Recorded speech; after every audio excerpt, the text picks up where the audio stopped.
Okay, I have started a stream. So let's have a look at oh yeah. Let's see what we did last session. So a lot of different things happened last session. Um so you all went to the Dark Spire tavern drinking hall, which was this weird spiraling uh, uh, like structure, and at the bottom of the spiraling structure was like a sphere of annihilation, and everyone who goes there are throwing all kinds of things like evidences and paperwork that they want to try and discard and destroy. And you went there and you saw a bugbear was being hung from the ceiling. Apparently it was something called a Hollow Knight event, and as part of their celebration they make a sacrifice to to one of the gods of dark, one of the dark six gods. But yeah, they were filling a kyber pot to see, like, if it reached within the time slot, then the bugbear would be sacrificed, which Aaron significantly helped with donations. And alternatively, you could have saved the bugbear and befriended him, if you paid his worth in coin. Yeah, we don't have that much money. That's fair. I did think about altering the economy a bit, and like I also saw on Reddit an updated Eberron map with like shorter distances, like literally halving the distances between nations. What do you guys think about that? Could be a thing. I think the distances is probably fine. It's just the Oi. The cost. the costs are a bit. 5e economy has always been a bit iffy, and these Yeah. This prices is is just even more insane. iffy. Alternatively, to make it more fun, I can include loads of opportunities for procuring gold and items and gems and stuff, so that you won't be, you can actually afford some of this stuff. It would be nice to be able to afford to travel one way or another. That much I can agree on. I feel like making it cheaper would be Yeah. probably better. Makes it make a little bit more sense with tavern costs and the likes. Yeah. Yeah. Okay. So There's also the fact that if we get lots of money, like, some of us might think about, alright, we're done. That's all I wanted to do. that's fair enough. Okay. In that case, is so the other two, you okay with me cutting the cost down as well? Because I know it was a problem before, even communication and stuff. I'm not going to complain. Yeah, I that's felt- me, but Yeah. I would say it's because it'll be kind of expensive, but right now it's ridiculously expensive. if that Yeah. makes Yeah, sense. like the train should still be something only, but it should be something like middle class and upper class can afford. Like, obviously, it should be something the But lower class cur- would never be able to. But Yeah, currently even the middle class wouldn't afford it at the moment. No. yeah, exactly, and they probably should be able to. Yeah. All right. So I'm glad I discussed it with this guy. So if everybody's okay with that, then I will make adjustment. So like, for example, the train is like 5 silver per mile cost wise. So I'm just gonna literally halve everything from the book to make it easy. Sure. Yeah. I mean, at the moment, it's not exactly applicable. Yeah, and as well as communication, like all the services that's from the Eberron book, I'm just gonna halve everything. I think that should be slightly better. Can be tweaked as needed. Yeah, is that alright? Or Sure. Yeah, I mean, you could also do something like once you've halved it, and also rather than following the entire thing, like if you wanted to go there, you just do like as the crow flies rather than following the entire thing. Like, you calculate the cost via that, right? yeah, Just makes it a little simpler rather than trying to measure everything. oh, like a whole way tickets and stuff like that. Yeah, exactly. Like this, because there's no other stops, right? They stop at the cities along the tracks. Yeah, so it makes no sense to do it really by the mile rather than By station location. By station to station. I see. Yeah. Oh, okay. Yeah, it's just all right. So Yes. I will use the per mile as a guide, and then obviously we discount price, as well as the halving of the per mile cost as well, because 5 silver per mile is also a little bit, you know. Like you can buy a house before you can buy a ticket to some of these places. Yeah. Oh shit. Okay. All right. Let's take a vote. Halving or quartering the price.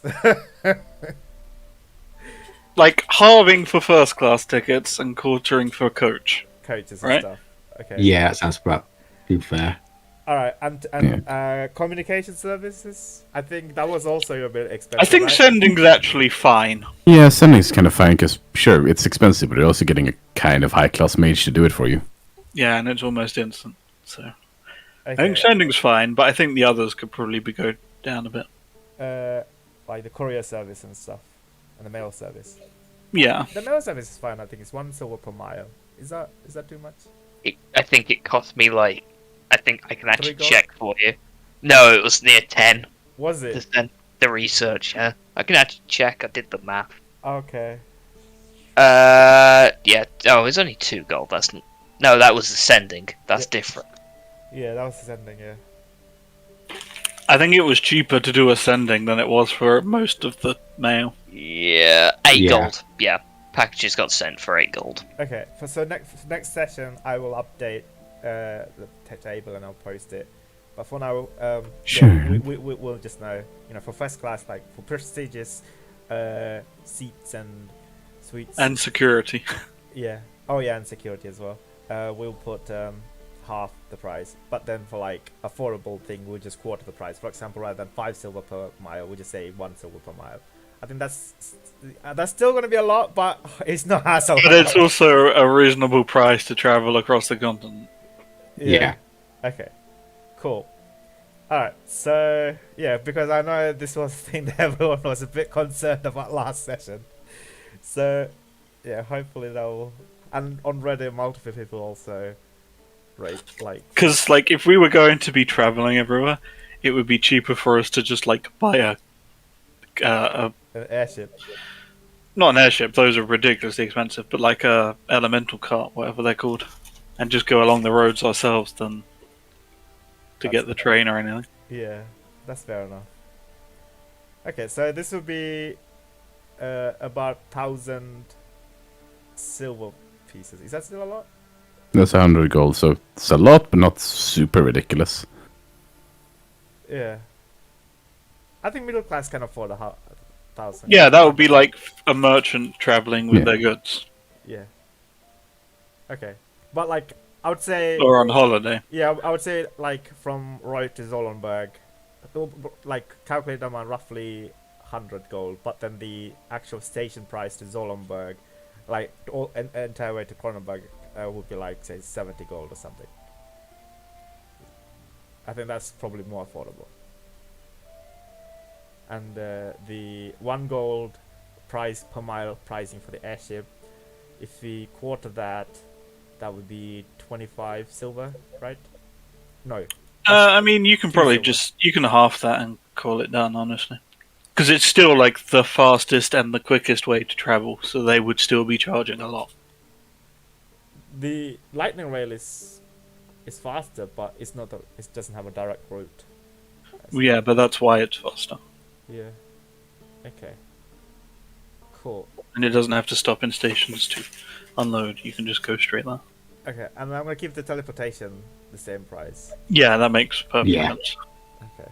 Cool. All right. We'll it's fine. Don't worry. We'll go with the flow and see what's happened. Okay. So what else happened last session? So in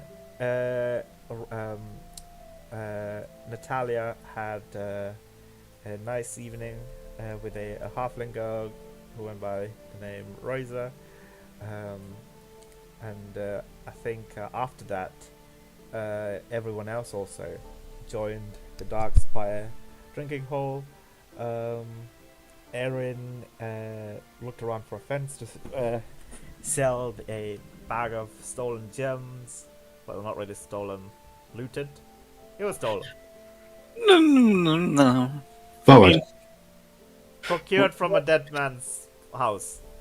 Yeah, I mean, because technically I stole them from Cookie. Well, not Cookie, Coffee. Yeah, that's fair enough. All right. um, she managed to sell it to a fence who went by the name Agony. She was an elven, a swashbuckling pirate elf woman. She's been in Ride for like a couple of months, seemingly. Did I show you guys how she looks like? Who? Agony? Yeah. No, I don't believe so. No, I don't think so. Okay. You've shown the mark. Oh right. Okay. I can post a picture if I have. Yeah, I'll post a picture. So you haven't seen her brother yet, but I'll just post a picture of Agony just for now. I found a cool picture for her.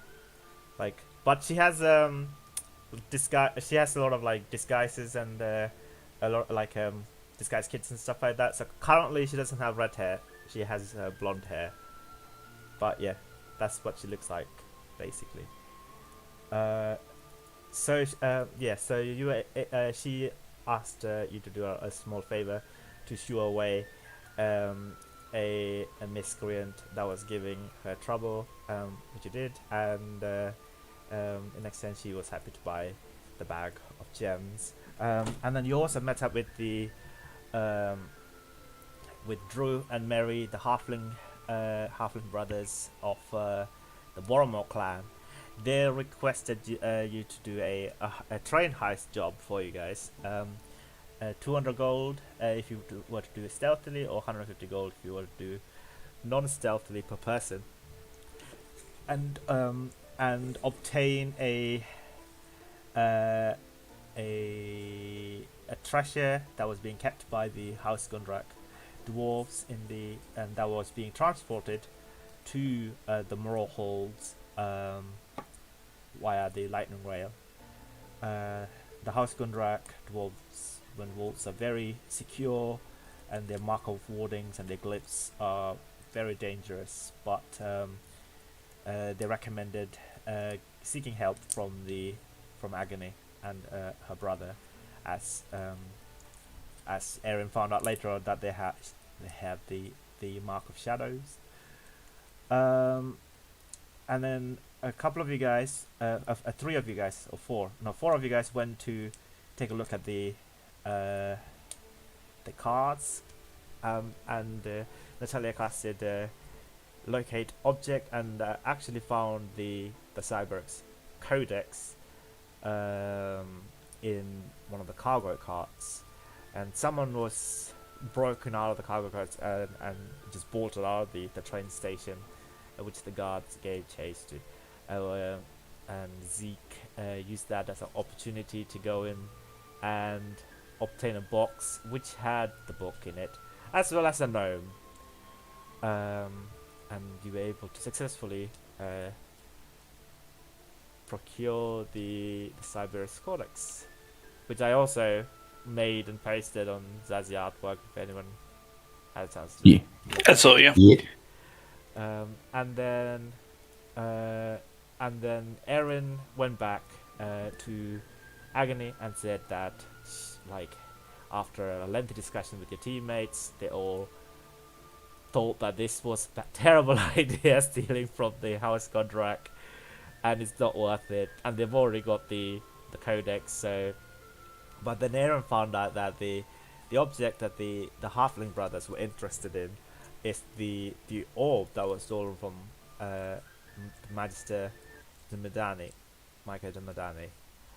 And so she went straight to the three and got his help to convince the dwarven captain to briefly, after much difficulty, convince him to delay the transportation of the orb on account of the fact that the vault also had the murder weapon, the Keeper's Fang dagger, which is a classical classic weapon of the house Tarkanan, the aberrant house that has recently formed in Shan, which was lucky basically. And with that, you two were able to convince the dwarves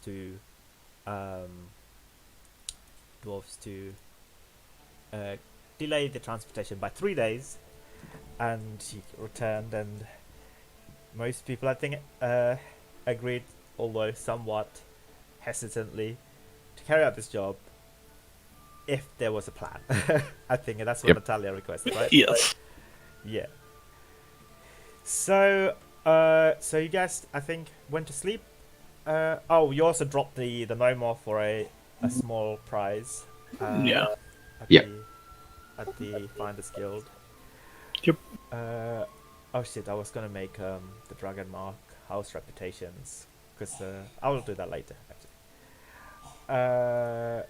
Yeah. So you all had a long rest, right? Is this the next day, or is still the day? I think we planned to go to sleep. We had nothing else to do that day. Okay. So this is all right.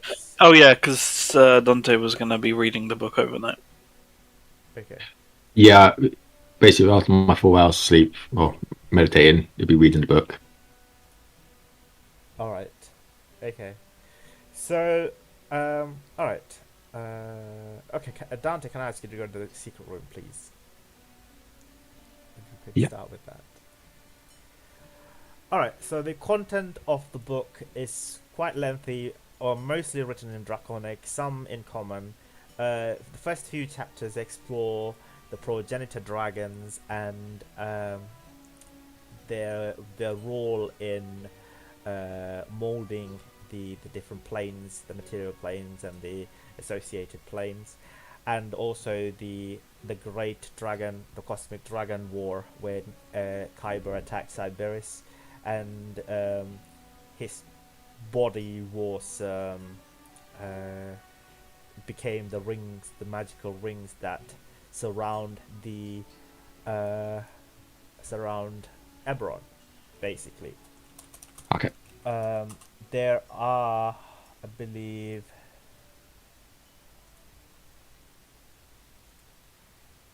I think there are 1, 2, 3, 1, 2, 3 rings. There are 3 rings, and the position and alignments of the rings is quite important for certain modes of magic that are present in Eberron, as the old druids, the orc druids, were able to use the powers of the ring to aid them seal away some of these Dalkirs from Zoriat when they invaded Eberron. Basically, that's one of the main things that the Cyber's rings were used, Okay. as well as the rings. There were the early stages of the formation of Eberron. There was the reign of Cyberis, where the rings shattered, and some of the shattered shards, the dragon shards, rained down throughout the different parts of Eberron, be it like near volcanoes or desert, or even like the Underdark. And some shards are large, some shards are small. Most of them's been scavenged or procured. Some large shards have been integrated as idols or shrines, or have been incorporated into architecture, ancient architecture, basically, to help them with channeling magic.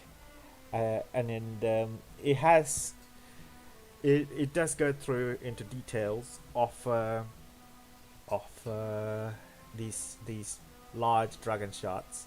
It also has gives you somewhat details of like these small dragon shards that were rained down on, or like nodes like almost like mining nodes of the Cyberius shards, which are Okay, yeah. quite rare compared to like the Eberron shards, basically, which are more aplenty, especially in Zendrick. It gives like a rough map, an idea where they could be. Yeah, and the later chapters the Codex explores the draconic prophecies, the Cyberius prophecies, mainly when Cyberius urged through his draconic uh, bloodline the appearance of these these demonic overlords, and how uh, the prophecies come to be somehow is connected to the overlords. It doesn't go into too much detail, but it just goes into a little bit of detail of that, basically. Do you have any particular question? Yeah, when I looked into the sphere, I saw three rings out of 7 line up. Yeah. Do they correlate into the book or anything? 3 major rings and 4 minor rings. Yeah, I saw 3 of them lined up, and I didn't see the other 4 line up. Yeah. So do you want to know If the rings matched up to the ones I saw that are lined up. Alright, so roll an Arcana check as you're studying how these rings matched up. Okay, 17. Alright, so you put 2 and 2 together and find out that when the rings align, something would happen. And you get the impression that knowing when the rings would align, hopefully through the observatory, would aid you with finding out when the 3 rings are going to align, basically. Okay. Yeah. So the 3 rings alignment and the cracks in the 3 alignment, the cracks of the rings alignment could affect a particular area of Eberron and its magical nature. You don't know what, but I guess we'll find out. But Yeah, no. I guess you could find out when the rings will align through the observatory. That's one way of doing it. Okay. Alright, so that's it. I'll go back. Then it might be better. Hello. I mean, they can go invisible if we distract while they grab, right? That's also true. Well, I'm assuming because of the mark, they might not be able to. Although I think that might be a thing they do. Alright, so this is the next morning. You all come down to have breakfast, I believe. Is anybody staying up still in your rooms, or? No, Yeah, I mean, just like go down usual, I'm first. probably the first one down. Yeah, you're probably the first one down. I guess Or we might both be that. I feel like we're both Yeah. early risers then. so Dante would be here the second, I guess. Right? Yeah, and I think Natalia's pissing herself in the morning otherwise, so yeah.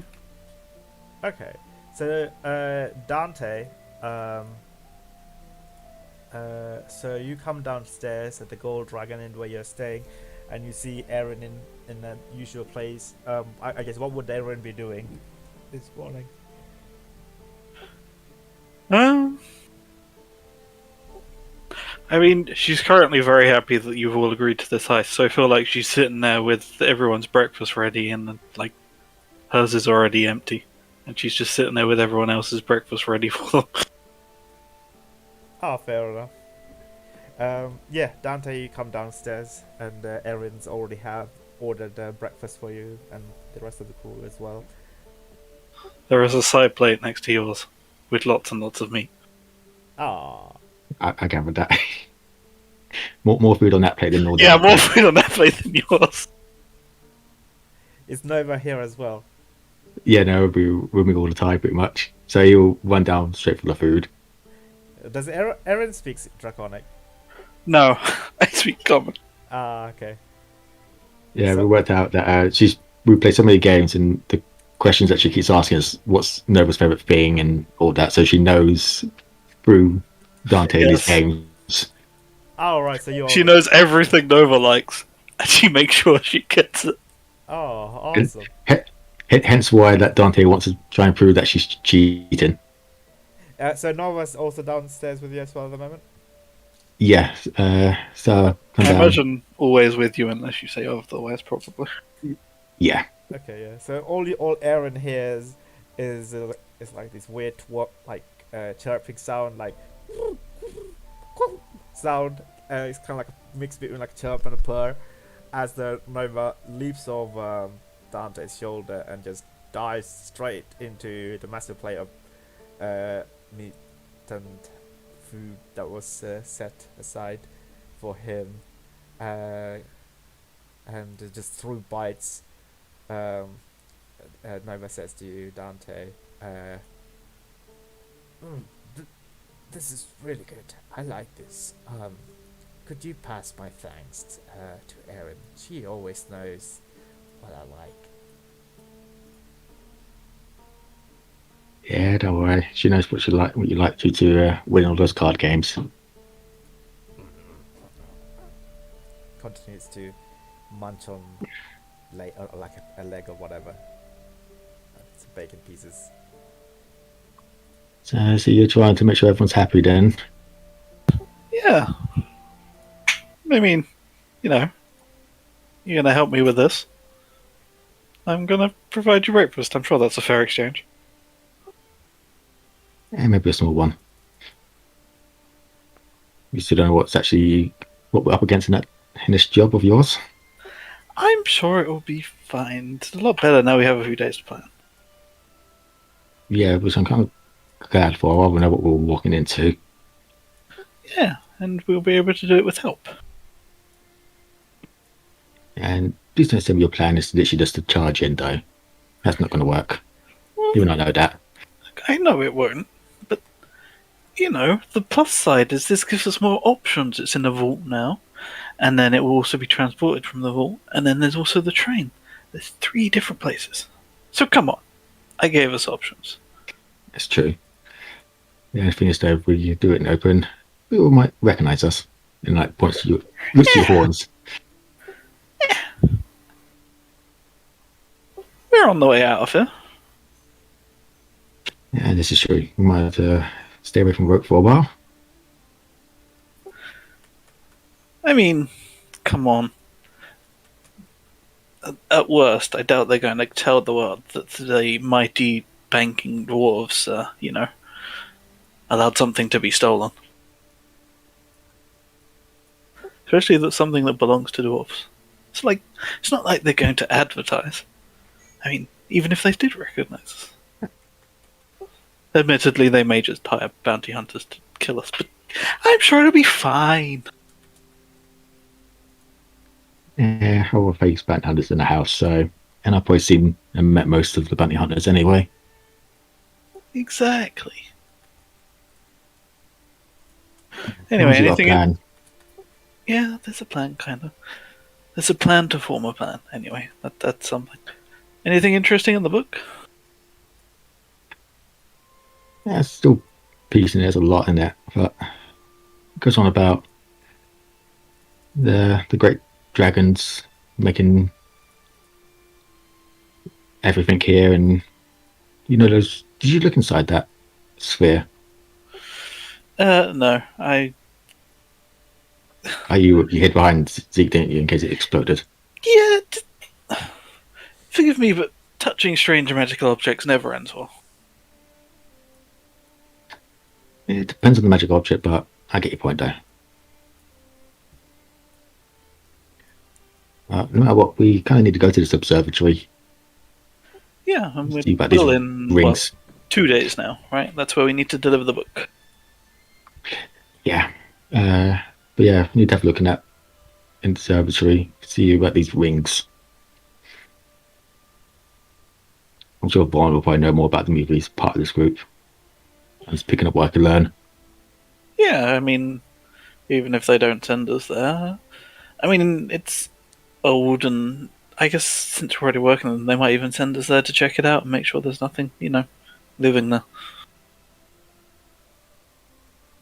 I've got the feeling that's what we're hired for anyway. Oh, I mean, maybe. We were hired for the book. Fingers crossed they hire us more afterwards. Yeah, let's just say that our contact did get killed. We won't mention that though. That's bad for business. I mean, that's true. Couldn't he have been killed a day earlier? Would have been looked a lot better for us. Or when we left. Oh well. Well, nothing's pointing to us for that anyway. So nothing will be wrecked for us. Yeah, damn well better not point to us. We didn't actually do anything once. Yeah, I feel like we're gonna have a lot of things pointing at us soon. You're worrying too much. And you never worry at all. Hey, it's not true. I worry about a lot of things. Just not this. So I guess. Suppose you survived. Sorry, I was just going to say. Yeah, Right about now, Warren and Natalia, you would come for breakfast as well, should you please, unless you stay in your rooms this morning. It's about 8 a.m. I guess. It's a little bit breezy, a little bit cold,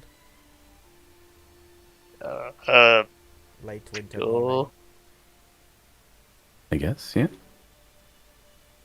Yeah, I guess, let's just say you both come into the corridor at the same time.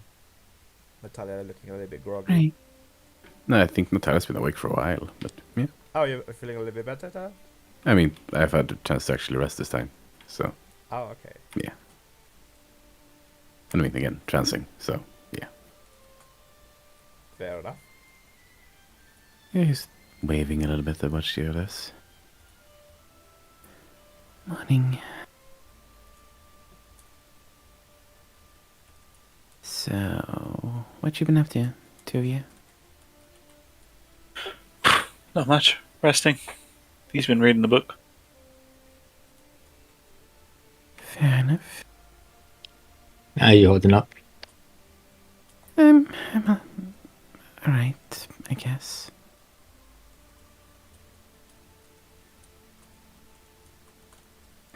Yeah, I've been there, but at least I got some sleep tonight.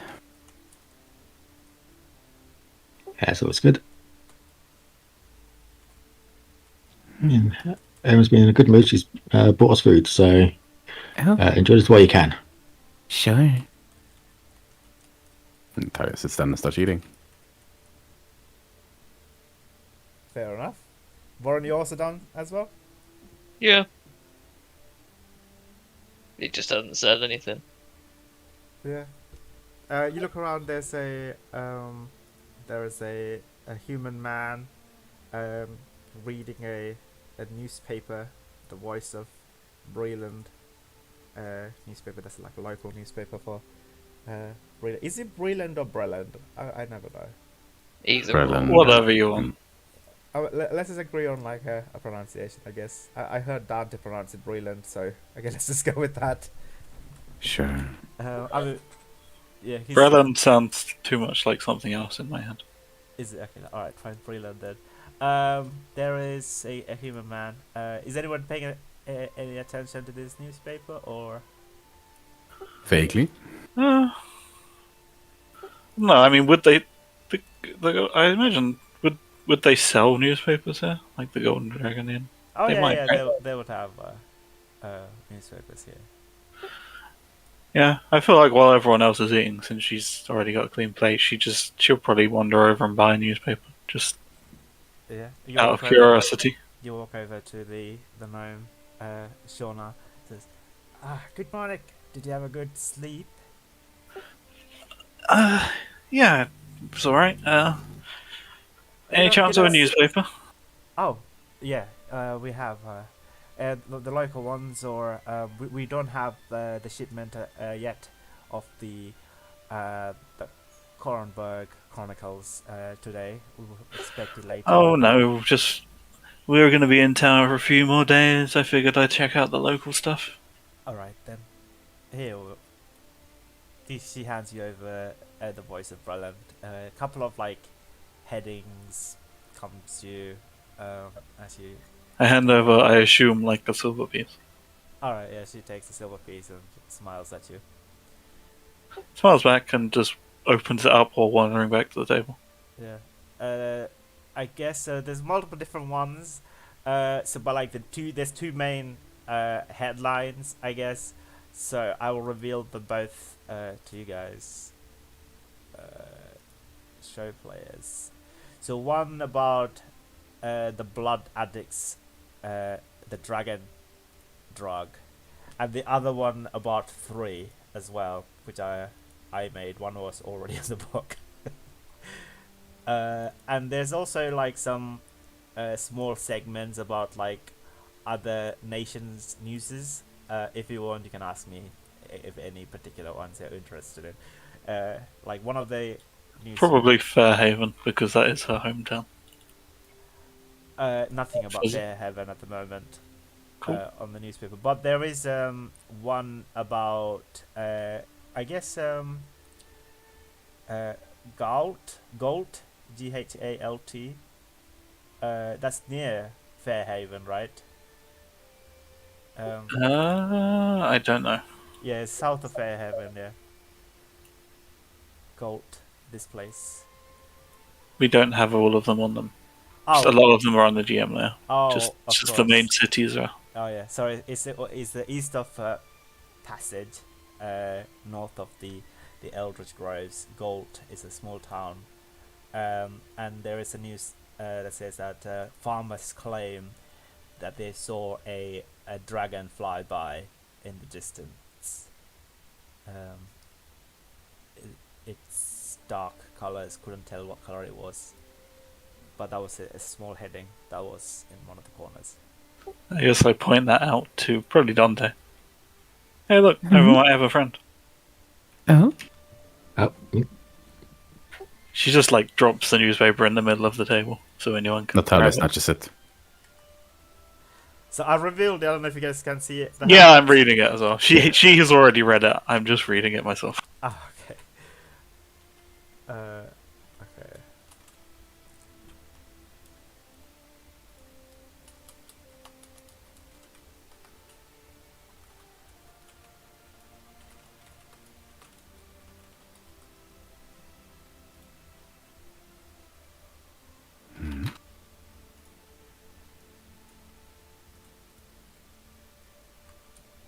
I love it.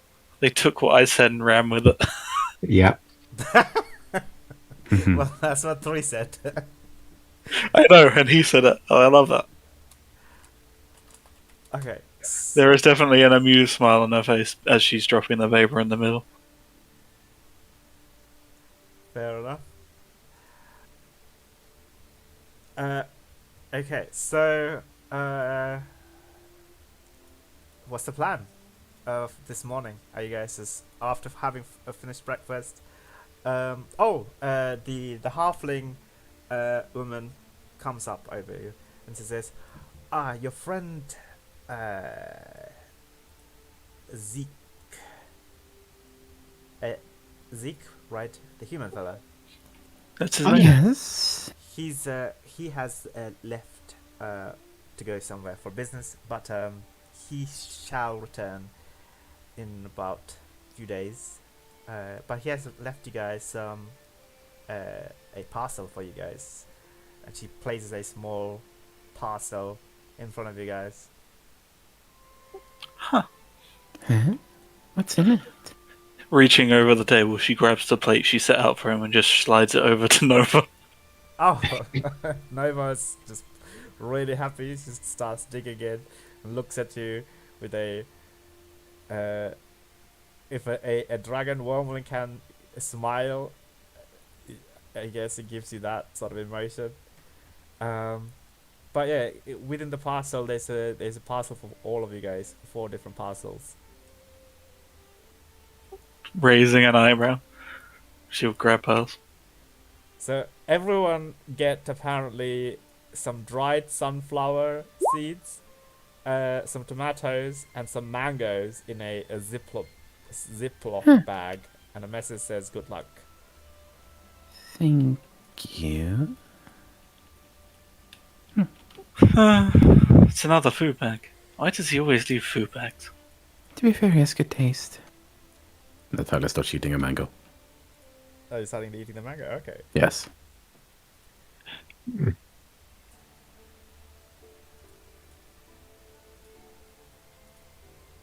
Right. So, what would you guys like to do today? Start I guess- planning the heist? Yeah, Aaron will speak and say, well, if everyone's still in with what we discussed yesterday, I said we'd meet about midday. If you want to, back where we did before. Yeah. I guess we could do that. Just looking around the table, making sure everyone still looks like they're in. There's clearly hesitation on Voren's face. He's terrible at hiding it. Listen, I understand. It's not exactly what you signed up for. It's not exactly my usual thing, but it did give us the information we needed to get the book, and I'd rather not, have some criminal organization after me. And this gets us the orb back for a brief amount of time. We can look in it and cross-reference with the book, Yeah, that's good. and we can save the librarian, in case people forgot that I also got that meeting set up. Right. That's a good thing, right? And there's money. There's also money.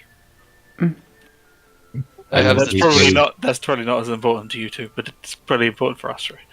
I have the distinct feeling that's the main reason you took it, but I'm not going to push that further. My concern, Erin, is that you signed us up for this without asking us beforehand. Not exactly. That's why I'm asking you now. You can say no. That's fine. You told 3 about the orb. Yes. What happens when the orb goes missing? Who does 3 turn to first to start asking questions? You. By extension, us. I mean, we may very well be out of town by then, but What stops him from stopping us? He managed to stop the train after all. yeah, I mean, I'd be happy to answer his questions. That's fine. I can honestly say I don't have it. And I don't know where it is. That's fine.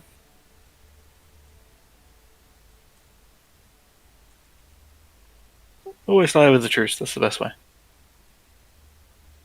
Natalia looks visibly hesitant at that.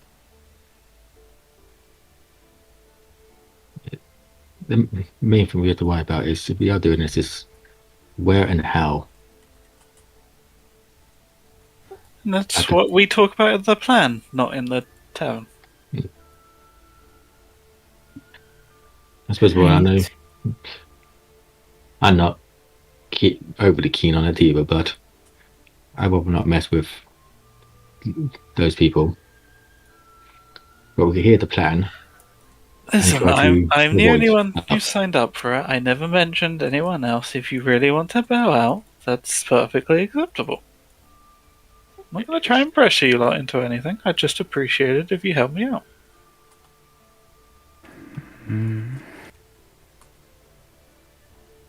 Yeah, we need to talk about you giving your names to those criminal organizations. So I'm getting in trouble one of these days. You can't get out. Yeah, but then I'll get a reputation and it will be easier to talk to these people without having to do jobs for them.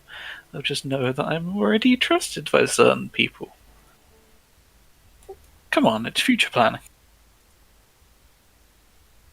It's the way the world works. You don't get much without having to contact a few seedy organizations. Governments. Yeah, same thing. I suppose when you Natalia first side hear the glances plan, at Warren at that. Erin obviously doesn't. She doesn't really. It doesn't cross through her head that you two technically are working for a government. Or no, I guess not you. You're here for the conjunctionist, but Warren. I said, I suppose we could hear the plan, and with your experience, I'm sure we'll be able to find something that's less known for hiccups for the plan. I'll hear the plan out. Yeah, There's- I'll there's- listen to it. There's two sides to every argument, Yeah. but I'm not keen on this. No, but I kind of want to save that librarian, I'll be honest. Feels right. You're not wrong.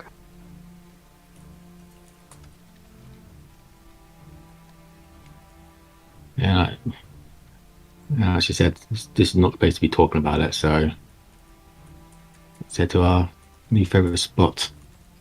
Yeah, I said midday. We got a few hours, so Mm, you know, if anyone got anything they want to do in the city, feel free. no. Not yet, and until we know the plan, I can't get anything ready yet. Well, No, I'm gonna- I just, just wanted to head to the museum. I told the curator I'd tell him when we found the book. So Fair enough. Dad, Mm-hmm. once you've had breakfast, could I talk to you for a moment? Mm-hmm. Hmm? Oh, Dante, book. I want to read at some point. Make sure you get it back to me, Yeah. please. Yeah, but how much of the book did I read, roughly? I would say you didn't read like the entire book because the book is really really big. Yeah, You read through like the first initial like 20%ish, 15 to 20%. okay. damn, that's a long book for 4 hours for 20%. Yeah, I got some of it, but if you want a quick read of it, then I might like sharing out between the three of us. You lot seem to know this language as well. Yeah, Yep. I mean, it's the language of magic, so obviously. Well, I'll Right. leave you a lot to get to that. I've already finished my breakfast, so I'm gonna head off. Okay. Don't get too much trouble. Yeah. I'll be able to save you this time. I Mm. never get in trouble. Winks and leaves. Just gives you a look as you wink like that. She lies so comfortably. Is that weird? No. I You guess. know what she did during her time in the war comes second nature. It's an explanation, Dante. It's not an excuse. And you'll go upstairs. Yeah, Natalia will turn and follow. Yeah. You're going back into your room. And I'm going into going. Warren's room. Yeah. Oh, just you're- take it's you're the going- furthest one away. Yeah. You're entering Warren's room. You see through Warren's window the small island, man-made island in the middle of the city, and the castle that was built upon the island, and you see the flag is raised, meaning that the king's en route castle. Mm-hmm. And you see the window is currently open, and the chilly breeze is entering and begins to make you shiver a little bit. The strong smell of like some sort of smoke and like baked bread coming from like down below somewhere, from probably the tavern kitchen. Are you closing your door behind you? Natalia is. Okay, yeah, you're closing your door behind you. Right, so I don't want to worry you. It's probably nothing. Just thought you should probably be aware. You know, it's probably nothing, right? So, You're, No need to be too worried. you starting with that sentence immediately sets me into panic. sorry. Just, What? when I woke up this morning, the arms were kind of itching in a weird way. It wasn't really itching, but kind of like that. Oh. Okay. Yeah. Don't know what to make of it, but it was feeling weird. And still Yeah, kind I've of got there, no but idea what. not really. that. Yeah, Um, I don't either, but just thought I should let you know. Thank you. Yeah, sorry. No. You got nothing to apologize for. Well, wish I understood what was going on. Kind of guess that's what. You'll understand when you need to understand. You keep saying that, and I wonder when it's gonna happen. Eventually.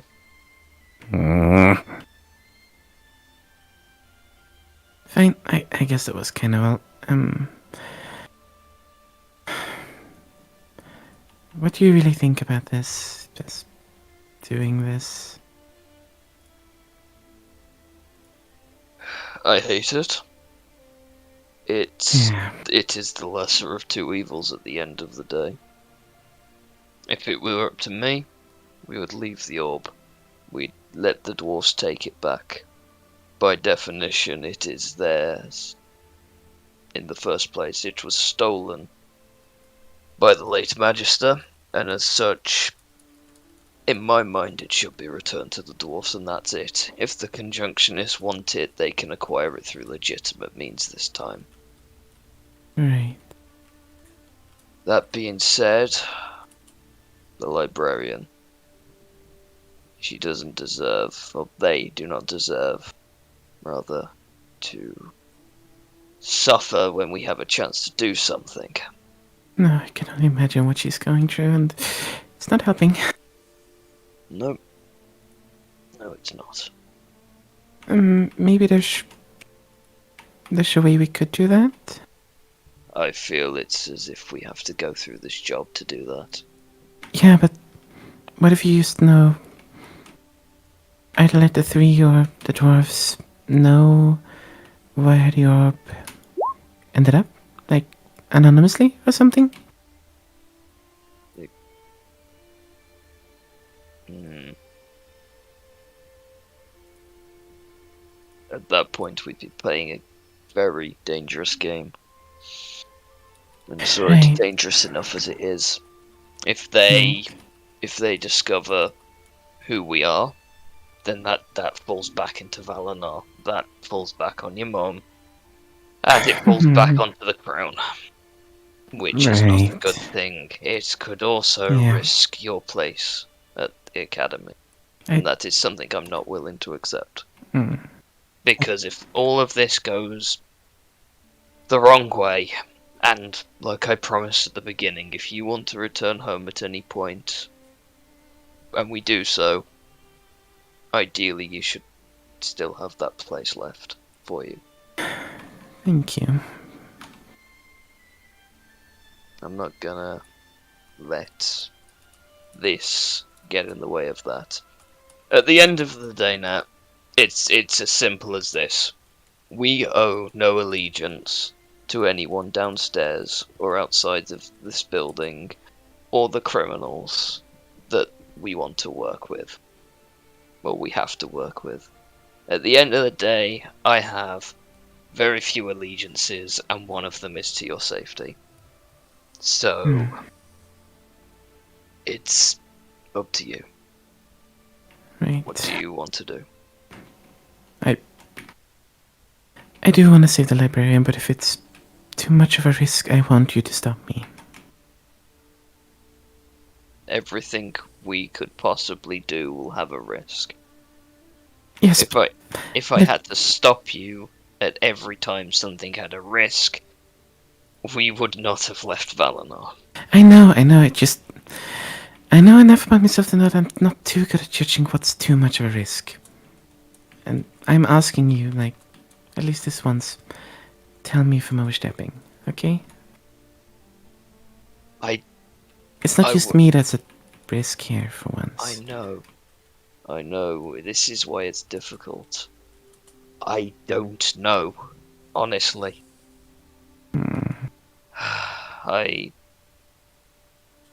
Because if we stand by it and don't join them, and then one of them gets hurt, then in some ways we're to blame for not being there. I know. I don't want that to happen. Damn it, why is it never as simple?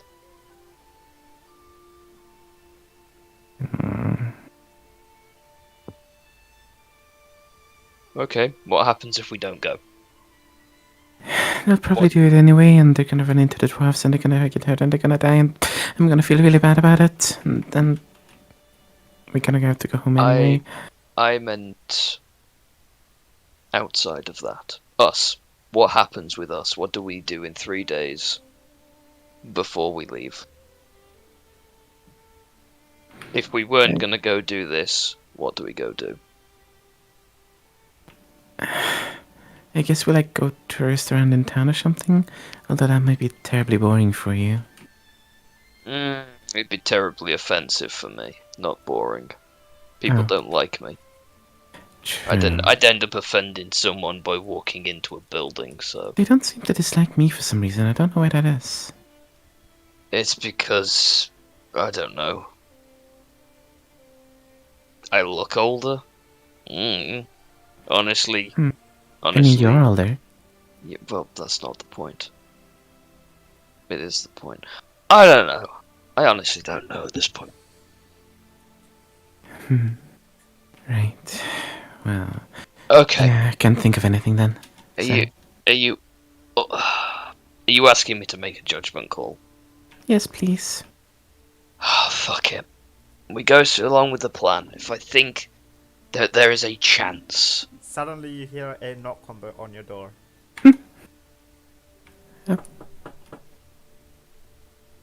It's Dante. Natalia looks like she's gonna welcome them, but then just looks at Warren. Is it? Look through the. Is there a glass eye thing? You know what I mean? You hear Dante saying it's Dante. Yeah, you hear me says, it's me, Dante.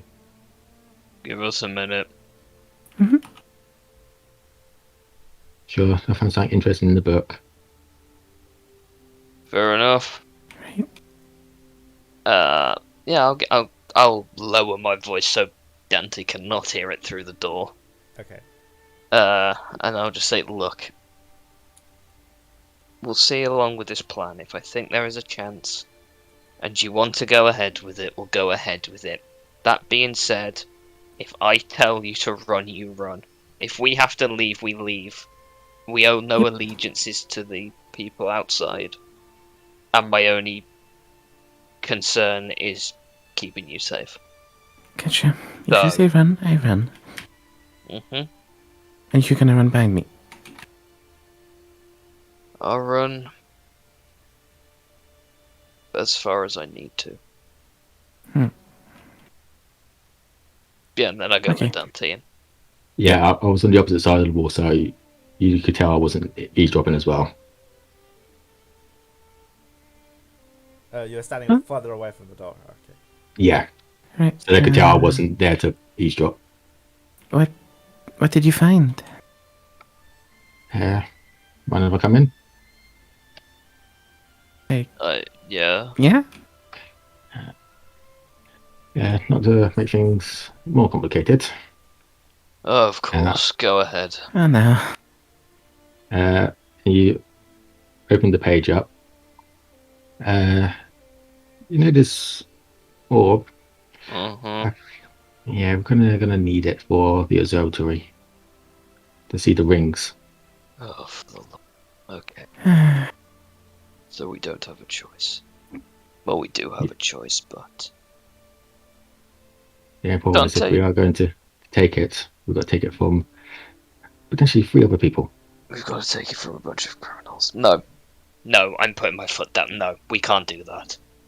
This is one. It is one thing to steal it back. It's another thing to go against a criminal organization who, at the moment, has nothing against us. The moment we take that orb off them, they will hunt us down. I'm sorry, but I have to put Nat's safety first. Absolutely not. The problem is, depends if she says she was going to do it or not. Why Because exactly would we need it? it's more to see the rings. You know, I think you looked into it, didn't you? Yeah? It's kind of essential for the observatory to map out these rings Why? and see if they're in the correct positions. Are you showing the pages, Natalie? Yeah, I'll be showing the pages. Are you having a quick Right, look since- at the pages, Nat? Yeah, I'll look over the page. Yeah, so in essence, you think that it's quite pertinent to adequately operate the observatory to sort of tune it to look at the rings, and basically is an integral part of the mechanisms. Without it, you can do it, but it'll be harder, and you will need a different a foresight, an ocular foresight without it, this orb. It's just that this one is particularly made to tune the observatory to the 3 major and 4 minor rings of Cerberus. Yeah, what you're saying makes sense, but you can still do it without it.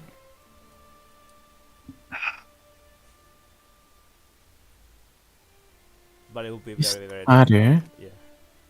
So, what you're telling me is that we're damned if we even try to get it, and we are damned if we don't try to get it.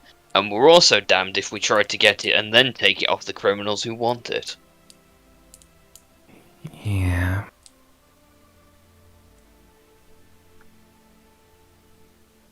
Fantastic. Hmm. So we don't have a choice then. We have to do this.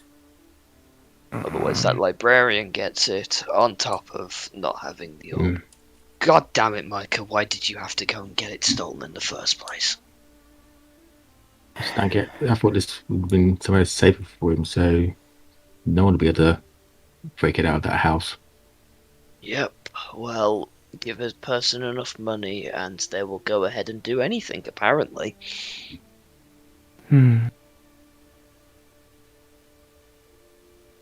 Yeah, money's not my thing though. Dante, just tell me straight, what is Erin like? From the small amount of time you have known her. Because as far as I can tell, she likes crowns and dragons and that's about it.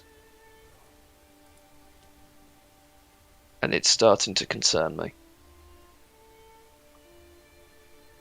She does like her coin, but she also likes to spend it on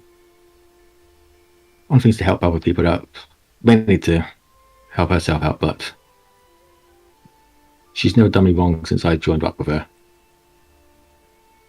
And I've been with a few people since my old mercenary group left me. Right. She's impulsive, I will get you that.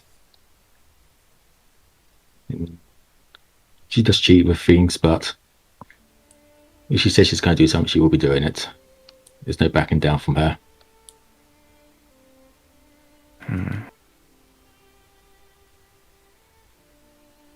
Okay.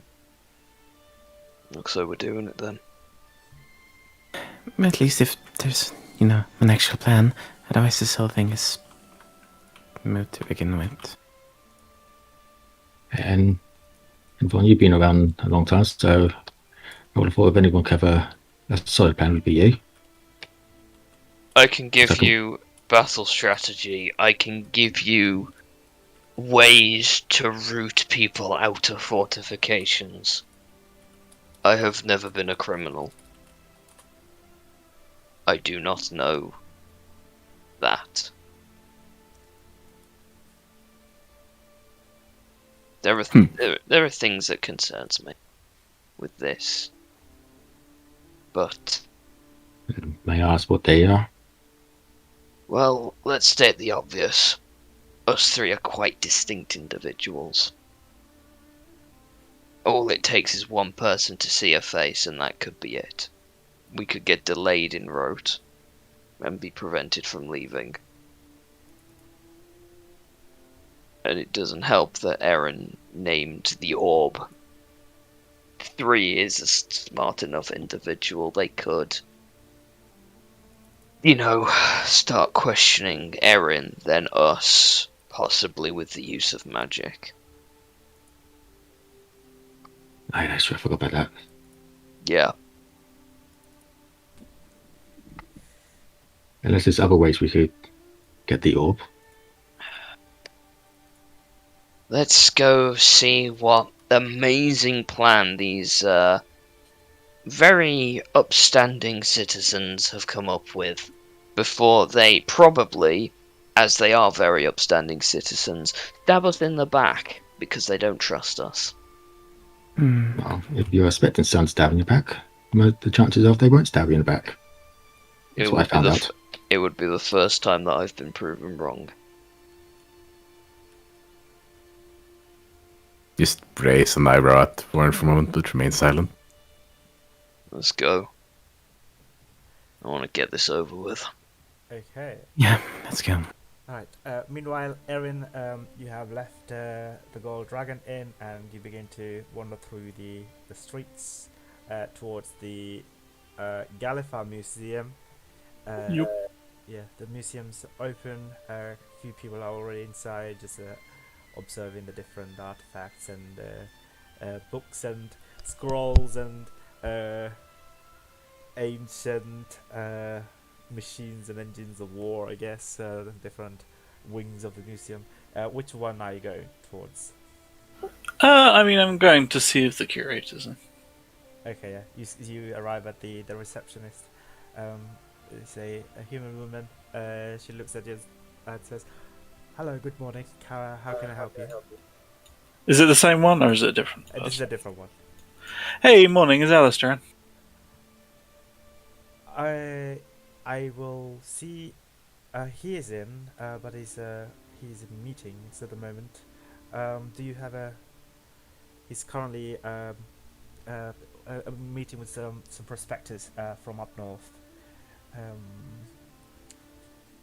Unless you have a meeting busy There's for him. no rush. I've got a couple of hours to waste. I can wander around the museum. Do you think he'll be done in a couple of hours? If I take your name, I can quickly put in a word and see when he'll be available to. Yeah, just let him know it's Aaron and I found the book. He'll know what I mean.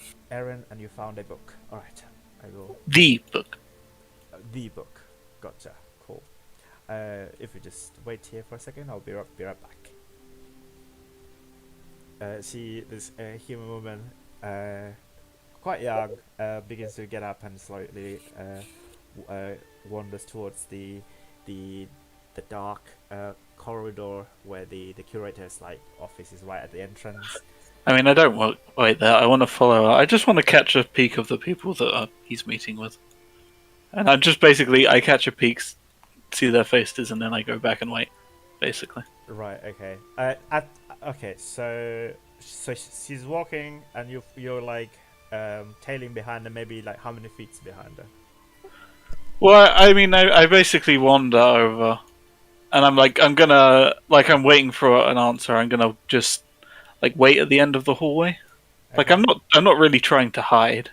Yeah. I'm just gonna lean against the wall near the doorway and see if I can look through the door when she opens it to just see if I can see the people inside. Okay.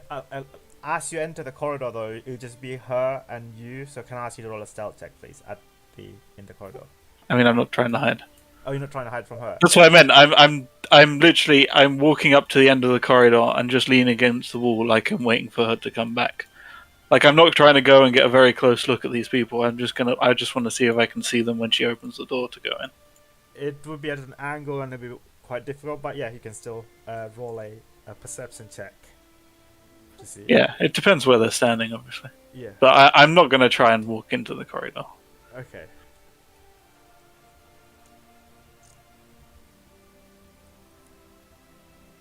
So if you could 13. Yeah, so they are out of your field of vision and you don't catch anybody's any person. But you do hear some words. You hear something about the arrival of a great great skull of a a word that you don't catch, unfortunately. Maybe like a beast of some sort, or a monster or creature, and they are planning the transport of it from all the way from. Let's double check the map. Sorry, all the way from a place called the Ashtakala. Aztecala. If you want, you can roll a history check to see where it could be. 10? Yeah. So this is one of the prominent places in the within the northern part of the demon waste. How they've got it's basically is the capital, like in quotation mark, of the demon waste, and Yep. most of the fiends from the Age of Demons raised their citadels here. How these prospectors managed to get their hands on some of these skulls or whatever that they were talking about from this is beyond you. Basically, it's a very dangerous place. Not many people travel there, or people do raids from the half orcs and orc druids. Sometimes do raids on the outskirts of Ashtikala, but not like basically. Even with the 10 history check, you know that this is the home of an entity called the Lords of Dust, basically. Yeah, but it is like something I would legitimately expect a museum to be interested in if they had it. Oh yeah, So yeah. that's all I really wanted to know. Yeah. Well, what is Mainly just because in that newspaper, she was claiming her knife was stolen here, right? yeah. So it might be bullshit, but I just wanted to listen in and see. Okay, yeah. This has something to do with procuring a museum item from. Yeah, that's fine. Eventually, she comes back and tells you, right. So yes, he'll be with you within the next 10 minutes or so. He's cutting his meeting short. Oh no, there's no need to do that. It sounded important from what I heard. Let him know. Finish his meeting. I've got an hour to spare. I can wander around the museum, have a little look. I haven't had a chance to do that, despite being here many days in a row. Are you sure? Yeah, it's fine. Let him finish a meeting. Alright. More exhibits is always a good thing. Okay, I shall let him know. She wanders back. Yeah, towards and she's just gonna wander around the museum until someone comes and finds her. Okay, so for like an hour or so, like 30 Yeah. minutes to 40 minutes. However long his meeting would be. Yeah. So, are you looking for anything in particular, or No, she's just never been here before, and she wants to have a wander. okay? Yeah, you see these various large stone statue heads belonging that looks goblinoidy. It's dated. It's probably before like when they started dating stuff. Basically, it's really old. But it still has it still stood the test of time. It hasn't really withered and cracked as much as you'd think it would have. It's really large. It's perhaps it could have been like a giant head perched on like on a citadel or like a wall or something.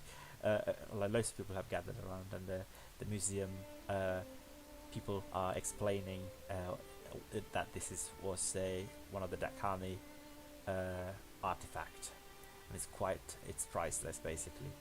And you hear a soft a voice behind you, like it belonging to the curator, Alistair. This fairly noble-looking, wealthy human fella, rotund. He's wearing these bottle, very thick-lensed glasses at the moment, and he says, "Oh, good morning, Aaron. Hey there. How you doing? Well, is this true? You have found the codex? Yeah, we have.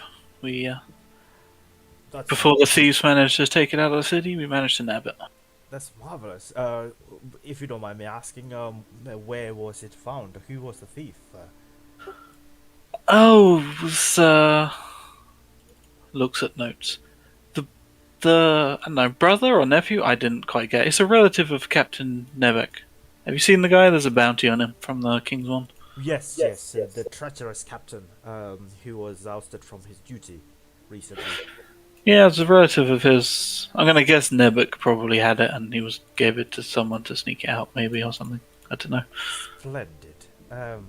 Well, that's wonderful. I suppose we should make it a priority to return the book to its library whenever it's safe. But we need to make sure that it is safe. You know, that it cannot be stolen again. Yes, my benefactors for the job. I think they're planning on keeping the original somewhere in a vault, probably, and probably sending copies to libraries. You know, they're going to make a few copies rather than letting this thing be the only one, and then people can read the copies, and the priceless one can be kept somewhere safe. You know. Right. Might I suggest keeping the original copy in the museums? The museums are as safe as it can be, and even just a one of the original copies that you make, it would be wonderful to keep it in one of our progenitor dragons artifact and curios section. Well, I don't think it's not really up to me to provide a. You know, I was hard to find it, but I'll certainly put you on the list for a copy. I can certainly do that. He smiles and says, I would greatly appreciate that, and of course the museum would be happy to pay you for your service for providing a transcript original copy of this. We will discuss the details at a later date. But I am Sounds good. I'm glad. Please, if you could keep in contact, that would be amazing. Of course. We're handing it off in a different city so they can put it in a safe location. So it might be a couple of weeks before you hear back about it, but I'll definitely make sure you do. It's quite alright. I look forward to reading it finally, and I haven't read it in quite some time. And I know I have forgotten much details. Just because of that news article has me paranoid. I do want to roll insight. I just want to. Is he just like genuinely happy about, having a new artifact, or is there something else going on? Okay, yeah, roll insight check. Because I like the guy. I want him to be a nice guy. Yeah, he's just he's generally happy. He's a little bit concerned about who you might be working for, but he seems to be I think you told him that you're working for the Conjectionists, right? No, I told him I'm working for the Wayfarers. Oh, or Wayfinders, even. Wayfinders. Okay, in that case, then he wouldn't be he's a little bit concerned whether the Wayfinders would keep the book safe, but at least he would know the whereabouts of it, and it's more that he's happy that he will be able to get one of the original copies of full transcript of the books that he fancies as a display item for the Progenitor Dragons section of this museum. So yeah, he's more happy that you found it and you found the thing than anything else. Like the only suspicious thing that vibe you get is probably to do with him being suspicious of you, basically. But fair. She is suspicious. Yeah. Yeah. So she just says, "Well, I've got a couple of places to be today. I just wanted to let you know." Well, plus it gave me a chance to wander around the museum, which I hadn't managed to do. Oh, we are in the process of procuring some very interesting and new artifacts from the ages of the devils. We will soon open that wing. He points towards the mysterious dark wing. Within the next month or so, it's nearly ready. But if you don't mind, could you please come with me? I would like to my office, please. Shrugs. Sure. As you follow him into his office, it's fairly tidy, books shelves and many log books very neatly tidied up in bookshelves. He begins to go through his behind his office desk, and he will open one of the drawers and will take out a very hefty coin purse and hands it over to you. Raises an eyebrow. Well, I'm not averse to this. I was just letting you know as a courtesy. There's no need for that. Well, if She's you- taking it anyway as she says that. Oh, right, okay. She says, well, think of it as an advance for the copy of the Cyberx Codex for the Galifa Museum at Rote, and as well as a token of a gratitude of a fan of the said book now being in the safe hands of the Wayfinders Guild as opposed to gathering dust in a dingy dungeon of some sort, you know. And he smiles at you. Yeah, she smiles back and says, well, thank you. Good luck with those other acquisitions. You got a nice place there. Hope you can make it nicer. Thank you. And I don't know if the Wayfinders have any, but if you do have any interesting items that we could display in our wing that we will hoping to open in the next 2 months, the latest. Any small things pertaining or related to the age of the devils, any Delkier artifacts. I know it might be hard to come by, but I do believe the Wayfinders travel quite far and long. So if you do come across anything, if you could send it to us, we'd be happy to pay whatever the value of it before the opening of this wing. Well, I obviously can't make any promises, but I'll keep you in mind if you find anything like that. I do appreciate that. Thank you very much, Aaron. Well, I'll see you around. Well, I hope you have a pleasant day. And you. Alright, you begin to walk away? Yeah. She's been here for a while, so it's probably about time to go meet the others at the Dark Side. Okay. Alright, fair enough. Are you counting how much gold or whatever is in there? Yes, as soon as she's out of the office, it becomes open. Okay. Can I ask you to roll a 2d8, please?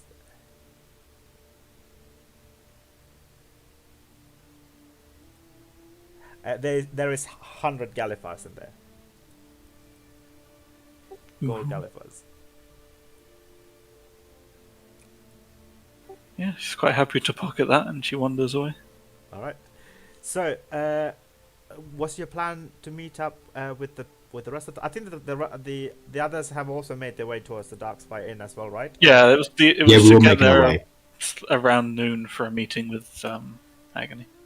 Did we meet you before we get in? I don't know. Depends up to Bo, I guess. She heads straight there and goes inside, so depends if we see each other outside or not.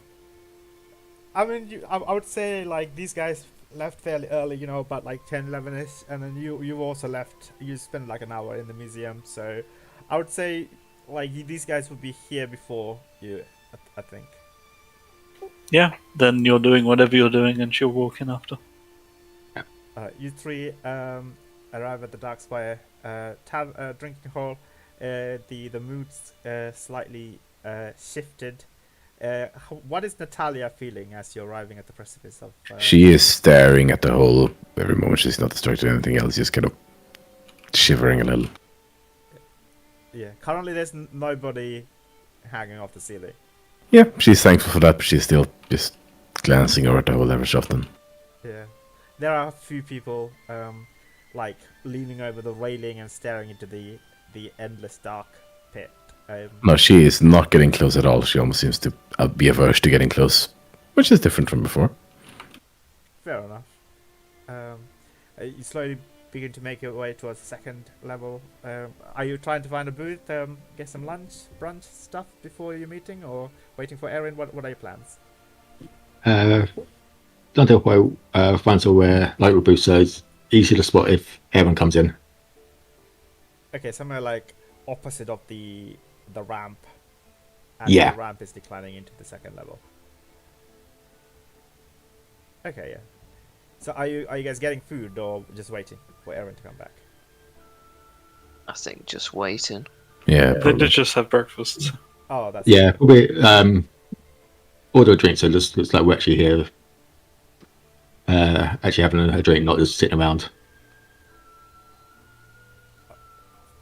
okay, fair enough. After maybe like 30 minutes to an hour or so, Erin shows up, and you catch a glimpse of Erin as she's beginning to make her way down the ramp. Oh, Erin. Yeah, we're up. Hey everyone. Hi. Yeah, things are a little bit complicated now. Raises an Yeah. eyebrow as she sits down. Why? We need it. That's why we were gonna look into it. Why do I get the feeling looking into it isn't gonna be enough anymore? It's not. Well, we need to. We'll still be looking at it, but it needs to be in the observatory.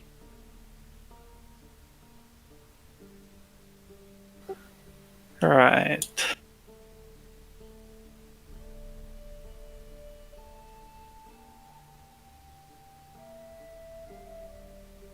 It can be done without it, but it'd be a lot harder for us. With it, a lot more easier. Just glances over at the two elves. Well, I mean, it's nothing we've been hired to do. This is kind of a little extra. Is it truly necessary? I mean, Looks at Warren. It would be the equivalent of trying to sail a ship in a storm with a half-broken mast than trying to sail in a storm with a fully repaired mast. Both possible, but one significantly more difficult than the other. yeah, that's. Depends on your navigator, I suppose, but I get your point.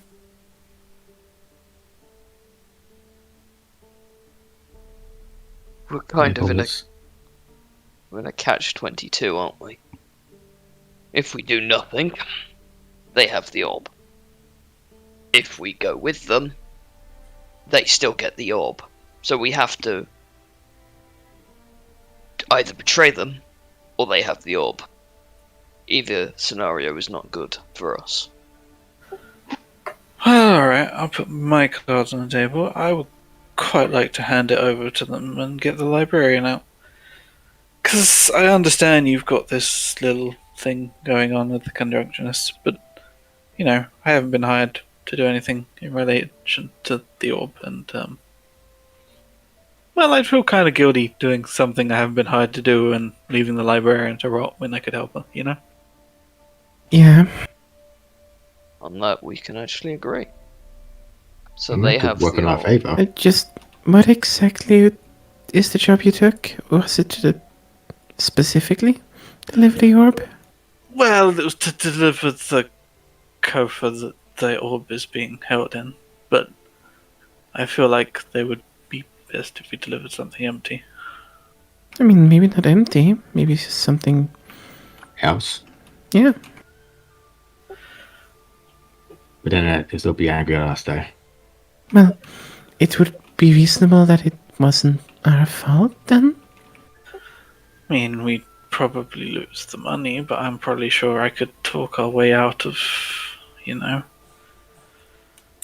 I could probably talk our way out of the money and into getting the librarian released, just in a, you know, maybe. They'd be pissed, but we did what they asked them to, and they didn't give us information of what was in the box, so it's not our fault if what's in the box isn't what they're expecting. I get what you They mean. didn't tell you, so they didn't tell you what they were after. Oh no, Agony said that. Ah, Right. Just one little thing though, Agony would kind of need to be on board, since she's going to be helping us out. Right.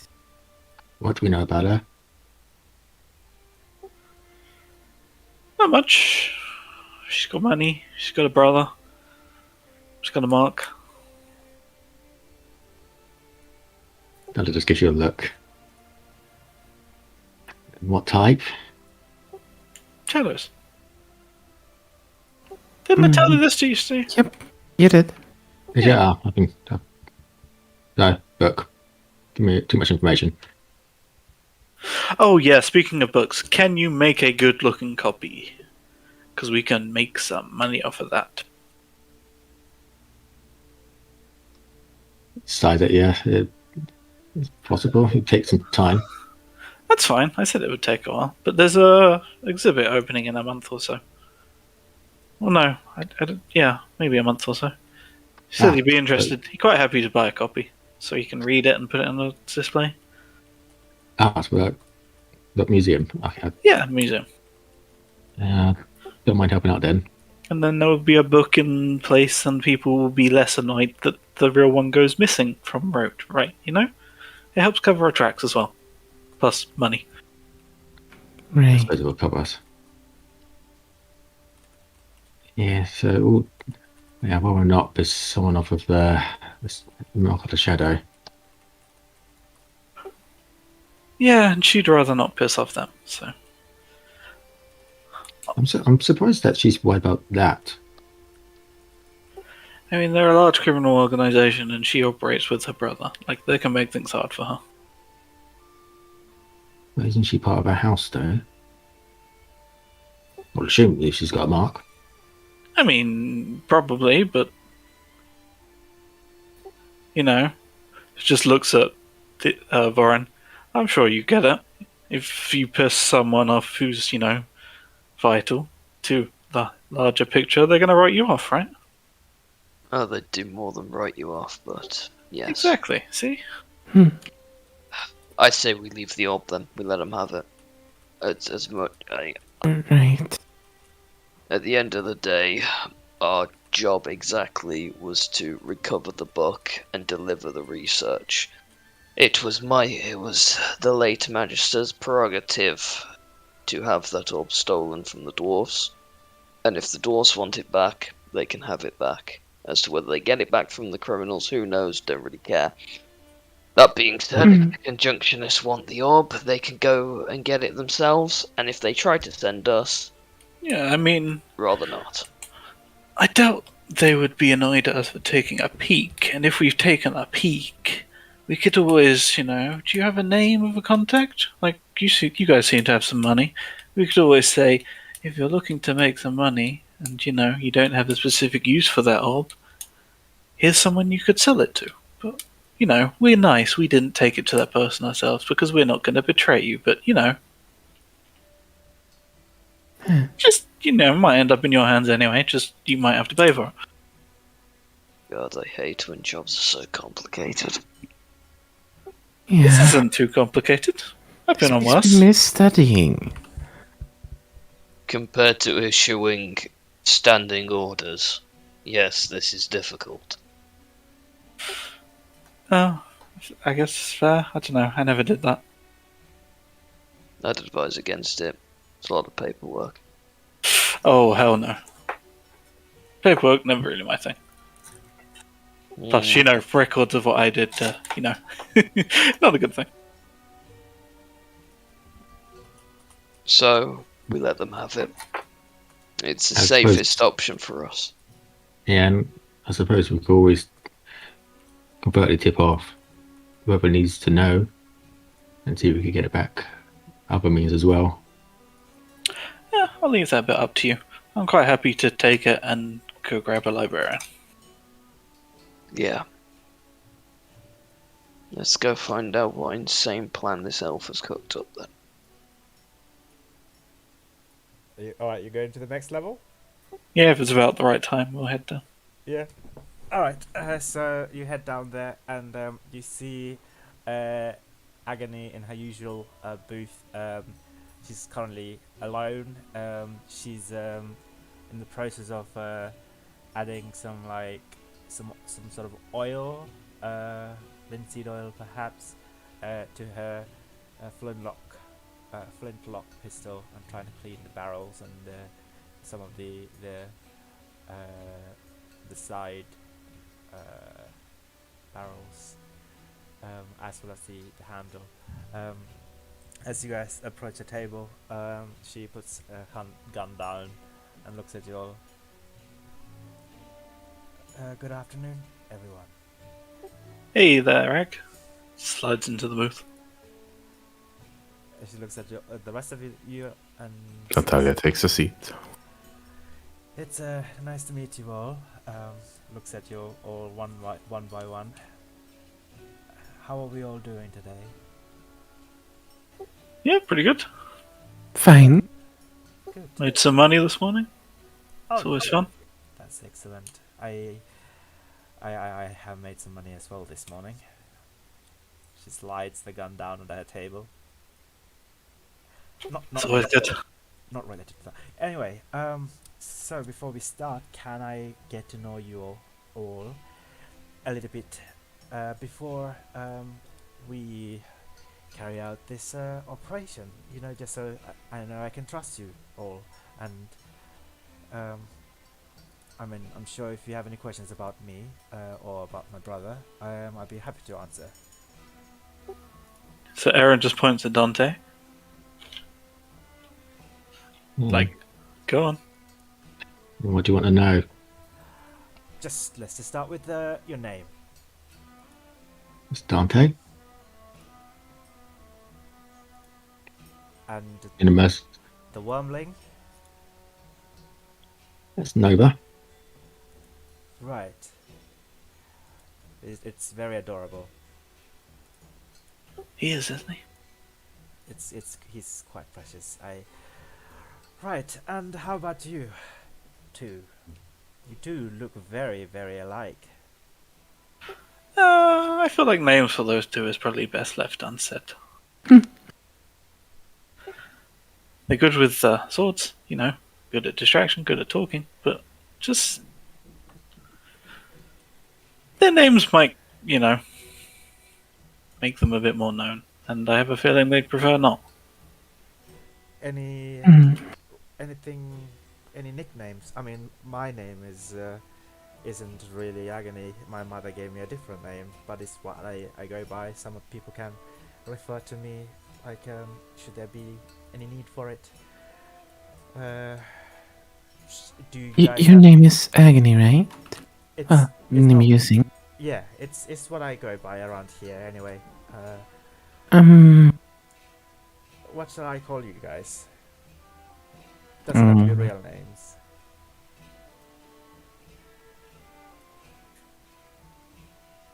Talia seems deep in thought.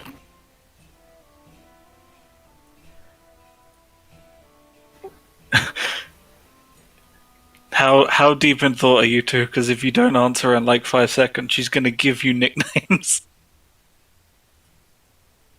Natalia seems to be very much considering this like this is a serious moment for her.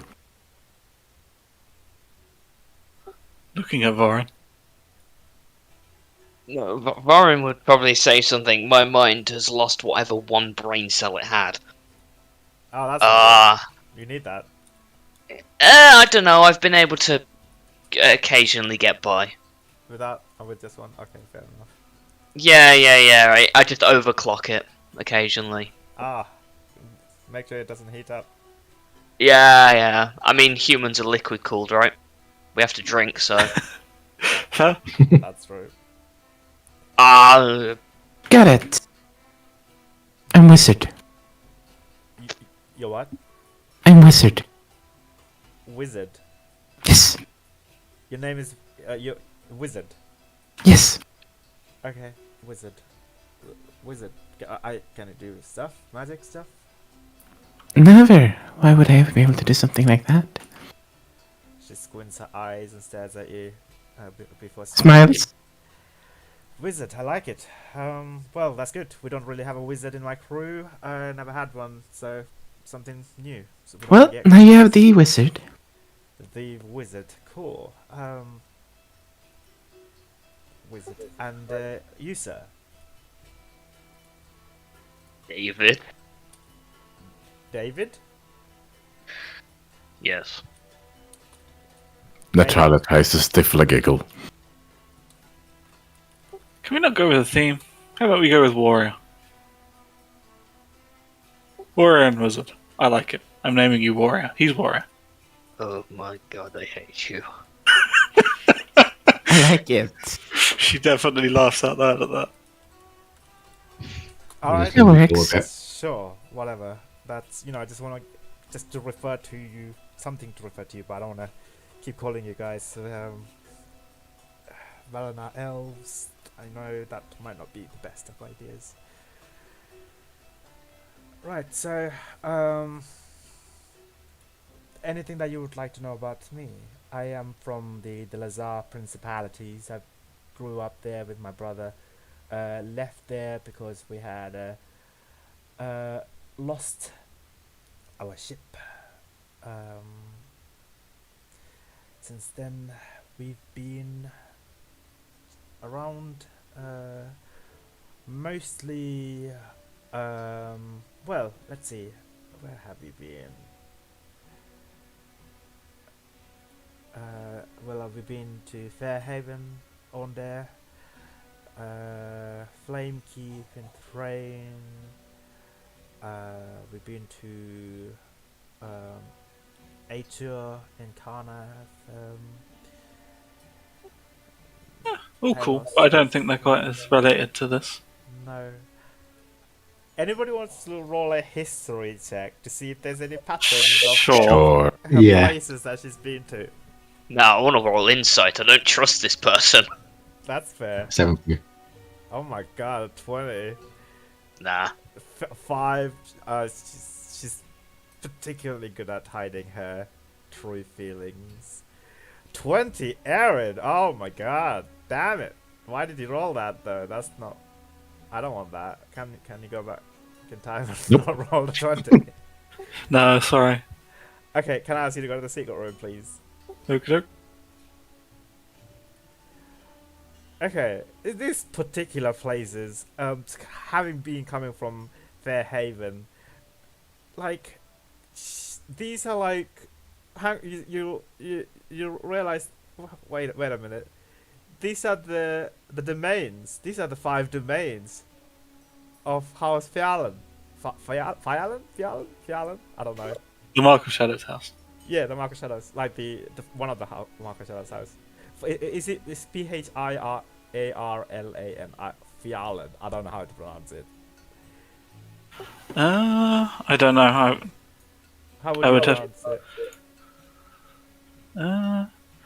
I am looking up Mark of Shadows so I can look at it. Spelling it out to me doesn't. Well, can you type it in the DM? Okay. Because that way I can look at it. Because it doesn't help just. All right. That's the Fjallan, yeah. Fjallan. Okay, yeah.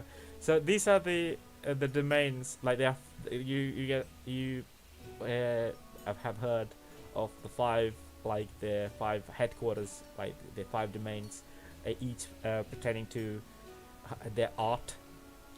So there's memory, emotion, music, and shape, and shadow.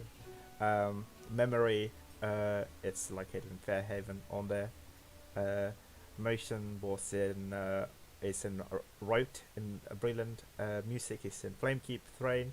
Shape is in Atur in Karnath, but got taken over by their rival house, House Thorani, during the Shadow Schism.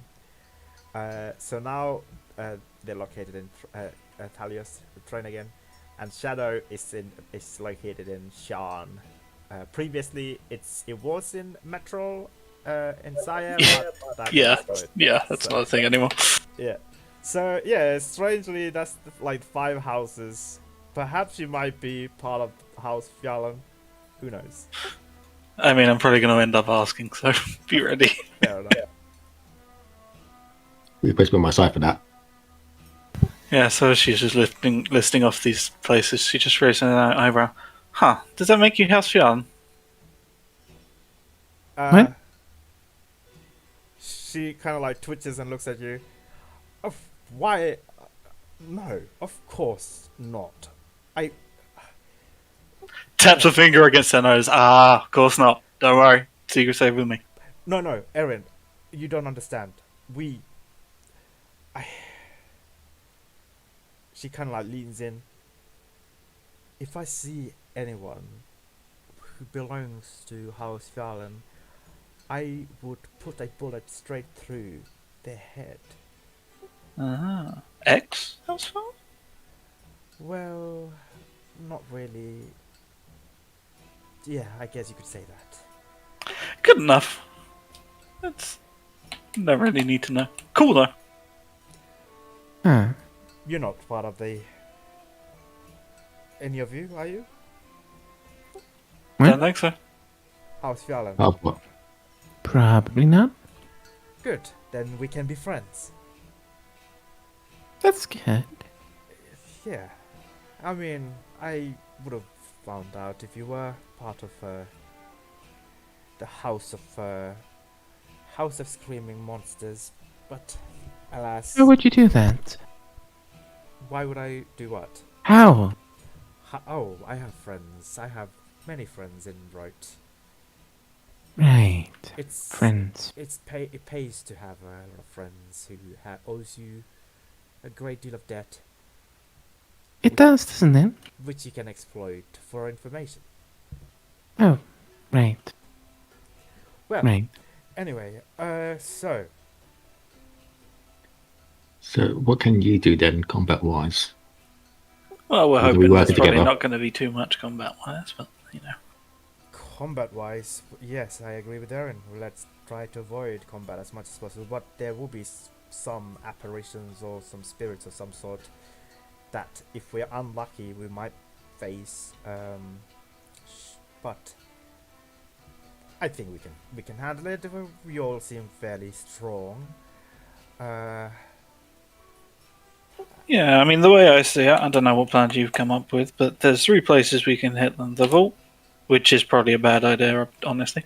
The train, which is, you know, more similar to the original one, or when they're bringing it to the train. Now, the problem with bringing it to the train is they're going to know, so we're going to lose the bonus. But it's also probably the one with the least risk. And You know, also just saying. the most security. Like, they have many guards, and whilst they're transporting, and even King's guards as well accompanying them as they transport these stuff, not just the dwarven guards. So that is out of the question, unfortunately. The vaults, the bank vaults, it could be a thing, but Yeah, they're going to have lots of set places. That's probably not. the glyphs and the wards they have there are way more stronger than the ones in the lightning train. Like, the spirits the wards summon will kill me with one strike. So I'm a little bit scared of that. Yeah, it's generally bad, I think. So that's why I was inclined to carry out lightning train. One seems doable, you know, well, with the capable people. I asked my brother. He said he will be able to join, and he's also managed to. Although I think he's trying to convince one of our old crew member. She would be very good at this kind of job. So, as a matter of fact, if you all don't mind, shall we go meet up with them, and we will discuss what we need to do in action. Sure. Sounds good. Not too far away from here. Shrugs, stands up. Very well. Let's go. She's trying to gauge, like, how much she can trust all of you guys, as well as how much you guys are into carrying out this mission in a adequate level, because she knows that failing this mission could tarnish her reputation in here, and there's a lot of things that's on her shoulders going into this. So, I feel like she would know that Erin has similar thoughts. Natalia is very much pretending to be into it, no matter how much she is actually into it. yeah, that's what I was concerned about. So, like, Erin also did tell you guys that she had to convince you guys quite a lot. So if you guys are pretending to be into it, or if you, I mean, if you don't even care, like showing disinterest in it, I'm assuming Warren, you know, Warren is not even being subtle about it. Is that I mean, I imagine he has kind of a poker face anyway. so? Can I ask you both to roll a deception check, please, to see if you how much? Oh shit! I'm a politician. Of course I've got to be Yeah, deceptive. exactly. And I've got good dimples. They're very distracting. 18. So 18? No. That's Yeah. probably... She 16. doesn't have guidance, so 16. Yeah. It's enough, anyway. Yeah. All right. So she's she. All right. As she's leading you guys away from the dark spire, drinking hole, she will casually make conversation. You know, let's just. It is quite risky, and my brother. He always has a backup plan if things go awry. We don't leave any of our crew behind. You can ask Bree, one of our ex-crew members from our Lazar Principalities days, years past now. She can vouch for you. We will always look after our crew member. You're part of the crew. You're part of our, let's say, a small guild. But saying that though, if we sense any kind of backstabbing or any kind of inclination to throw us under the train tracks, we will not take that kindly. Yeah, I don't imagine most people would. No, don't imagine so. People have tried in the past, but you know.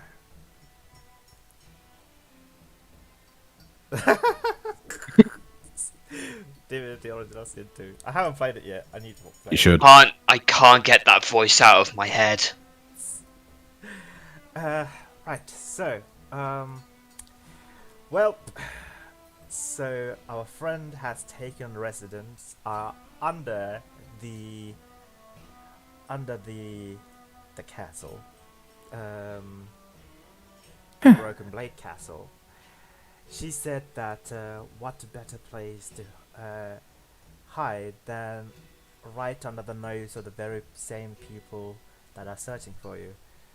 So, I mean, I guess she likes. Right. Probably she likes the excitement of being at risk of being caught by the King's Guard, I suppose. Anyway, who am I to judge? Right. So, there is a shop about a few feet that way, and it will lead. It's the host is a friend of mine, and a secret tunnel under the river that will lead us to underneath the castle. So, anyone has any concerns or any questions? No, sounds cool. Confusion. This is two people now in a row that think it's acceptable to go swimming in public infrastructure.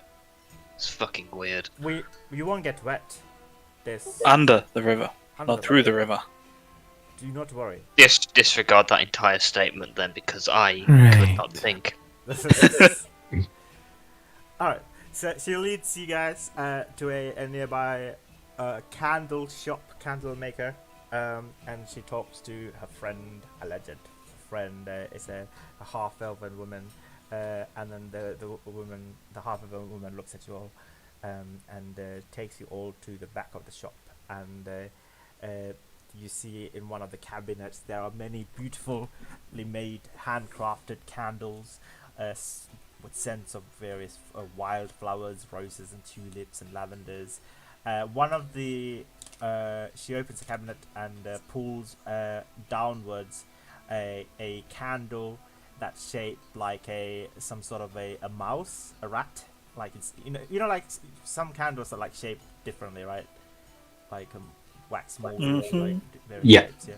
So she pulls that downwards, and the entire cabinet begins to sink into the floor, leaving a uh, a stairwell that's descending downwards, and she kind of like gestures you up, or Agony leans in and kisses the shopkeeper, candle maker, on a cheek, and says, "Take care.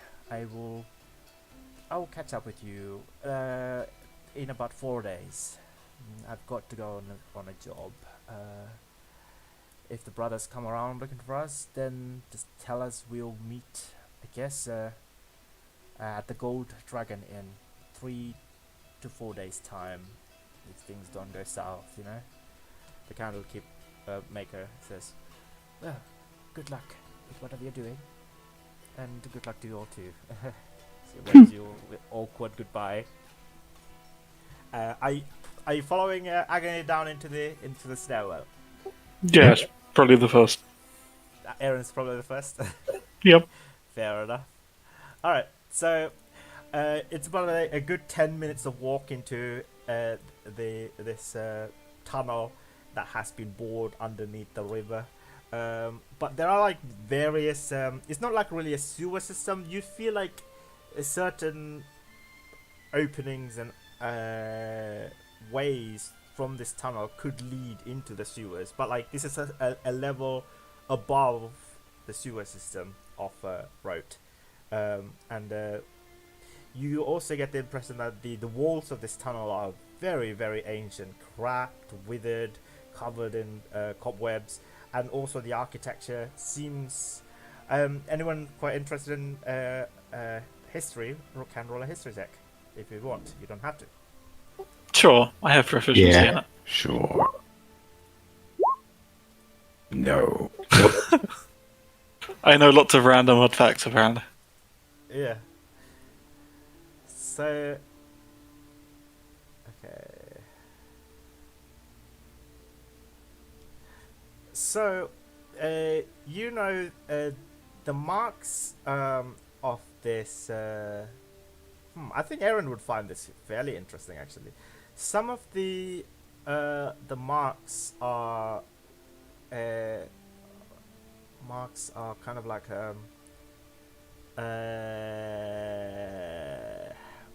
what's the word for it? A beholder, right? Vaguely looks like a beholder, but like a. So Aaron would know the House Tarkanan symbol, right? Probably, yeah.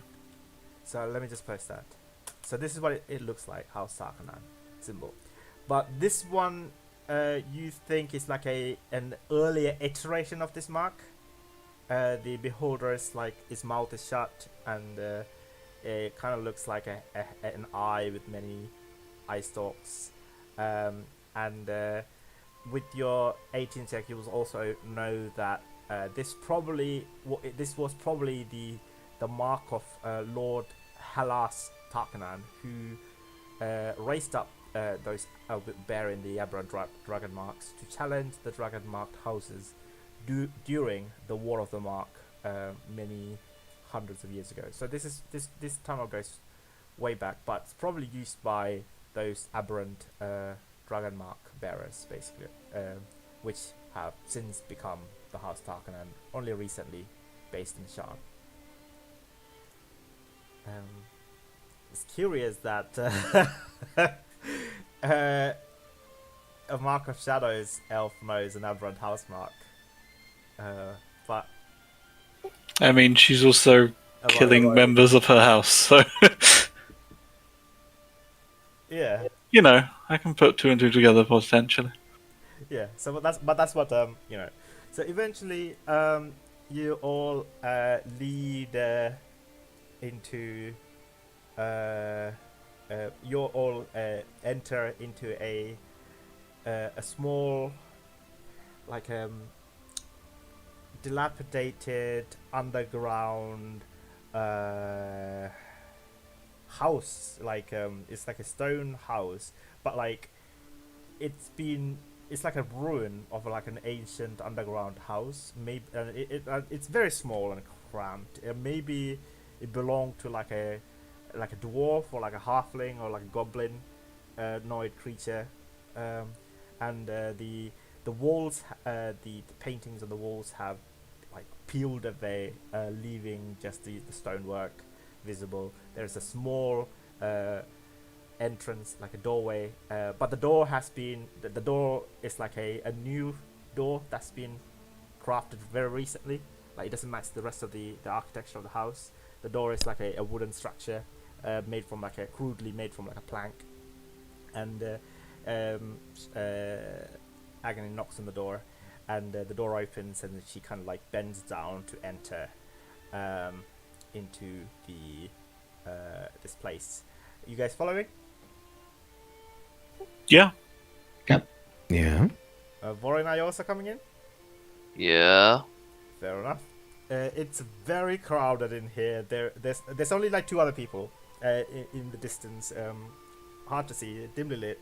But you see, there's many massive wheels of cheese in here. It smells incredibly of cheese. Some you pick up like hints of mold as well. Maybe some of the wheels of cheese has mold in the back.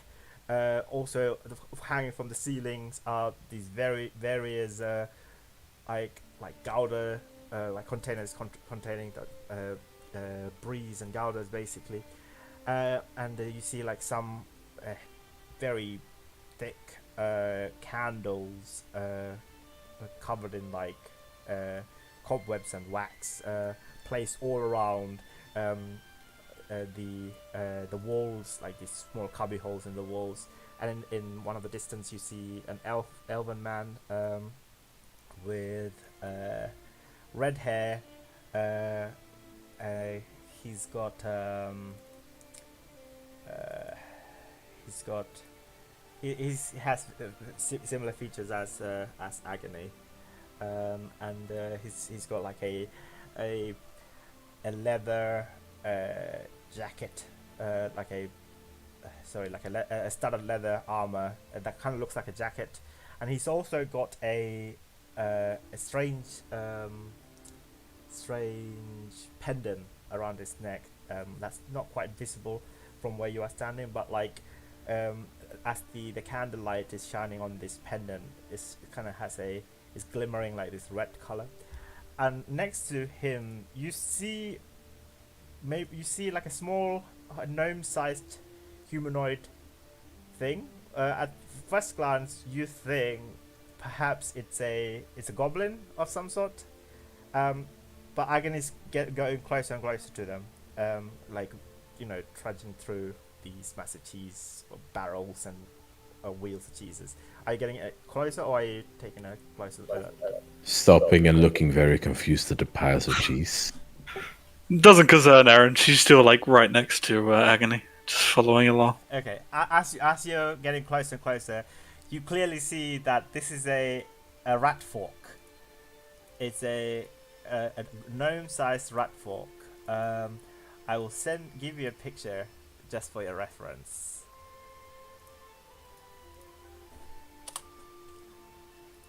So this is what Bree looks like.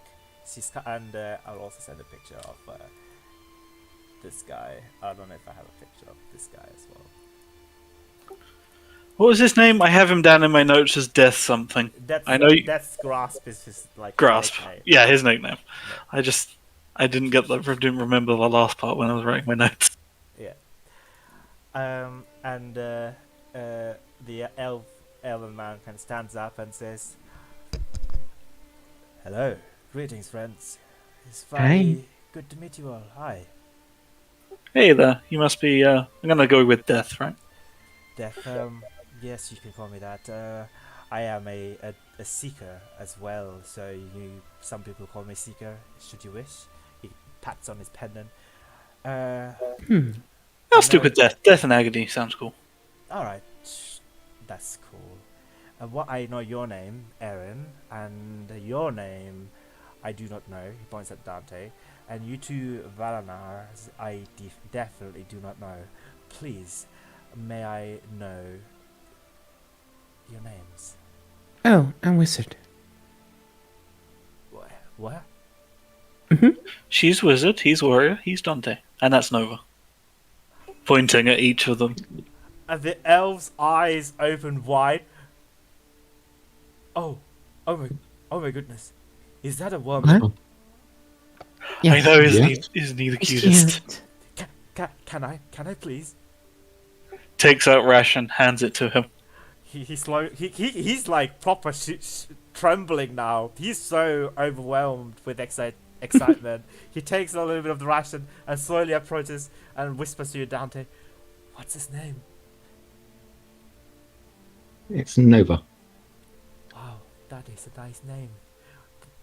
Hello, little fella. He's speaking in Draconic to Nova. Oh, okay. You know the language. I do, yes. Would you like a little bit of food? I don't know if you like this. We have plenty of these things. I don't know if you prefer that. He points at all the cheeses, and Nova giving you a look like, I don't really like cheese, not my thing. Dante. Yeah, I don't think cheese is his thing. But he looks at the treat like, yeah, that will do, and he's kind of like hesitantly approaches the elf, the treat on the elf's hands, and begin to slowly takes it. Oh my goodness, he is precious. I love him. Where did you get him? Honestly, he disappeared one day. He disappeared one day. Yeah. During the war, some nightmares, and then I woke up with this little one while on my chest looking at me. Huh. That's odd. That's yeah, but you know, I think it's destiny. Sometimes certain wormlings have a certain affinity towards certain people, and they just, if they're lost and abandoned or whatever, or just, you know, exiled, they seek out these individuals and wander. But this is just wonderful to meet you, Mr. Dante, and your companion. You know a lot about dragons, then? Yeah. I do know. Yes, I have studied the progenitor dragons. Of course, everybody knows those. I have studied the dragons of outer character, the continent that starts with A, which I definitely know is not Arkansas, but something else. No, Yep. the legendary dragons of Arkansas. Eberron? Argonescence. Arganesson. That's it. Argonescence. Hmm. The dragons of the Argonescence, of course, I have studied as well. The wizard, I'm assuming you studied a fair bit of dragons yourself as well. I mean, I looked a little bit into it enough to know that they're awesome, but He's I don't really know a lot. in Draconic. Yeah, and GC responding. In Draconic as well? Yep, seems to even not be thinking about that they switched. Fair enough. Oh, well, we should share notes sometimes. could be fun. Did you go to the academy of insert academy name of Belana that you went to? I mean, you have the name in the DM. I Isn't it forgot. like the Royal Valinor Academy or something? Nope. I didn't go with that one. Who mainstreamed that one? Fair. I think I have taken notes. Give me 1 sec. No, let me find it. Yes.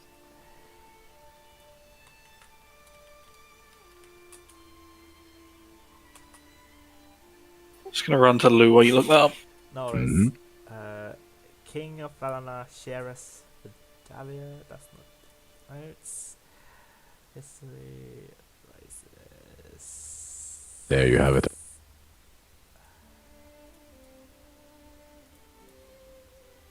Ah, thank you so much. Oh yeah, you translated it.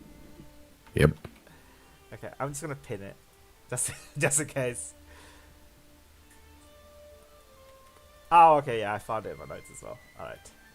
Okay, and he's fairly inquisitive about this academy, and he will ask you your level. Like, I'm sure there's different levels of academia. There's probably like years, I imagine. Yeah. So, my father Oh? is from Valana. He's a But I never been actually. I grew It's a up. beautiful place. Is it? Hmm. So I have heard. I am from the Lazar Principalities, which is not as nice as some of the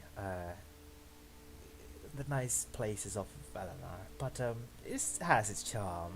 We have shipyards Hmm. and beautiful marine creatures, and the ghost ships. People love to wait Ghost around. ships?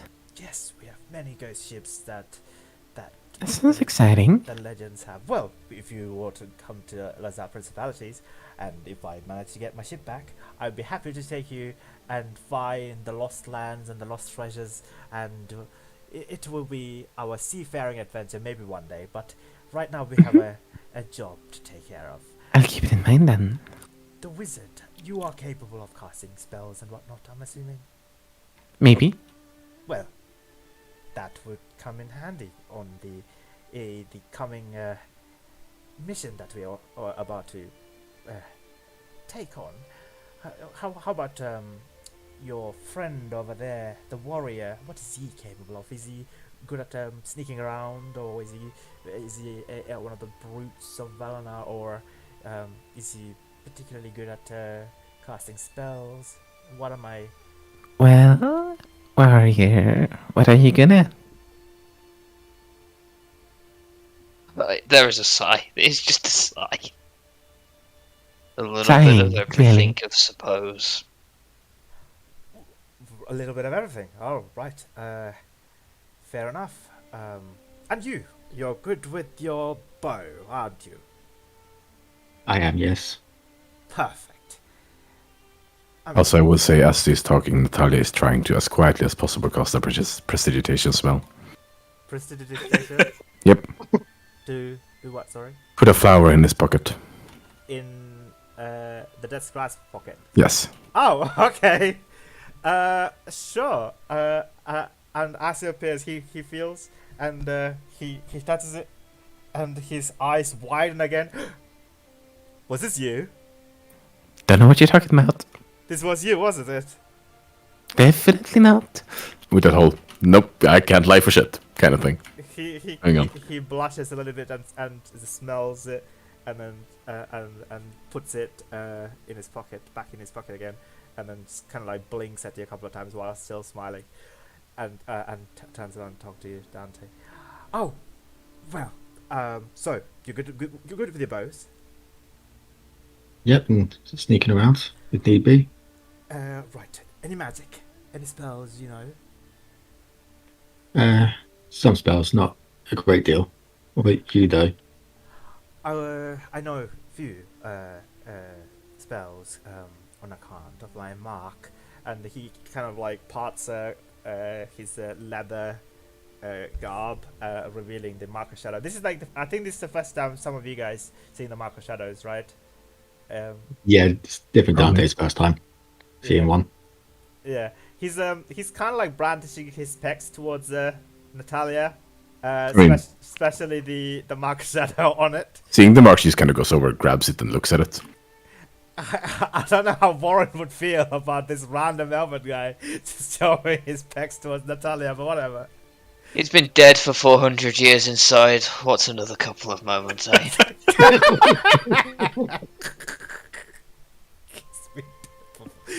That's words to live by, my friend. That's amazing. I'm putting that on a fucking t-shirt and wearing that everywhere. You should add it to the list of things that's said in this campaign. Oh shit, yeah. Okay, I'll let that. Alright. And so meanwhile, Aaron. Natalia, you touching the mark? And like touching around it and pulling it close to look at it. Okay. I But don't- maybe slightly touching it, I guess. Not intentionally, but maybe. I don't think the marks are kind of like magical tattoos, right? They don't really have any adverse effects for touching it. Maybe some No. marks will do, yeah.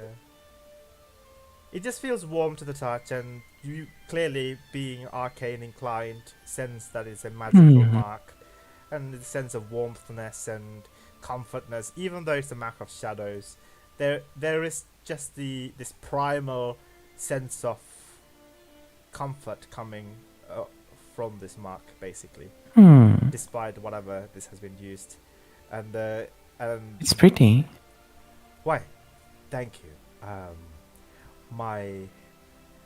This is just 1 second. I need to look up a key detail.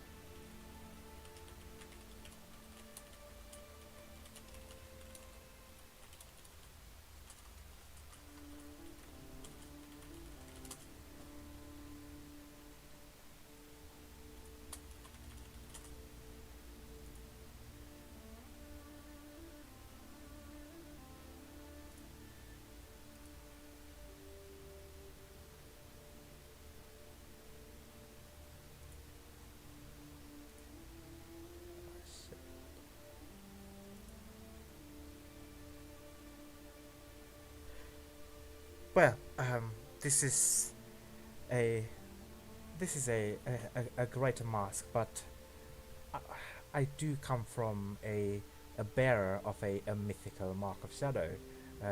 One of my ancestors have. You should see it. It falls all over his body.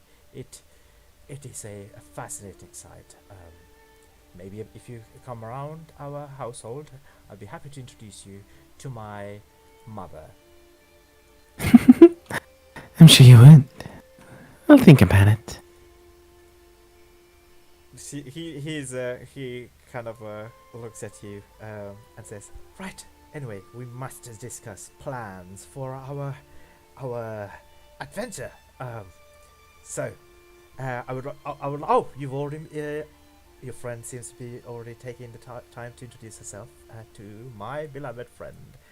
Meanwhile, Aaron, you've been talking to the rat folk this whole time?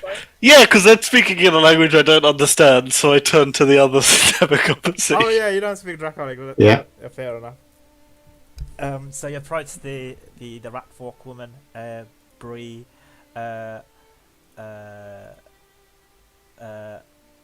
Bree Rockfall is her name. She's as you approach and you ask her, you introduce yourself, and she says, "Yes, I am. You have my humble apologies. My common, it's not very good, but I will try my best to speak this language.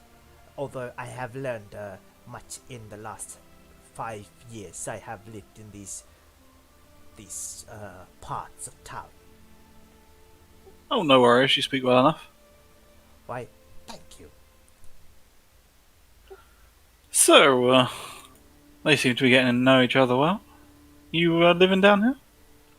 I have been lived ever since I got here for the since we had to leave the principalities over 5 years ago. Oh, and my friends come and visit me sometimes here.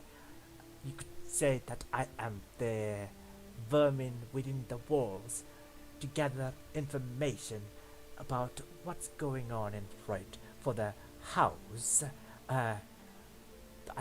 Although I bear no mark, I carry out these information gathering for the house that I work for. Yes. Sounds pretty useful. Yes, it is useful. Sometimes, if you are quiet enough, you could hear what's going directly up above. Her eyes dart back and forth and stares at the ceilings. I will tell you a secret. Don't tell anyone else, okay? Leans down conspiratorially, like, go ahead. Directly above my house here, it's the king's bed chamber. I have heard so many things in the last 5 years. How many of them are useful? Some of them, yes. Most of them, him bedding random women. But some of them are very, very useful, yes. Interesting. Hey, I have a question. Don't suppose you heard him talk about Captain Nebuch at all? Just curious, we ran into his relative. Roll a persuasion check. 11. 11. Yes, I have heard of the ex-captain of the King's Wand, Captain Nebik. He's a nasty one, isn't he? He is very, very, very nasty. Probably smells of mold. Apparently, he has been selling information to Karnath. He has been, he's a Carnassian spy, according to some of the reports the king has got. And recently, his superiors, from, his spy masters have requested him to procure some object from the library from the Mulgrave University, but which he has succeeded at. He was on the run to his cousin, but he was caught by the King's Dark Lanterns on the way to Zolenberg, and he was murdered by the members of the Dark Lanterns. But the book, or he has stolen, is nowhere to be seen. He must have stashed it probably somewhere, or maybe he's already sent it to his cousins. Interesting. There's still a bounty out on him. I guess they haven't broadcasted that they got him. There is a bounty on him. Yeah. Why would? Maybe they have not. I don't know. Perhaps they have. Maybe that doesn't make any sense. Maybe they're hoping to get the book as well, if people were still looking for him. Oh, perhaps yes.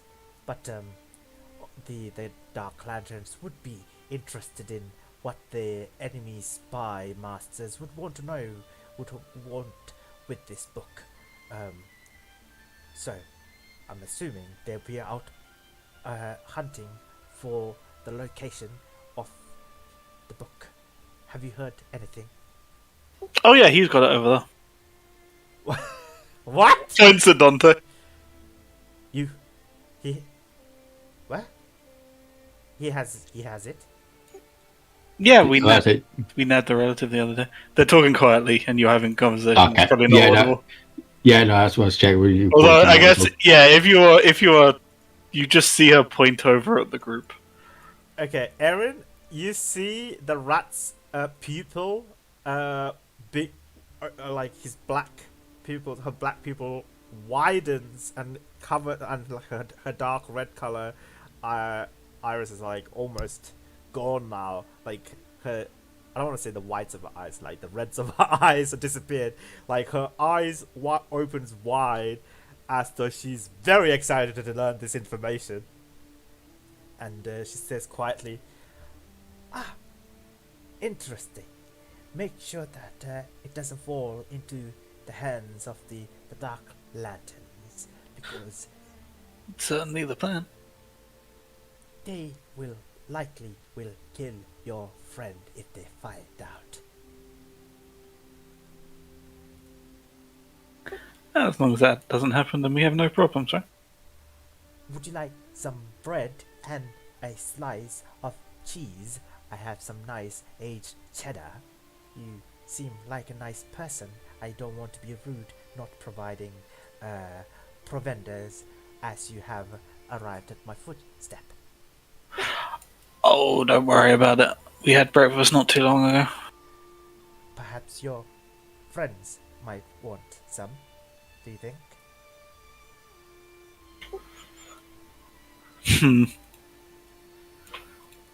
Just nod solemnly. I'm sure they would love it. I will go prepare some cheese toast. And she begins to waddle towards her a part of a house where there was maybe once was like a kitchen, but now it's just like completely filled to the brim with like barrels of cheese and some moldy breads. She begins to cut out a couple of pieces of moldy breads and begin to toast it over like a hot rock, and begins to melt some cheese on top of it, like some slices of cheese on top of it. The smell of cheese being melted on a piece of bread, it is so pungent. And she comes out with these four slices of cheese toasted bread, toast, and hands it over, like places it in front of you guys, and looks at you all and grins. Please help yourselves. I insist. Okay. Natalia tries a piece. It's a moldy bread. Tries a tiny piece. Okay, Dante and Warren? No, No? no, I don't want to be ill. Thank you. You don't want to be what? Ill. Oh, okay. Yeah, are you saying that to the rat, the woman? You don't I think- mentally think it, but do not say it. Oh, okay, fair enough. How about you, Dante? Aaron's just watching in the background to see what you do. Nova kind of whispers you like, "Oh, don't do it, man, don't do it. It's a bad idea." I must say, it is. She's staring at me intently now after knowing about the book, or just not doing that wide-eye thing anymore. Oh, that's a good question. Roll an insight check.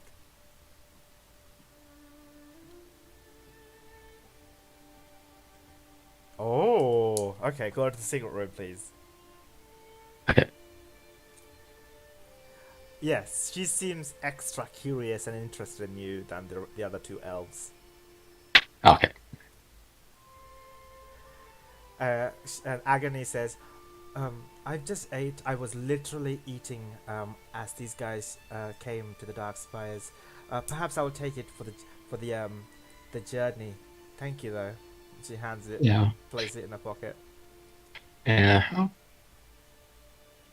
I'll take 4 rations for the train journey. It's going to be a long trip if we're going on that train. All right, you're I'll pocket it. taking it as well. All right, Natalia. Yeah, Yeah, I I'm mean, just I'm keeping an taking eye like on a her. tiny corner and kind of smelling it. yeah. You eat the corner where there's less mold, and it is very, very sour and very, very cheesy. Barely tastes like you can barely taste the moldy bread. That's how much of a pungent and aged cheddar cheese this is. Probably a good thing. Yeah, like after a while the taste is alright, but You know, I'm not tasting much more of that. I'm just kind of tasting it once and just nodding and then leaving it be. Yeah. She's happy that you've taken a bite. She will take note of that.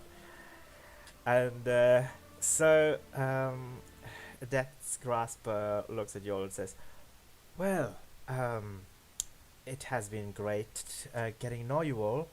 He was speaking common now. So shall we conjure up a plan to carry out this train heist, and another one just in case if the first one fails, and a third one just to be extra cautious, because let's face it, things will always go wrong even if you plan your absolute best. Right. Evan, Yep. he gets it. You need more plans than one. Yes, I quite agree. Definitely need to plan more than one. 2 if you're in a hurry, and 3 just to be sure. Right. He will begin to clear out like a little bit of space in this a small stone table at the center. There's like massive candle nearby that's like covered in cobweb, and like it's giving you like a small dim light, and he places out a small map of like layout of the train, and says, "Right, there are 15 cars, and the vault it's in the 14th one, in front of the caboose. We there is no point of entry directly from above or below. We would have to go from one of the doorways. What's what I'm looking for? This vestibule. I think. Is that the one? Possible. The small space between like two different trains. No idea. It's not I something just I've call ever it looked carriage into. link. Yeah. I think vestibule maybe an antechamber, I guess, kind of, sort of. Anyway, he says, well, right, and so I'm assuming you have some knowledge of the house contracts, securities and warding. They are exceptionally adept at doing such things. But nothing that we can't break with a little bit of help and with a little bit of knavery. So, the vault is the it's we should be able to find out. There are 5 vaults, 4 on either side, and an exceptionally difficult one to open the center beneath the car. And there are 2 doorways on either side, and there's usually I hear 4 guards, 2 on either sides, as well as their animal companions guarding the entrance. There is a wall of lightning that you can only go through if you have the mark of warding, but it's not something that is completely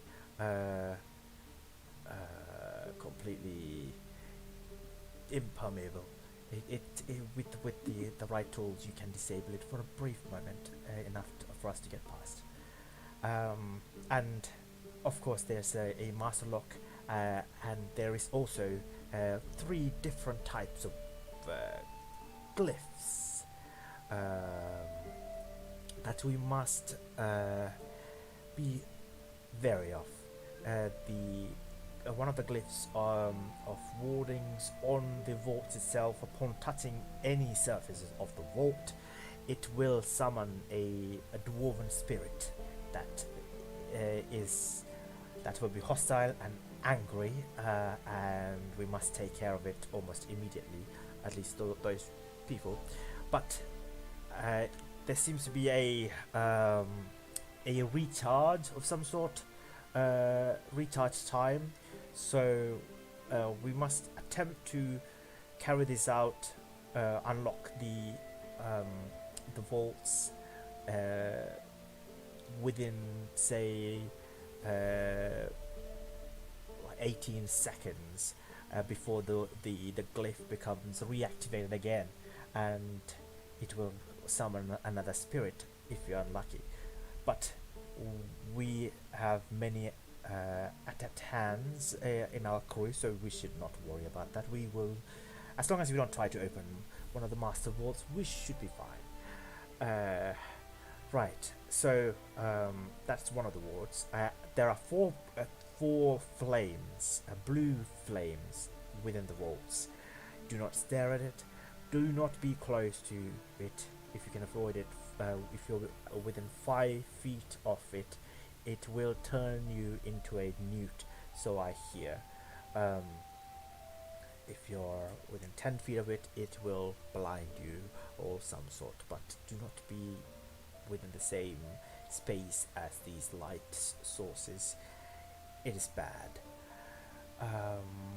Right, so the plan is to take out, knock out the dwarven guards, deal with their animal companions, disable the lightning rails, go in, take care of the vault.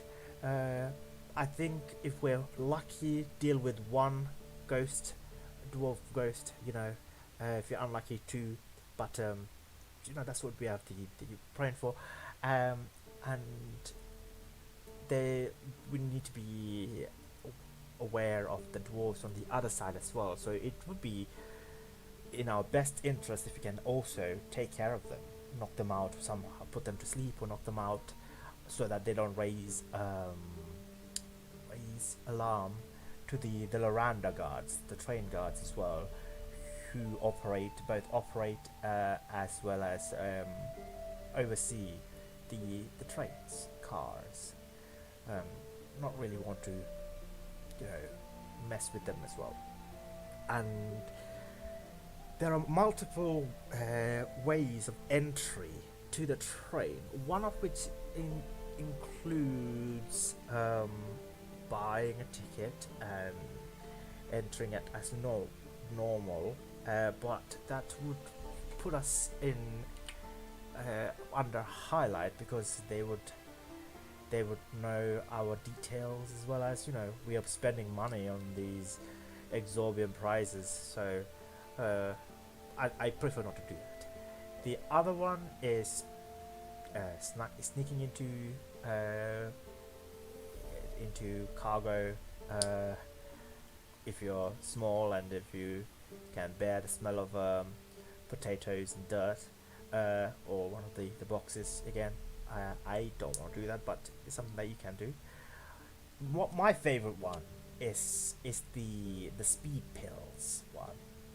Would you like to hear about the speed pills?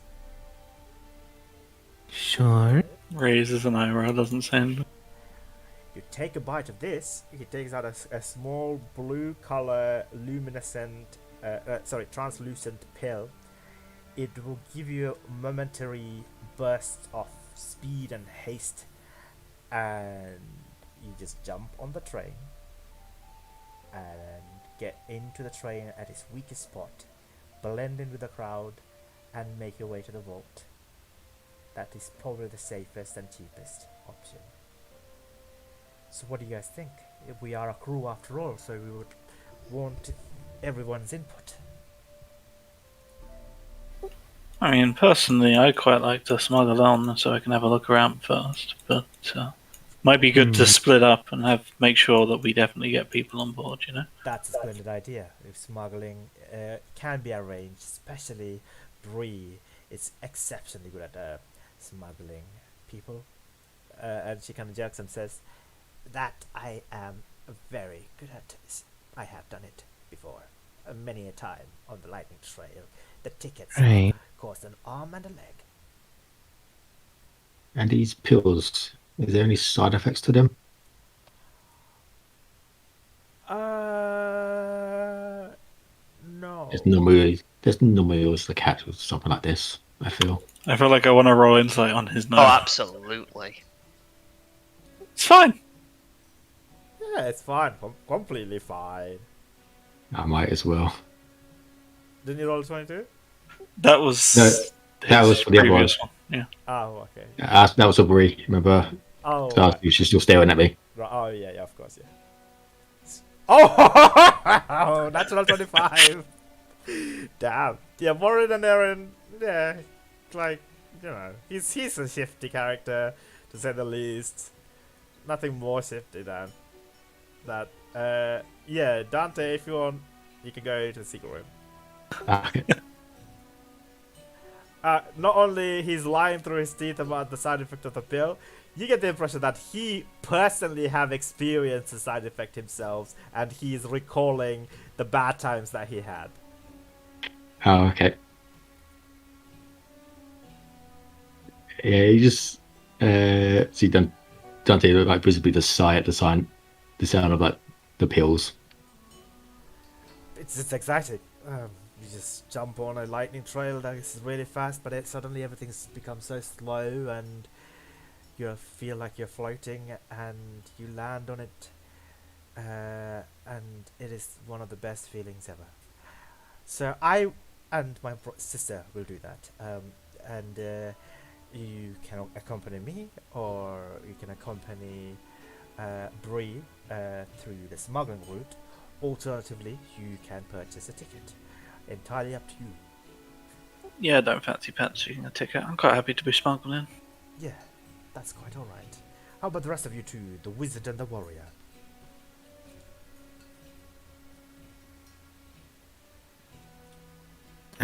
Fancy a little bit of skydiving?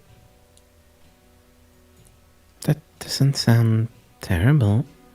It will be exciting and fun. I'm sure you're looking for some exciting things to do. Sure. I Yes? assure you, it will be safe. Oh, fucking hell, I'm inciting that. No. Hey, you have feather tokens. You'll be fine. There you go. That's where the important insights come in.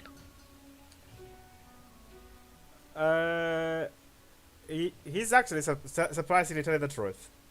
Like, the way... He genuinely believes it's safe. Yeah, he genuinely believes it's safe. Like, the way he has planned it. Mm. How long we got left to decide on this plan anyway? 2 days. We won't be out of the vault for 2 days. Indeed. Right. So we've got smuggling in, buy ticket, or that pill. Pretty Get on. much. And it would be in our best interest if we could procure some draughts of nightly sleep to aid in, preventing these dwarves being on our tail.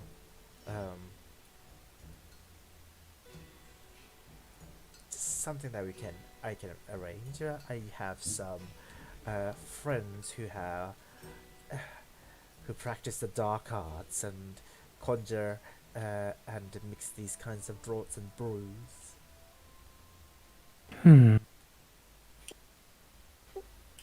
Any of those friends able to get something like, I don't know, or maybe one of you can do it anyway. Silence, just in case things go Good. sideways. We can make everything quiet so no one else joins us from the other rest of the train.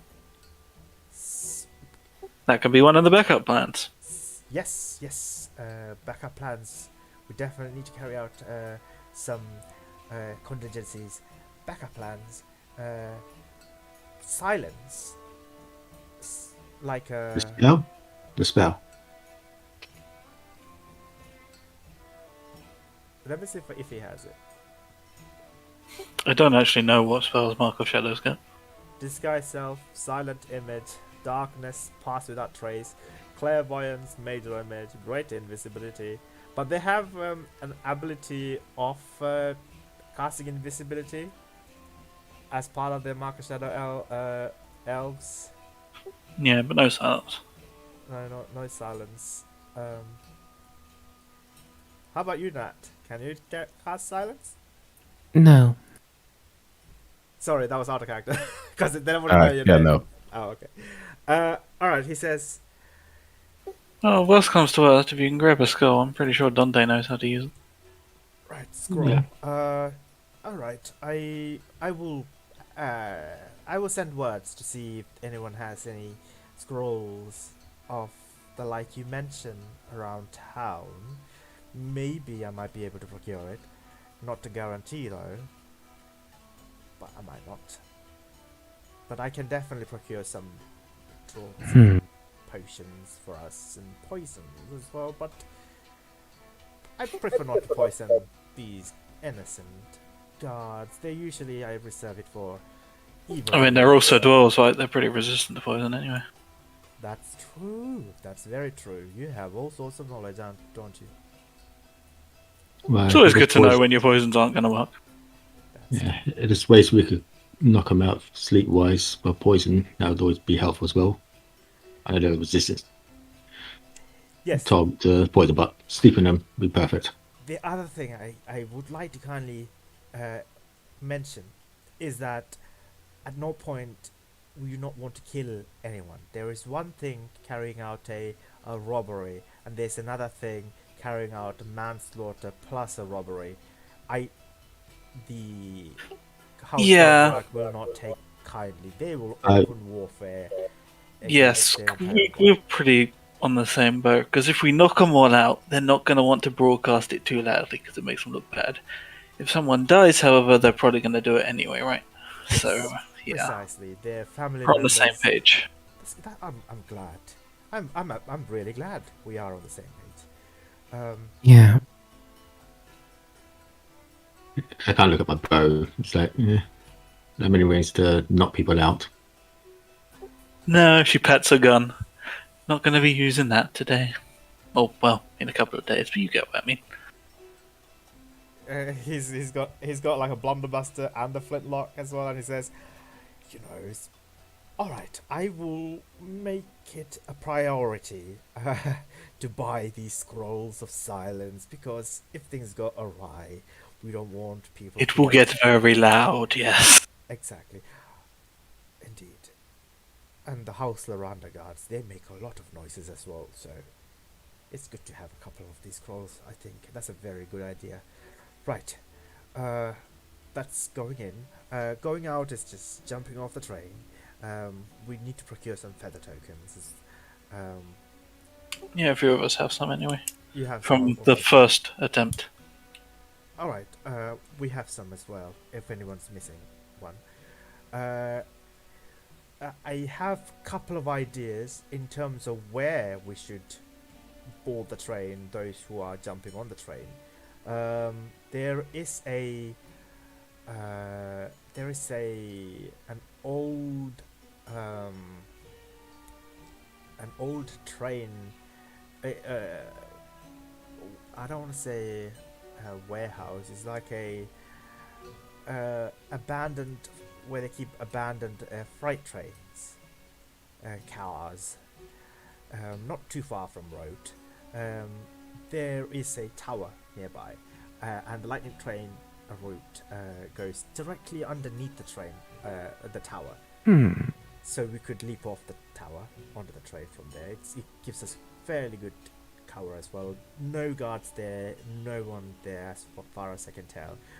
Just a bit off the edge of the Bear's Wood. Not too far away from road either. Well, maximum of a day's journey. So Seems pretty good. We don't want to go too far because, well, we have a few plans. We want to get back here and get on our way just in Yeah. case there is any heat. right. So Erin, you did say you were going to smuggle onto the train. Yeah, I mean, the car, from what I remember the first time we were there, the cargo's the one at the back, right? So it's going to be right next to the Dwarven carts anyway. So whoever, if anyone wants to come with me, we can take the guards on one side while you lot focus on the other. Yeah, I'll probably go Well, sneak on as well. I was going to ask my dear friend Bree here to carry this important job for me. However, no offense, Bree. Her calculations have been somewhat wrong in the past. Several times, actually. Would you mind if I give you a small task to carry out whilst you're on the journey instead that I was initially going to give to Bree? Depends what it is, but lay it on me. Right, so once you depart the station, in exactly 15 minutes, would you be able to send this bird to me? And he takes out this mechanical bird and give it to you. It will reach me within the span of a few seconds, 5 seconds or so. Damn, that's a fast bird. Well, it's magic. Anyway, I figured. yeah, and I will start counting exactly, and we will make ready, and we will take the pills moments before jumping. As you know, you will give us a little bit of heads up, and we don't want to waste the pills. You know, they're fairly expensive, but not too much expensive. Can afford it easily. No worries. So Can I entrust you with this, please? Yeah, I can count 15 minutes. There you are. Here you are. She hands a small mechanical ornate, seems like a sparrow or a robin, hard to tell, bird towards him. Um, just click his beak and throw it out the window. Seems easy enough. Yep, that's it. But just 15 minutes so that we can prepare at least. I mean, plus or minus a few minutes is fine. Whereas plus or minus, 5 minutes is not ideal. He kind of glances at Bree. She kind of looks a little bit embarrassed. Oh, don't worry, Bree. I got this. She looks at you cautiously. Right, so, can I entrust you two, elves? Please, would you mind going out to my friend and procuring the sleeping draughts? Looks at Warren. Just gives like the most unimpressed, continue talking look that you've ever seen him give. I guess that could be done. Very well. My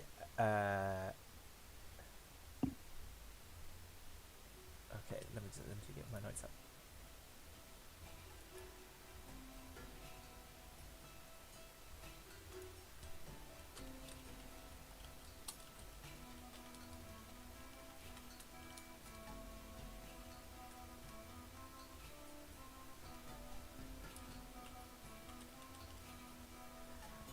Right. Do you, I do believe you're staying at the Golden Dragon Inn. Is that correct? Yep, most people do. Of course. Mm-hmm. Not too far from there. Within the woods near the Temple of the Sovereign Host, right next to it, there is an orange grove. In there you'll find an apothecary. The name of the establishment is called Red Ribbon Apotheca. In there you'll find my friend Omar DeCaneth. Everything will be arranged in your hands, and you must only to go there and say what you're there for and procure the draughts before the heist. Can you do that? Right? I'm just divvying up jobs to different people. Sure. Right. And he wants wander over to Dante and place a hand on your shoulder. Right. My friend, I need to ask you to do another important job. And what's that?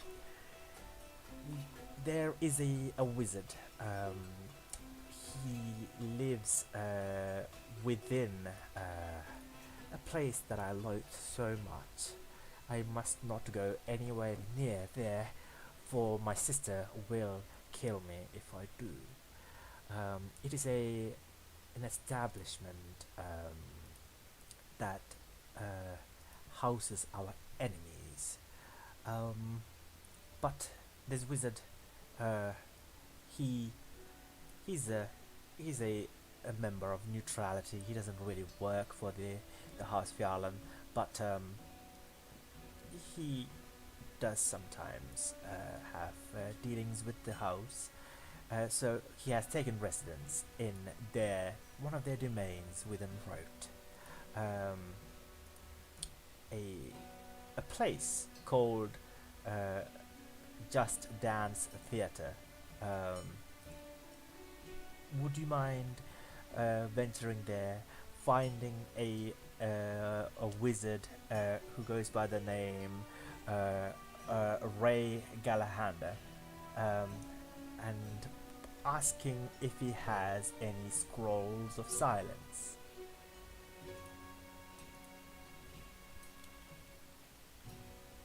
I'm sure. Should I say your name so he knows I'm with you?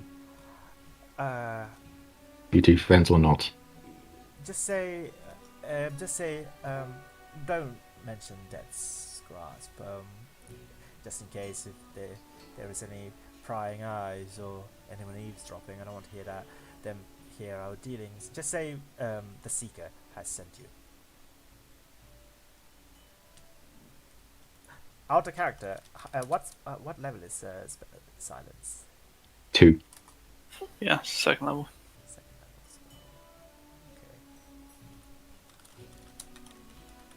Okay. Can we make a guesstimate of how much that would cost? Yeah, that's what I'm just doing at the moment. So, it's the second level is uncommon. So, maybe about 20 to 50 gold pieces, but you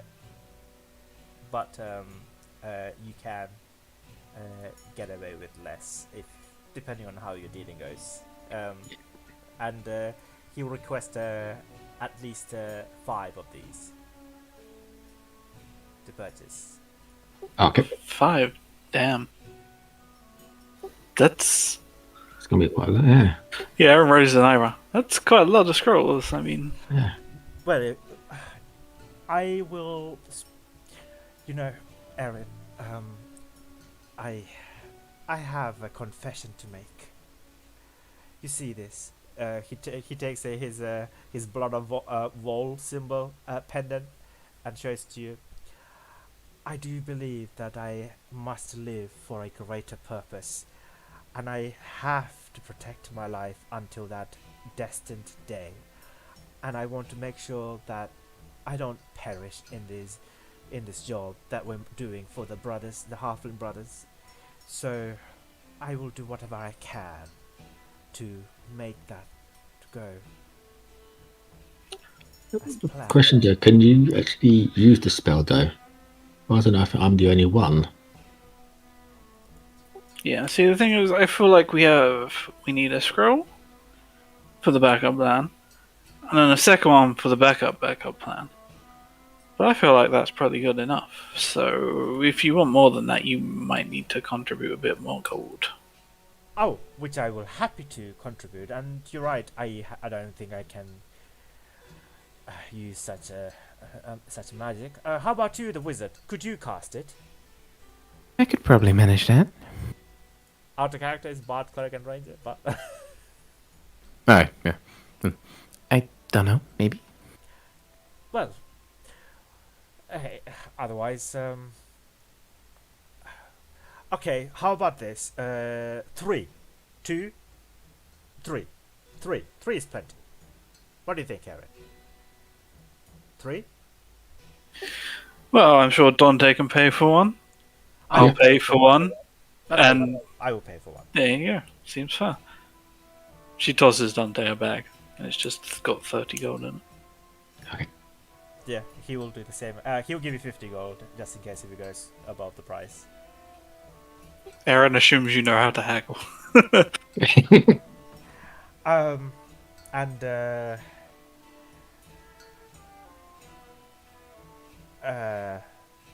do not if he is trying to sell you any dragon's blood, do not buy it from him. His source is not great.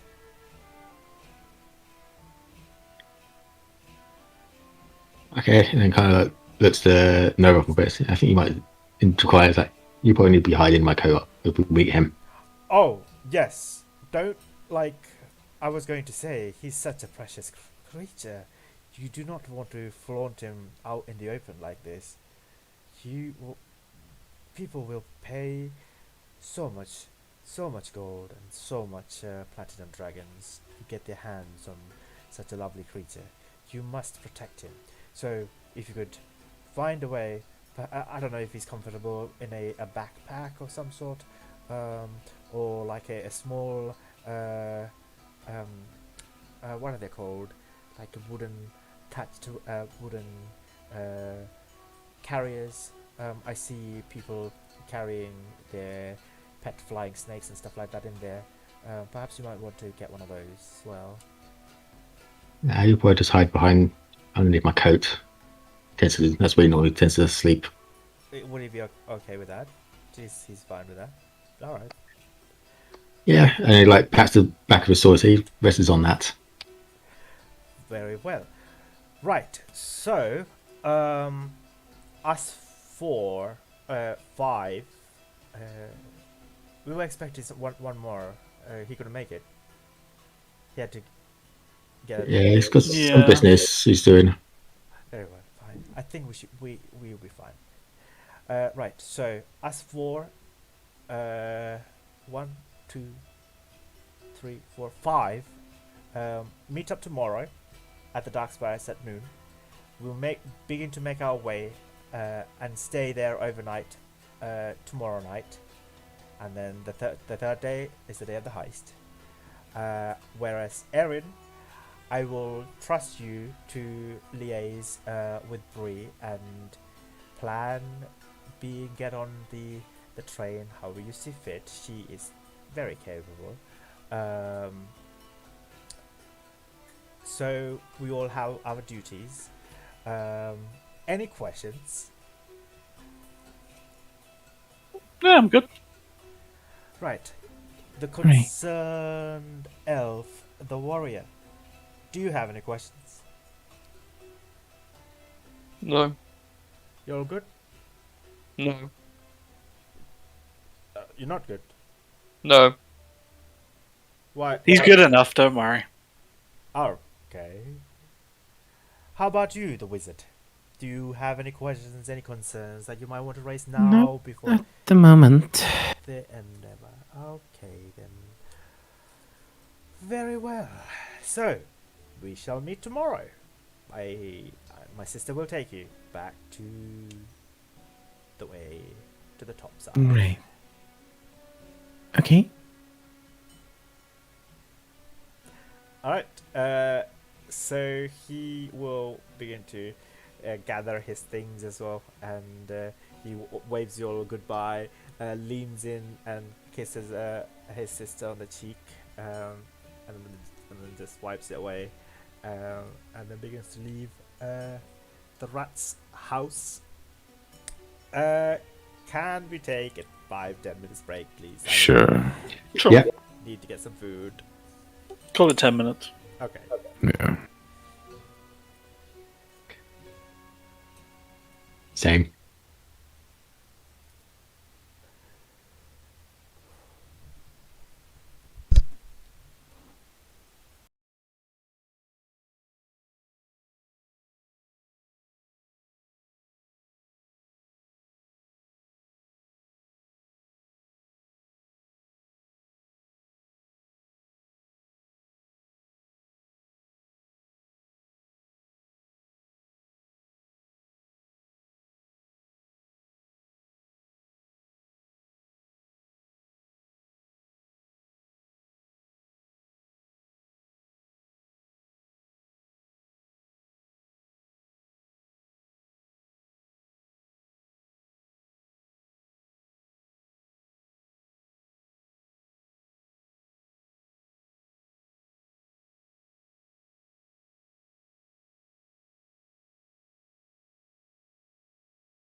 Welcome back. So, what specific way do you think this is going to get us killed? Good question. Probably gonna get discovered and then killed on the spot by Gotch. Sounds fun. Yeah. I mean, they have pass without trace, so you're going to all get a +10 to your stealth roll. Mm-hmm. So I'm sure you'll actually be able to sneak. And at least they won't know my face until I'm dead. I mean, it's probably better if you don't die, but fingers crossed. I mean, you have a feather token, right? If you're getting close, you just jump. Mhm.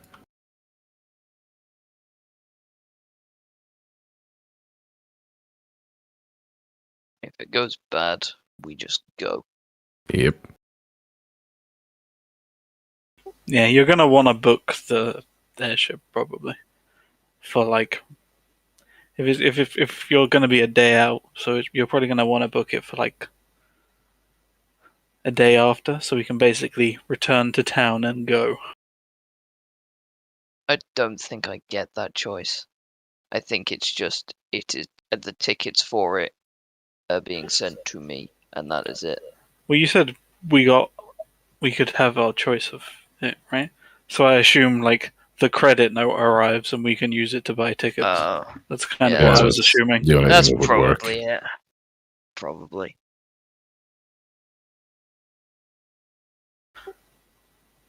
Yeah.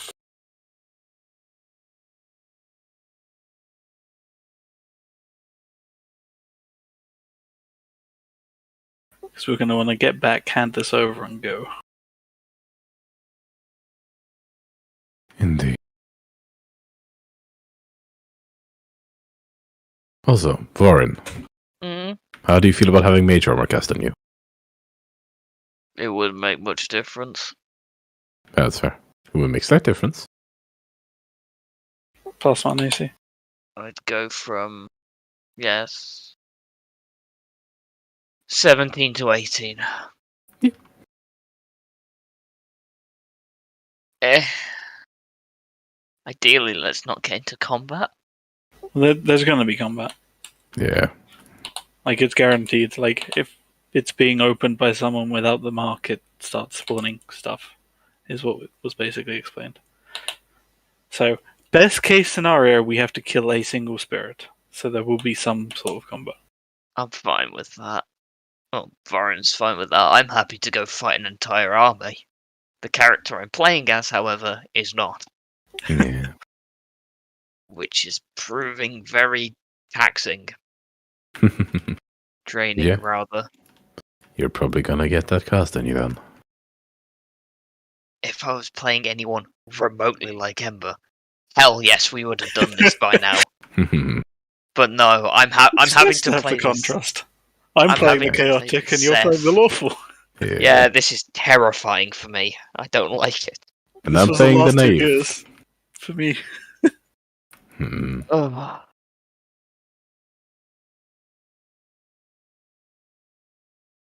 Look, if all else fails, the next one is being a mix of lawful and chaos, and I will make it work.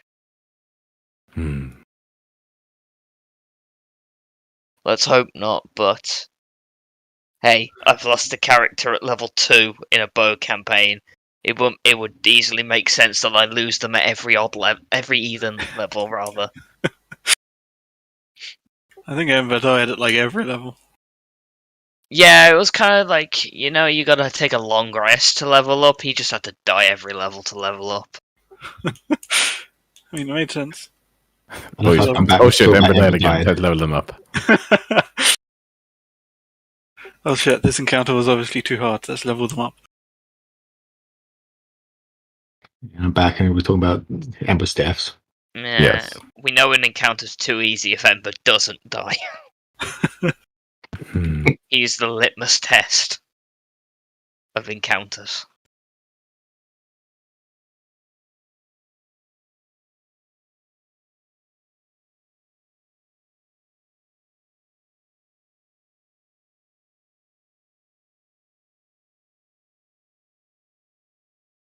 Did I say I was starting to like draft out a new homebrew campaign? No. Oh, well, that's a thing. All right. Tell us about it. Really early stages, because if I get too in depth in planning, I'll either want to run it while doing third year studies, which I don't think is a smart idea, or I will burn myself out and not want to run it. So I'm kind of light planning it at the moment. It is basic. It's a mix of kind of, I don't know how to put it, kind of like medieval, but sort of like Horizon Zero Dawn esque. Mhm. Like you've got, I can just log into Roll20 and look at what I wrote. I should probably take this time and update my notes so I don't forget. I do them the day after now. It gives me something to do and a little break from work and stuff. That's what I usually do, but if I can do it while it's fresh in my head. No. Yeah, mine is just make sure I know the name of this wizard. Let's have a look. Things the players should know. It is basically the world. There was an ancient empire, and they built it up to like really high modern standards. Cars and tech and whatever. And then they did some stupid shit and wiped out the entire world and every other plane. As a fallen empire normally does. And then this campaign setting is basically like 700-ish years after that. And so there's all these like ruins of these old empires and this technology and stuff like that. And it's basically just trying to rediscover that. I feel like I have been the inspiration for at least one of those plot points. Yeah. Baker. Yeah, slightly. Yeah, I can see a bit of that. I took... Yeah. It was mostly inspiration from XCOM. Fair Which enough. sounds weird, but I've been playing an unholy amount of it. So, That's fair.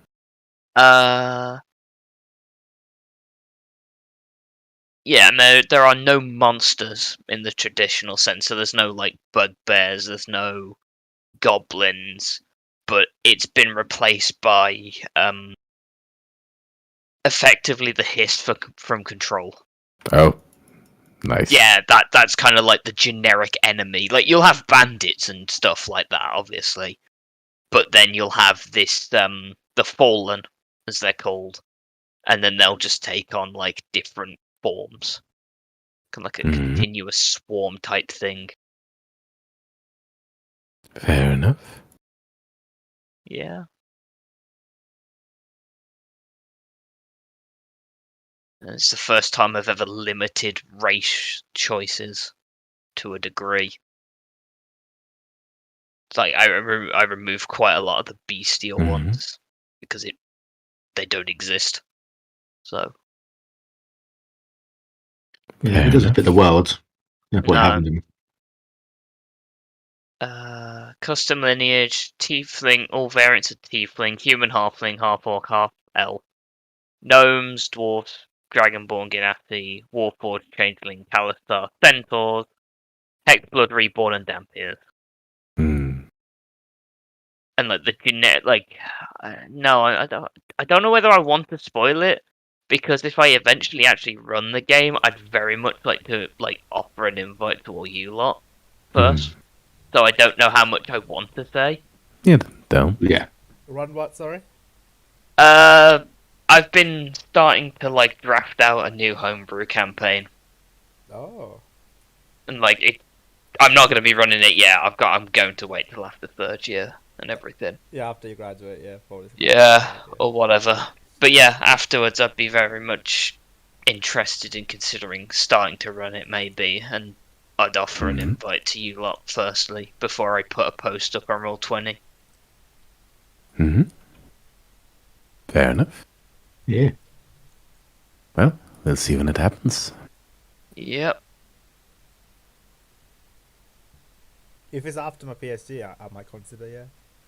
Because currently I don't have time. I only have time for one campaign. Yeah, that's fair. I finished my PSG July.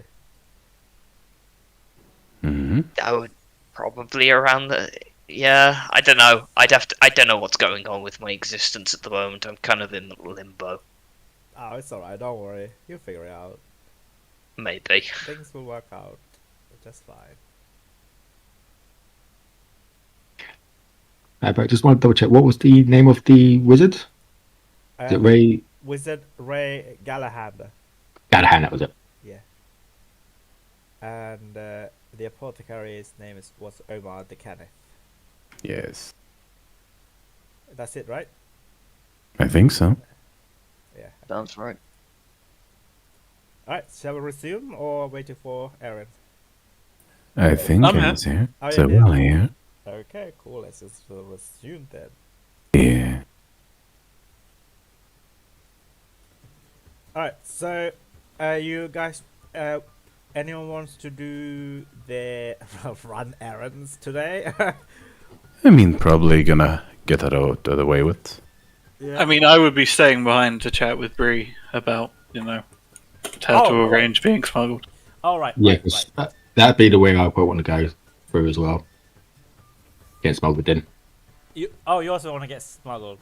Yeah, I'm not taking the pill. You succeeded in the insight check. You're not taking the pill. Okay. Mhm. Is Natalia and Warren okay with flying? Skydiving? I've done both before. Alright. I guess. Okay, that's good. There's two even split then. Alright, so 3 smuggling. So you, Dante, you also stay behind as well then? Yeah. Okay, cool. I want to know the exact side effects of this damn pill before we take it. I will go to a pharmacy and ask for the little pamphlet that's always in the box. Mhm. I feel like it's probably illegal. Oh, I mean, you could ask the apothecary. You're going there now. Yeah, we're going there, so. Yeah. Alright. So. Oh, wait. Okay, so, Bree, so you two are staying behind Bree, Breeze. And she says, okay, right. So, both of you. Is that right? Yeah? Yeah. So. Okay. It should be doable. I have just the thing. I will be with you in just a moment, please. She begins to walk towards another part of her stone house, and she comes out with a small chest that's covered in like dust and ash and soot, and she just like swipes it away and just kind of coughs a bit, and she begins to take out the thieves' tools and begin to fiddle with it. And after a moment or two, she opens the said lock on the chest, and from inside it, she will takes out one cloak for herself and one cloak for Erin, and another cloak for Dante, and she closes the chest. It fits really well on her because she's like half the size as you guys, but this cloak is like goes only up to your waist. I mean, this is perfect. She drapes it over her arm like the artwork I have. It's a jeweler's cape. Let me have a look at your artwork. Oh, okay. Yeah. As you do so, Bree seems a little bit apprehensive, and she says, that won't probably do.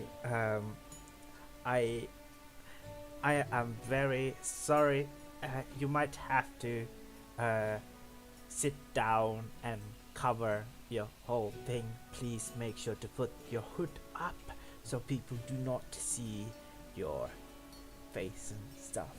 These cloaks of blending have passed down to me from my papa, and I have it with me. Roll an insight check if you want. Yeah. Hard to read the rat, but Sure. you can roll an insight check. Oh, 24, damn. An 18 as well? You Oh yeah, she's totally lying through her teeth. Like, why would, if she's passed out to her from her papa, why would she want to use a thief's tool to open the chest? You know, it's totally not hers. She digged it from somebody. And she says, so, Hey, come on, we're buddies here. If you don't want to tell us where you stole it from, you don't have to lie about it. I stole it from the King's Wands guards when I first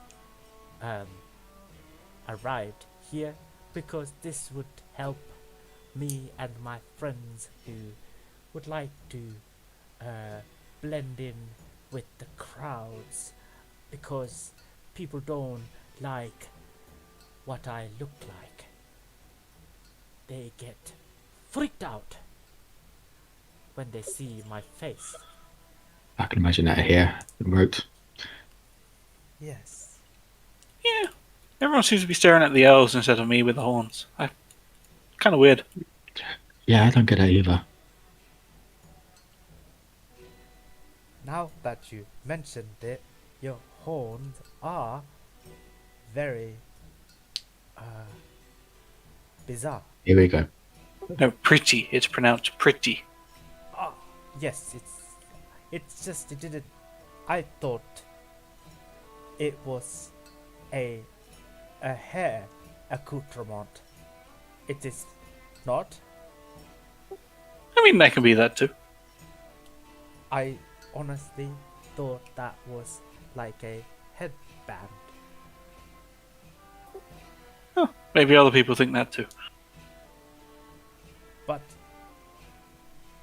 now that you mentioned it, it is rather pretty. Grins, bows. And now it has 2 times bigger now. Thanks. Right. Anyway, you just wear it, and it will help you blend in with your surrounding with ease. Works exceptionally well whilst you're doing it next to barrels, sacks, and straw. But it will help you blend in pretty much with anything. If it's particularly difficult patterns, like avoid, if you can, checkered patterns, zigzags. Oh, it also does not like the color purple. You know, I think there's something wrong with it. But apart from that, it works just fine. Oh, I'm sure we can find some crates and barrels in the storage crates. Yeah. To hide mine. Yeah, Let's just get onto it now. but Well, I mean, if you don't mind sitting for a while, I'm sure we can sneak on the night before when there's less people around. but You're not going to start having security until, there's stuff on it worth stealing. but True. but Nan tells me that that there will be patrols walking. I mean, Death's Grasp tells me that there will be patrol in even through the cargo, so we must be cautious at all times. Well, of course. Wouldn't take to being discovered early. Yeah, and don't. Okay. She looks a little bit frightened because she let slip her dad's grasp name accidentally. I mean, she definitely took note of it, but she is saying nothing. Yeah. Fair enough. Yes. So, the train departs at 2 on the morrow. So, we shall meet at Maggie's candle shop Not tomorrow. The day after is tomorrow. the day after. Is it? Yeah, 2 days. 2 days. 2 days. I am sorry. I get why I'm doing the one counting. I can imagine it's quite hard to know the time when you're down here, though. Yeah, fair. Yeah. So, 2 days, noon, we meet at the candle shop. I am assuming that's how you came down here. Yep. Not the Yep. other way. All right. Good to know. And then we will make our way into the drainage pipes next to the train stop, and we will don our cloaks and our masks, and we will hide into the luggages. Sounds good. We'll see you Yeah. there in a couple of days. We'll see you there in a couple of days. Indeed, I am actually quite happy to meet you all because I have not met many down here before, just other house members of the, you know. Yeah, we know. Okay. Well, enjoy yourselves. We'll see you in a couple of See you days. soon. Can I tell you another little secret? Raises an eyebrow. Wait. Death's. The Seeker, he has plans, always backup plans. So please, do not worry, okay? There will always be a get out of jail card. I have heard him talking to some of the Griffin riders of I forgot the house name. Is it Denny? No. Galanda? Oh yeah, nope, that's the wrong one. Vidalis. Griffin riders of House Vidalis. So, if things go south, we will have an escape plan. Understand? Sounds good. I have Yeah. been with the siblings for many years. We have not left a crew member behind. You can roll another insight check if you want. That one I will. Okay, I don't think Aaron cares. fair enough. Oh yeah, she's telling the truth. Okay. All right. Would you like to take some raclette cheese? You can, if you have some sort of a instrument to heat them up. It is rather nice. I personally am big fan of raclettes. You know what? Sure. I'm sure Zeke will appreciate the gift of food. Yes, yeah, I think he would. Okay, she grabs these two small blocks of some really fine raclette cheese and hands it over to you. Goes in the bag. Okay. Damn it, I want some raclettes now, damn. Okay, so, and then I'm assuming you take your leave. Yeah. Yep. Very well. All right. So, Warren and Natalia, are you going to the apothecary now, or you're gonna I guess so, yeah. leave it to Yeah. tomorrow? May as well get it out. Okay. So, all right. So you arrive at the temple of the sovereign host and the orchard behind. You begin to find.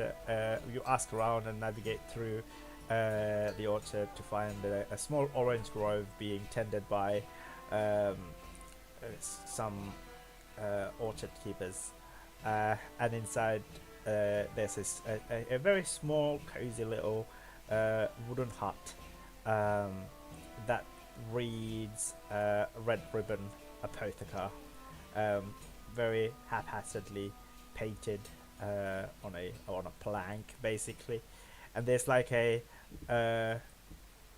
topiary. Fuck. There's like a topiary in front of the house, in the shape of a like some sort of a beastly creature, maybe like a cougar. Yeah. You think this is the place? By the very well handled sign, yes. Alright. So, You let's going go. in? Going in? Yep. Alright. As you open the door, these weird dangling things from the ceiling, like those wind chimes, begin to cling and clang. You get immediately hit with a strong smell of herbs and the earth and dirt, as these various fruits and dried leaves are hanging off the ceilings. Various bottles filled with, like, mason jars filled with various ingredients like eyeballs and whatnot. Does this remind you of Mom's conservatory too? Oh god, don't remind me. I forgot to water the flowers before we left. I'm sure it's fine. Oh, I'm in trouble. You're always in trouble. Hey, I wouldn't have it any other way. I know. I wonder if the chap here's down to earth.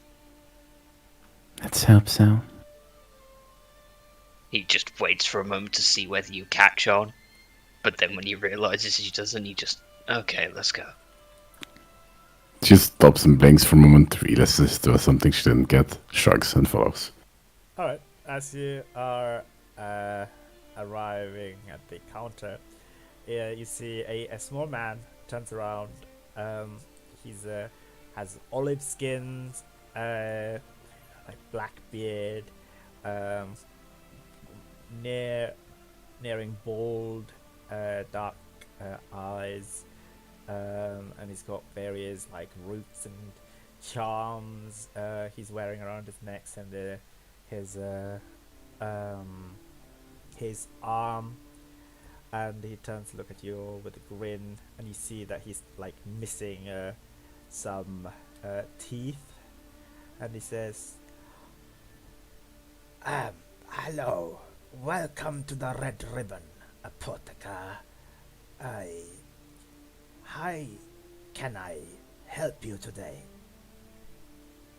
Greetings, Omar Dickness, I presume? You know my name? Yes. Why?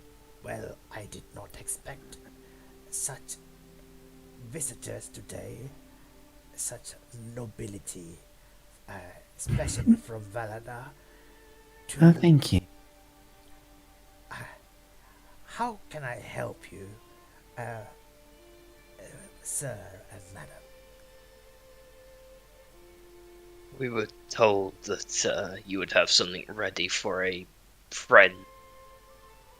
And Yes. did I he have many. give us a name? He said, I think he said ask for the. Oh no, that's for Dante, the Seeker. Yeah. Yeah. Well, I mean, it's up to you guys. You can call him by the Seeker or Death's Grasp. It's a ridiculous name, in my opinion. Yeah. Death Graph Seeker? I don't, honestly, I do not know. I think it's kind of cool. I think it's kind of cliche. Honestly. Well, cliche can be cool, okay? I suppose. Anyway, that gentleman said that there would be a package and he sent us to come and collect it. Omar raises an eyebrow. He did not send any packages? What do you mean? No, he requested a package from here and we were sent to pick it up for him. Sorry. Hmm. Oh, how do you know the Seeker? Met recently, became good friends. He has accrued many enemies within these holes of road. Are you one of them? I am not, but my... Neither are we. Are you sure? Yes. Pretty positive, yeah. How do I trust you? Do I look like an enemy of him?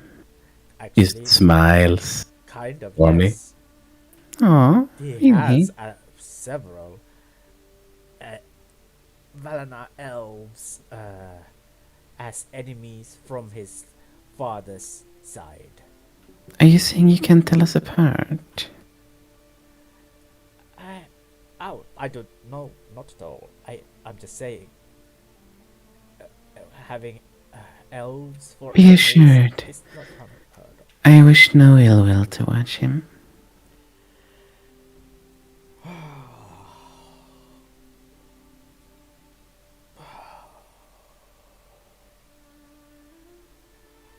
I am sorry, friends. I have lost many businesses with many clientele because of wrongly entrusting people who turns out to be backstabbers.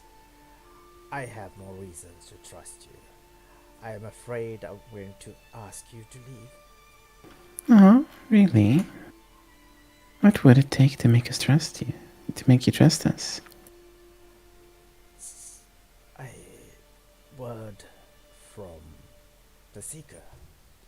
Token from the Seeker. Well, word is probably more trustworthy.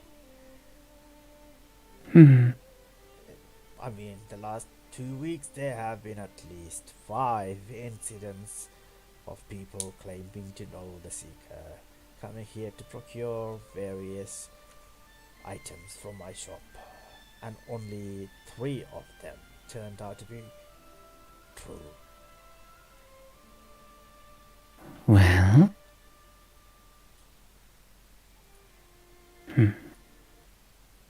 I suppose we could go and get his word to get him to come here, but that would be, well, a lot of work and an annoyance to him.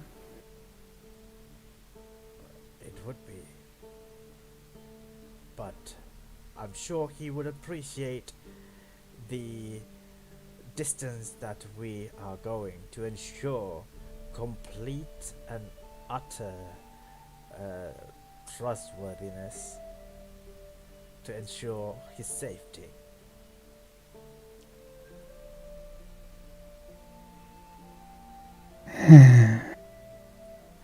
Well, until then, I will bid you farewell.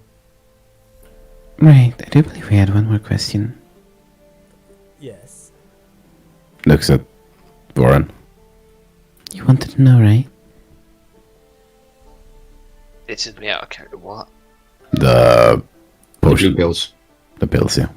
Oh, yes. Sorry. He mentioned about these pills. Speed pills, blue things, yay big. Honestly, I'm not down with the lingo at this point, and I can't be bothered to learn. Oh no, you're right. They are called speed pills. Oh, We don't really have any clever names. Not yet, anyway. Open to right. ideas. What are the side effects of taking those? Like, what do they actually do? Mm-hmm. They fills you with invigorating energy for a brief period of time. everything's around you slows down. You can take. You feel hasted. You can take 2 actions, but I mean, out of character. He will explain the effects of haste spell.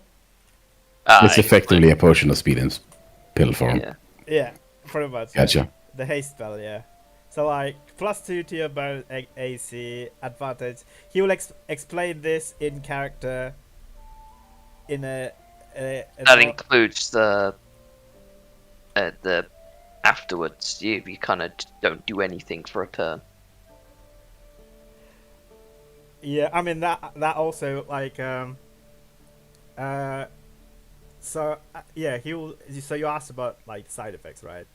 Well, I asked about all effects, Oh, including side effects. So yeah. all effects. Yeah, okay. Yeah, roll a persuasion check. Would it count as Natalia helping you? Oh hell yeah! Just like Ember, except I have a modifier this time, and even I can't roll well. Hell yeah! Yeah, he'll say. Well, you see, the brewing of this potion was fairly successful. However, imbuing it into miniature pillular form, I know that's not a word, but whatever, it has proven rather difficult. So the pill has, granted, still works fine, mind you, but has got some new, rather unfortunate effects as part of his enchantment. For example, Which is after it wears off, there is a chance that you will feel incredibly faint and sleepy and want to go to sleep. And then after a while, you will feel incredibly tired and just want to go to sleep. For the rest of the day, if you're lucky, sometimes the effect can last for another day. That's pretty much it. Nothing nefarious, just a little bit off-putting to some people, you know? right. Well, Noted. Thank you. yeah. So nothing bad. But, you know, just you will feel incredibly tired afterwards. There's Okay. chance though. Not guaranteed. If you're lucky, then you might feel fine. If you're hearty enough. I have a distinct feeling luck is something I have not had on my side up until this point. Oh, you and me, brother. I have had terrible series of unfortunate events that has happened to me. Oh? For me to end up in here. Yeah. How did that happen? Oh, my wife ran away and I lost my kids.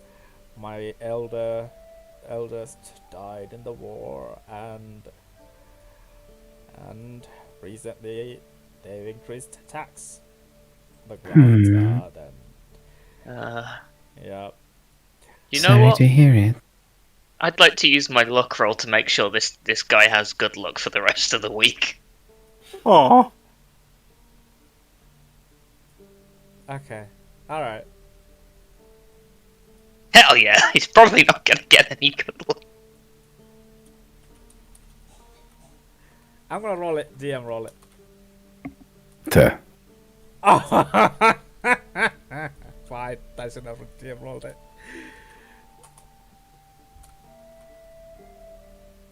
Yeah, he's lucky for the rest of the week. Oh, cool. Fair enough. I don't know what that means, but Maybe Well. they will forgo his tax for that week. He'll say, you know what?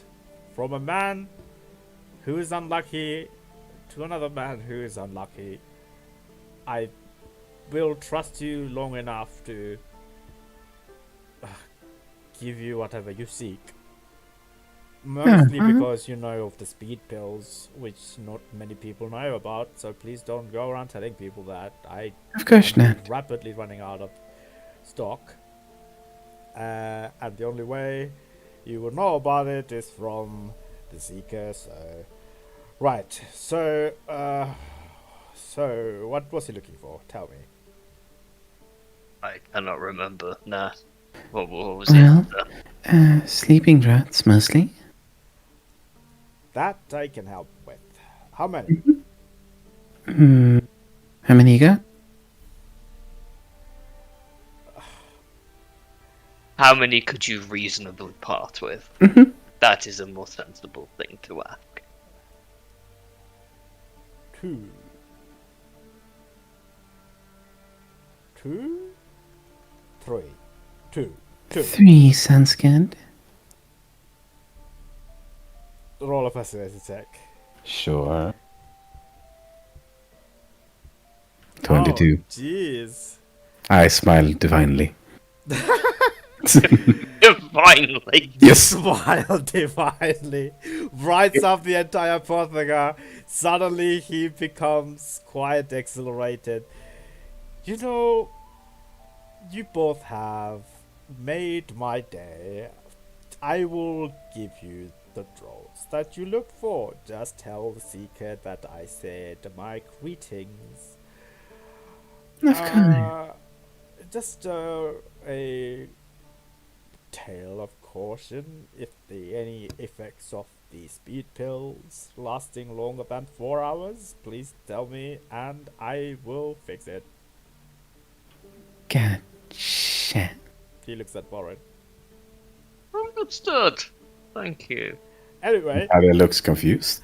good luck. Oh, wait, I need to give you the draws. One second. Yes. Sorry, I forgot.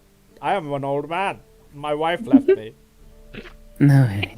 Like an NPC. He's Repeats the recycling lines. He comes back with these 3 humongous flasks the size of Nat's head. Oh, I just opened my bag. Yeah, like they're literally the size of a football each flasks. I reckon my bag is big enough for 3 footballs. Yeah, it says, mind you, one was made with having a Goliath in mind, so no need to use the Right. entirety to put somebody to sleep. Mhm. If you're a small halfling fella, just a half of the flask is enough. So, it was designed for a Goliath, yet half would be for a halfling. Huh. I'm terrified as to the people who want to knock out a Goliath. Anyway, great. Farewell. Farewell. Bye. Yeah. Bye. Close the door. I Oh wait. You feel free to pick some oranges on the way. We have a plenty. It's currently in you. season. Pick as many as you I want. picked They an are free. orange. Oh, Hey. you're picking an orange on the way. Alright, Omara waves you goodbye. I wave as well. Okay. That might be the only nicest man in the entirety of this godforsaken place. I guess. Maybe the innkeeper and 3 and coffee Hmm. cup, but that's it. Fair enough. Alright, So, you that was forget- easy. Yeah, you have picked an orange as well from the orange crowd. Yep. Okay. I eat it as a rock in a way. Oh yeah, 18 under, yeah. So it tastes Yep. really nice. It's one of the blood oranges, you know. It's quite good. Mhm. Alright, so you have in your person 3 draughts of nightly sleep. Is it branded? Yeah, Ah, it's the red ribbon brand on it. let's So, go drop these off. yeah. Please. This actually weighs a surprising amount. I mean, I can carry one of them if you want me to. Alright, so actually, so let me just can I just give you guys a quick description of the thing? Sure. Okay, yeah, this concoction looks, smells, and tastes like a potion of healing, or other beneficial potions. However, it is actually a drug masked by illusion magic to taste like that. So you can also like put it in like food and stuff like that, and people want to taste the difference. An identify spell reveals its true nature. If you drink this potion, roll a 5d8 if the total amount rolled is equal to or higher than your current hit points. Wait, is it 5d8? That sounds like silly. Yeah, it does. I mean, maybe. I mean, if it's enough for a Goliath, I feel like it's an upcasted sleep. Yeah, I think it's an upcast. Yeah. So is there 2d8 for each slot above the first, right? Yeah. Mhm. Okay, so I would say it would be. Let's just say it's an 8d8. Sure. And is that per dose? Per full. If you Per want to use full? yeah, if you want to use half, I would say that would be like a 4d8. We've got 3. How much health does the average dwarf have? A lot. So 8d8 is like, I don't know, on average. How much is 8d8 on average? 38? 32. 32? 32. Like, it wouldn't knock most of us out. Although that roll No. would. That roll wouldn't knock me out. It would knock me out. Probably knock out Nat. Nat would definitely be knocked out if Nat could go to sleep. Oh yeah, also true. Yeah. Yeah, and you fall unconscious for, I think, 1 minute, right? Or is it? Yeah. I think it's until someone hits you or something, isn't it? No, it's duration 1 minute. Until you take damage for 1 minute. Yeah. Ah. This effect ends if you take damage to someone else's national check a happy way. Undead and creatures immune to being charmed are unaffected by this potion. But we're expecting them all to be dwarves, so it will. Indeed. But if one full thing is not enough to knock one dwarf out, then we might have to give 2 to just one dwarf. Hmm. Which at that point it's kind of redundant.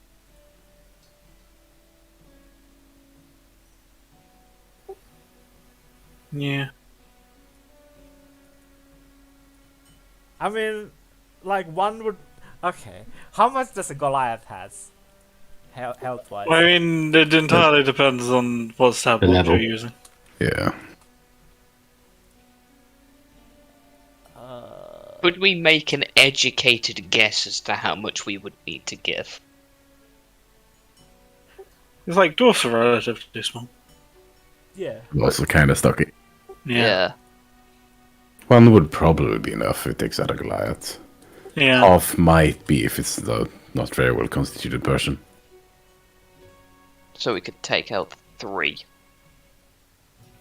Probably, yeah. I mean, on the train, there's probably 2, right? 2 outside the door, 2 inside the door. So you could take out the ones outside without alerting the inside, at least.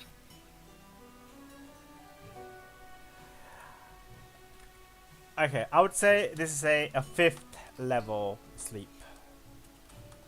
Which is how many D8? That's 78.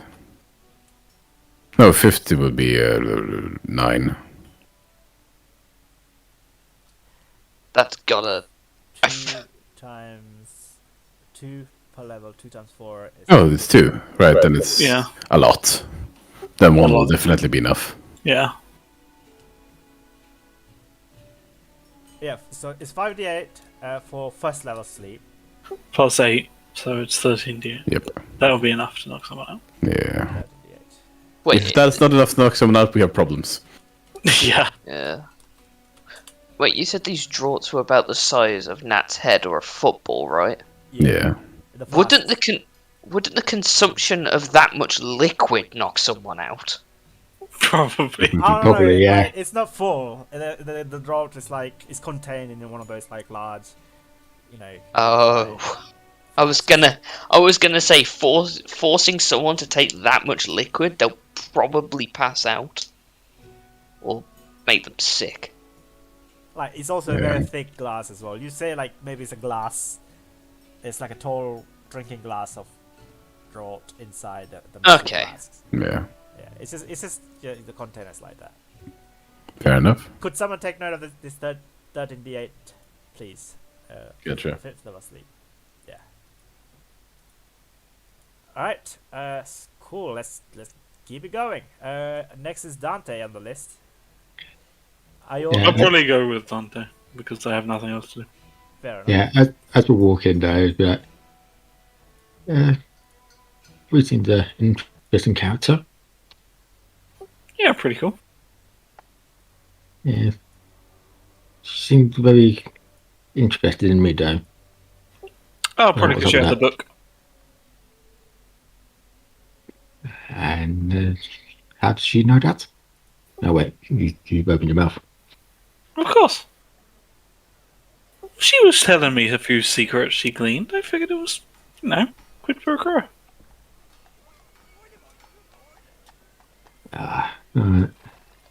Maybe I should know. She seemed very interested in me though. You do still have the book, right? Yeah, Double check. yeah, I'll have another check in my bag. It's gone. It's missing.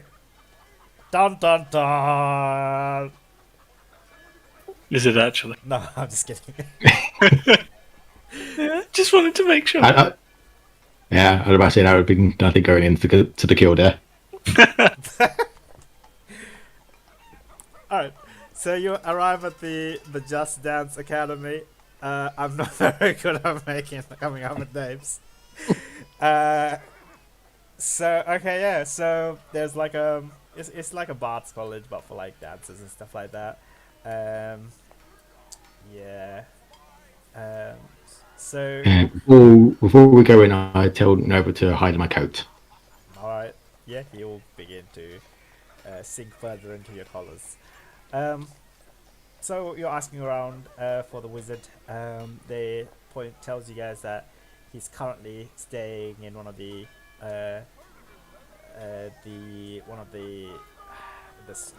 small guest house near the theater. You make your way towards the guest house. You're knocking on the door in the house that you're staying in. Yep, Yeah. I'll knock on the door. Okay, so you see in front of you guys is a gnome. He's wearing like these purple and silver robe.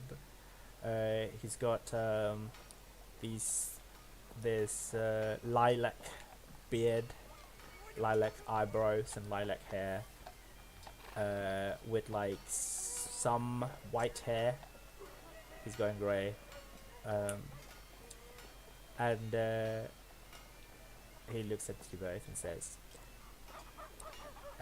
"Good afternoon. How may I help you?" Hey there, buddy. Seeker said you could help us get a couple of scrolls. He looks at you. It's a little bit offended by you calling him buddy. Oh, did he now? Well, you can tell him to fuck off. Goodbye. He shuts the door in your face. I put my foot in the door so it doesn't close. Yeah. Oh, okay. He kind of he struggles. Now, what are you Come doing now. that for? He hasn't paid for the last scrolls he requested.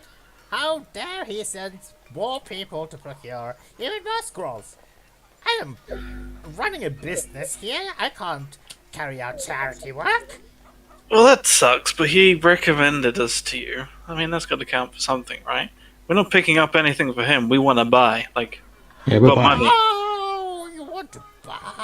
I thought he's asking for freebies again. I'm so sorry, my friends. Please come on in. Please come on in. My humble apologies.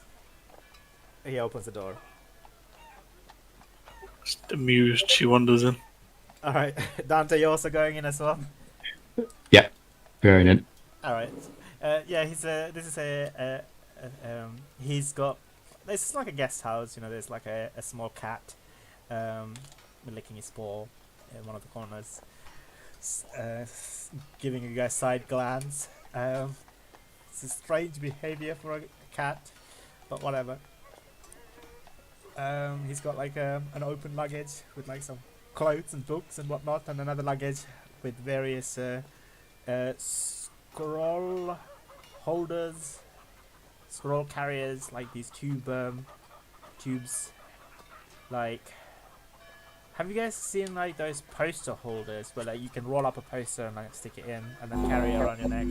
Yeah. Yeah, it's kind of like he has many of those stacked in one of his large suitcases.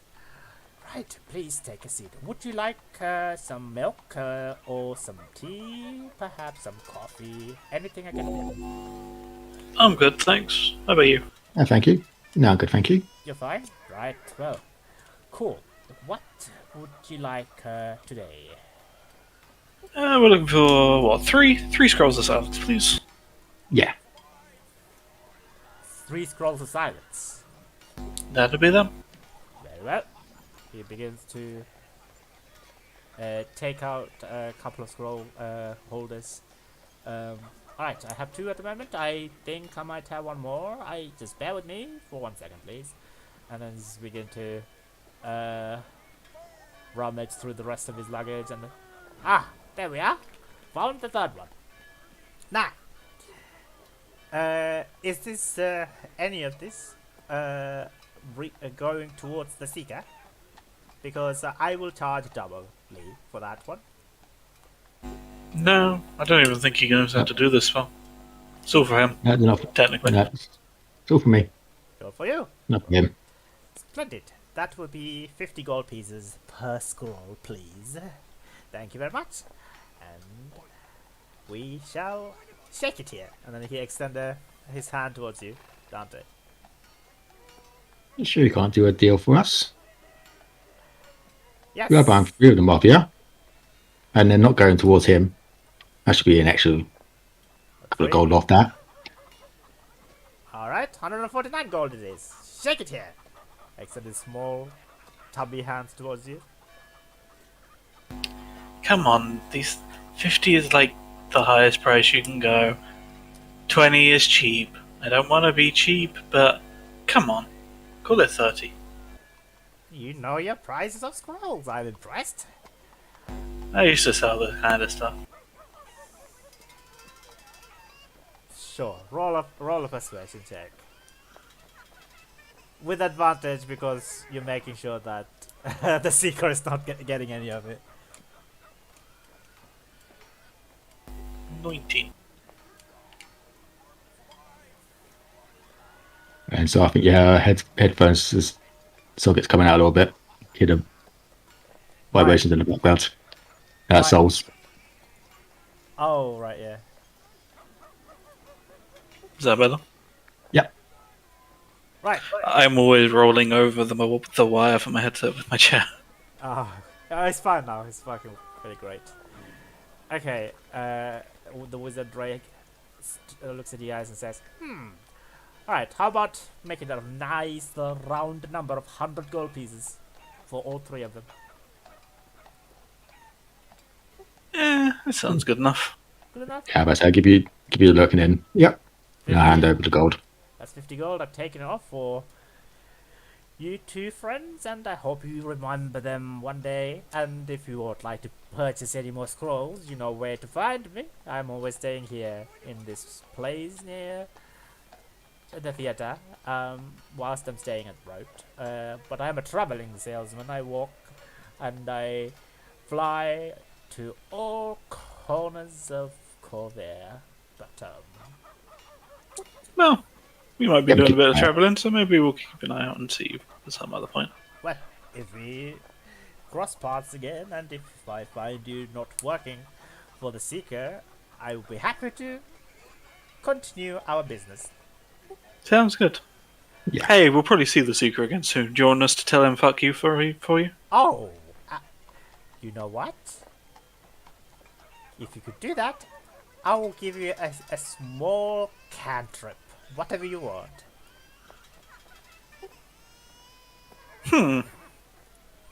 You know what? Thaumaturgy is always fun to fuck with people. Easy to procure. Here you are. Hands you a very small thaumaturgy cantrip. Hands you over to you. You have my thanks. So, see you around. You see that? See you later. Goodbye. He Seems like a nice guy as she's walking out the door. Yeah, very nice. And then once we're out of, once the door's closed, I'll pass you 10 gold. That was part of the Seeker's 50. You're splitting it She's quite happy to take that Yeah. money. with Aaron. Okay. God. He's really getting pounded in this household. His name. Right, well, I think that was pretty much all we needed to do. Got a couple of days to, well, basically swan around. They got to head out tomorrow. Yeah, and we just got to sneak onto that thing, and then we're good to go. Yeah, that's not for a couple of days. You got any plans around town? Boy, stay out of trouble now. Other people know about this thing I got. Oh, yeah, fair. Well, Yeah, you got plans. I don't know. We've got nothing to do. There are plenty of card games over at the Darkswires. I might go see if I can make a bit more money. That pissed too many people off. Well, we're leaving town in a couple of days. Last day pissed off people. Fine, I won't do it today. I'll do it tomorrow. Alright, so you guys want to do a bit of carousing for the next 2 days? Basic. That's what Erin will do. Yeah. Okay, fair enough. Yeah, play some more cards in the Dragon Inn while we're waiting as well and all that. Okay, yeah, we'll do some downtime for you guys in a bit. So Natalia and Warren, would you guys like to do anything for the rest of the day and until tomorrow noon? I don't think there's anything pressing, so Okay, yeah, for the sake of No, brevity, no. then we can skip a little bit of time. If you want to have a quick scene with Erin and Dante at the Gold Dragon Inn before you go, we can do. So, like, I mean, are you packing anything for your job? I imagine we've not really. I mean, Varren hasn't. He hasn't unpacked. All of his stuff has been in his like travel bag. Right. The rooms are paid for as well, so we'll be able to Yeah. come back here and pick stuff up. I imagine Natalia travels relatively light. Yeah, Yeah, we've got stuff like yeah. You've brought your stuff to the ground floor of the tavern where Yeah. Erin and Dante are waiting for you guys. So, we're ready to go? Yeah, you got everything? Think so. Right, well. I haven't got anything to say but good luck. Yep. Thank you. You got those tokens in case anything you have to jump off. Mm-hmm. You got yours too, right? Yeah. Dad? He didn't buy. oh, nope. You I should bought go ask him for one. He had a I free mean- smash. We are literally meeting him. I can ask him when we meet him, right? Good. Just remember to do that. Right, well, this is nice and awkward. I'm going to end this. See you later. See ya. She walks out. Okay. All right. So I think you decided to meet up with the rest of your crew at Maggie's candle shop, right? Might have been the case. I think they were meeting at Darkswires. We were meeting at the candle shop. Yeah. Oh, Yeah. right. Okay. That sounds Yeah. better. Yeah. All right. Cool. All right. So before we do that, I would just say, I think we do have some downtime rules. So we just go follow the. Which one did we follow last campaign, by the way? The Xanathar stuff? Yes, Yeah. it does. That's pretty good, isn't it? Mm. Okay, yeah. So for the next almost a day, I guess. Let's just say about like 36 hours. What? So, Erin, you want to go carousing for the whole time? I'm assuming. Pretty much. She's basically doing what the carousing activity actually is. She Yeah. just wants to make a few contacts, like friends. She's very happy to make a few criminal friends. She doesn't care. Okay. Could someone remind me, like, the website where we look at the downtime stuff again? I mean, if you just search downtime in the compendium, it's there. Oh, Yeah. is it? Mm-hmm. Downtime activities XGE. Oh shit. Oh yeah. Yeah. Super. What's XGE? Xanathar's Guide to Everything. Whatever it's called. Oh my god. Okay. Yep, that's the name of it. Cool. Yeah. Alright, so magical items, carousing. Okay, so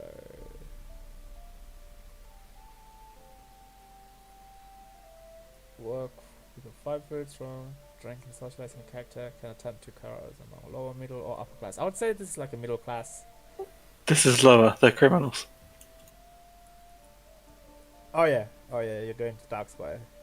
Yeah, this is in the Dark class, 100%. And it literally says lower class contacts include criminals, laborers, mercenaries. Oh right, yeah. Okay. So this would be like, I guess 36, like less than like a day of carousing in total time, I'd say. So can I ask you to make a? So but like you're playing cards with the others, right? Yeah. So that's not really carousing though. So maybe something else that we could do. I mean, it kind of is. Like, the end result, like, she's not doing it to make money. She says she is, but she's not. She's just doing it to, The card game is an excuse, so to say. yeah, it's an excuse to join a table and say hi and make friends, basically. Okay, right. Like, I'm happy to pay the money because she'll lose if it means people will like her, right? Oh, I see. Like, Okay. she doesn't really care if she ever wins or loses. The card game is just like, she does it with the group because she enjoys fucking with Dante. Ah, I see. She does it here because it lets her make friends. Like, Fair enough. winning or losing is never the objective when she plays cards. Okay, can I ask you to roll a persuasion check then, please? Alright, alright. Pretty low. No new contacts. Okay, so yeah, I don't think you have made any new contacts, but you have created a reputation of the within the Darkspire as the volatile player, the most volatile player. As many people, even like the really good pro players, have difficulty playing against you because you're just such a wild card when it comes to playing cards. You know, they can't read you properly, I can live with that. and they don't like. Yeah, they just don't want to be friends with you because because of this. Even like you're just throwing their game off to the point where like their subsequent games where you're not even involved, they're like still thinking about you basically. Hey, it's a reputation. She's making a name for herself. That's good enough, even if no one owes her any favors. That's fair enough. Okay. Meanwhile, Dante, what are you doing for the next 24 hours ish? The library's still closed, isn't it? Yeah, no library. Is there only one library in Rote? Yeah. Okay, that was going to be my thing. One public one, anyway. Yeah, I mean, people might have like small private studies and stuff like that, but yeah. Actually, if Coffee Cup is still, if he's back at his house now, and he's not arrested, to see if I could use his library, and I just want to see if any other people have had drakes or dragons other than myself, if anyone else has been publicly had them in history, because Okay. everyone seems quite fascinated by it, as the Yeah. Seeker was quite shocked by it. You venture to the manor house and it is locked, and the guards are guarding it. There's no signs of anybody inside. You ask the guard, and they say that the the manor house is locked and forbid from entrance from anyone trying to get into it, as there's still an investigation still currently going, and there's currently nobody there. The previous owners dead, and the servants have all quit basically their job because nobody else is going to pay them.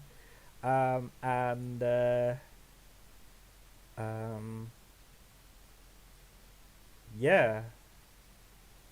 So I mean, if you want to ask about the coffee cup, you can roll a persuasion check. Yeah.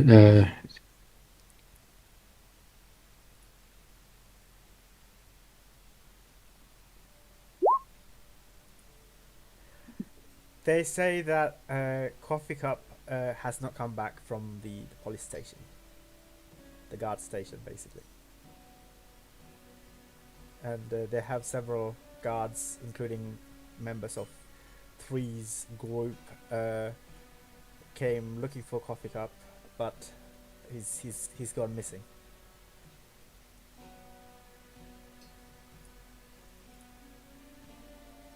Okay, I'll make my way to where Free could be. Yeah. Are you still staying around the manor house, or are you gonna leave? If they're not letting me, I'm going to be leaving. Yeah, they won't let you in, unfortunately. Alright, so for the sake of brevity, shall we skip some time? Sure. Okay, so I would say you meet up with you two meet up with Agony and the Seeker at the Darkspire, and they look at you and says, "You alright? Are you all ready to go? Think so, yeah. Got everything? Any last minute questions? Any?" Oh yeah. Warrior needs a feather token. Done. He hands you a feather token. Warren. Nods. Anything else, or you're all good? Well, there is a wagon waiting for us outside the entrance of the town, so let's get going, because it is a Alright. little daytime work, and we've packed everything, food wise, and we will stay overnight at the abandoned freight train station. Okay. Very well. And get up early morning and get ready. And I trust Erin to give us the signal when she can.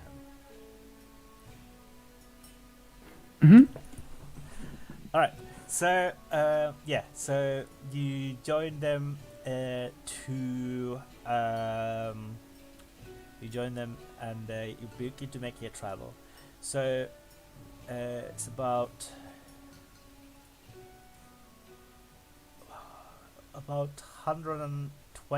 200 miles. So let me have a look at the travel. Cool. Yeah, that's where you guys are right about there. Okay, I should have this information. General rules. Traveling. Food, drinks, and mounts. Oh no, that's different.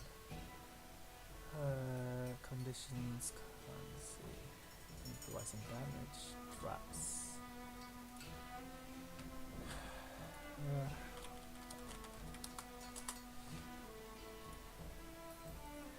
What is the average speed like a horse-drawn cart? 10 miles, I would say.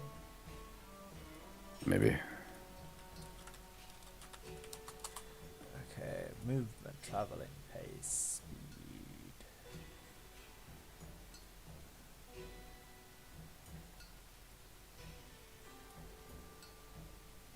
No, that's walking. But I mean, even on a horse, it's the same Pretty much, yeah. because they can't run forever. oh shit! So you can only travel up to 24 miles a day. Yeah. Yeah, that's why I was kind of assuming they would have hired a coach. like an elemental powered coach. Okay, yeah, they'll do that. They're not like a normal wagon. Whoops. Yeah. All right, let's just say yeah, you would have hired a coach um, to get there, and you'll Well, get there. maybe they own one. That may also be the case, rather than.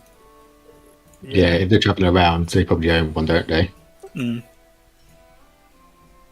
Yeah. Cool.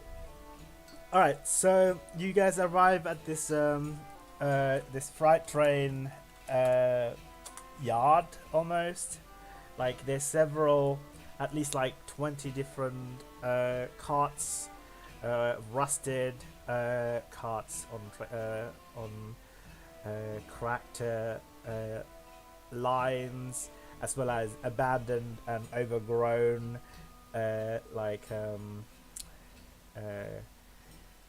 what are they called again? I can't remember. Like guard houses, as well as like a small train stop. Like everything's overgrown. This has been abandoned for like quite some time. You think? Can I ask you to roll a perception check, please, as you both here? Sure. 19. Where is just there? 21. Okay, so you both look and you see next to a train, like a freight train that's like completely full of like some weird mineral. It's a humanoid shape, about fairly tall, metallic, warforged, kind of slouched and leaned against the freight train, and the head is like slightly tilted to the left, rusted, and you see like bird poop on his head, as well as like a small pigeon nest above him basically, and he's covered in like materials like birds use to make the nest, right? Like small branches and like sponges and whatnot. And also there's like several vines are growing over his chest, etc. There's someone there. I think they. Oh. Is it clear that they're just dead? I mean, they seem to be not moving. If you want to go take a closer look. Yeah, why not? Okay. Yeah, you approach. They don't seem to be moving at all. Rust indicates they've been out of power per se for like the last maybe like 5 years or so. Yeah, next to them you see like a shovel, like that's also rusted as well. Maybe like a last war veteran who's been working on this freight train station, but now they ran out of juice, perhaps. Yeah, just leave them be. Yeah, Natalia looks a little saddened by the scene, but just kind of remains silent. Yeah. Alright, so the Seeker and Agni will take you guys to the Seeker Death's Grasp will take you guys to the tower. It's like a water tower next to the train stop, but like the tanks are like empty, but like above the water tower there's like a small guards post, like a watch tower sort of thing, and you see like in here like some sort of like various heavily broken communication devices and like wires everywhere and stuff like that. There, as you begin to climb up the tower, you see like these ladders on the side of the tower, legs, and Agony will begin to make a small fireplace, like a fireplace in the center, like a campfire center, whilst the Seeker has taken out some fruits and vegetables, and he's beginning to cut the vegetables, and he's got like some pickled various pickled stuff, as well as some jams and stuff like that. And he's preparing dinner, apparently. Yeah. Anyone keeping an eye out? Probably. Mostly out of boredom. Okay, yeah. Yeah, you keep an eye out overnight. And the night goes fairly quiet and silent. Nothing much happens as he shares food with you guys if you want to take some of the dinner that he prepares. He'd be fine with sharing it. Unless you want to eat your own rations. Natalia probably eats. Okay, yeah, that's good. Yeah. All right. So, for the sake of brevity, I would say we go on to the next day. Let's start about midnight. Okay. Because I don't think anybody's doing anything until midnight. No, I'm just playing. We're just playing cards until time. I think the only thing that Vorin would offer is, a good old sparring match. Yeah, Natalia would. We're gonna be resting beforehand, so. Yeah, Natalia would be up for that. Also because it gets some exercise and also it relieves boredom. Okay, yeah. So you climb down the water tower, and have a spar right next to the old Warforged guy. I guess. Not right next to the old Warforged guy. Natalia would not be okay with that. Okay, fair. Like a little bit off. Yep. Away from it. All right. Fair enough. You spar like Agony and the Seeker like sitting on the edge of the water tower, like admiring your sparring skills. Like, what kind of weapons are you sparring with? The double-edged blade? Yeah. Yeah. Scimitar? Okay. I mean, Natalia's decent with it, but Borin is a lot better. Yeah, I'd say that Nat it doesn't even have to roll insight. He is deliberately doing more than he normally does. Like, he is... You've known him to hold back when he's sparring with you, but he's not holding back. He beats you, like, quicker than before. Yeah. And I think she's mostly just trying to keep up and mostly failing at it. Alright, fair enough. You begin to spar before you go to sleep. Alright, so the next day approaches. Erin and Dante, you begin to make your way to the candle shop, or? Yep. Well. Alright. So, you arrive at the candle shop and you see Maggie inside. She's currently talking to like a couple of patrons there. She sees you guys approach her. Like she kind of sways them away, and she looks at you all and says,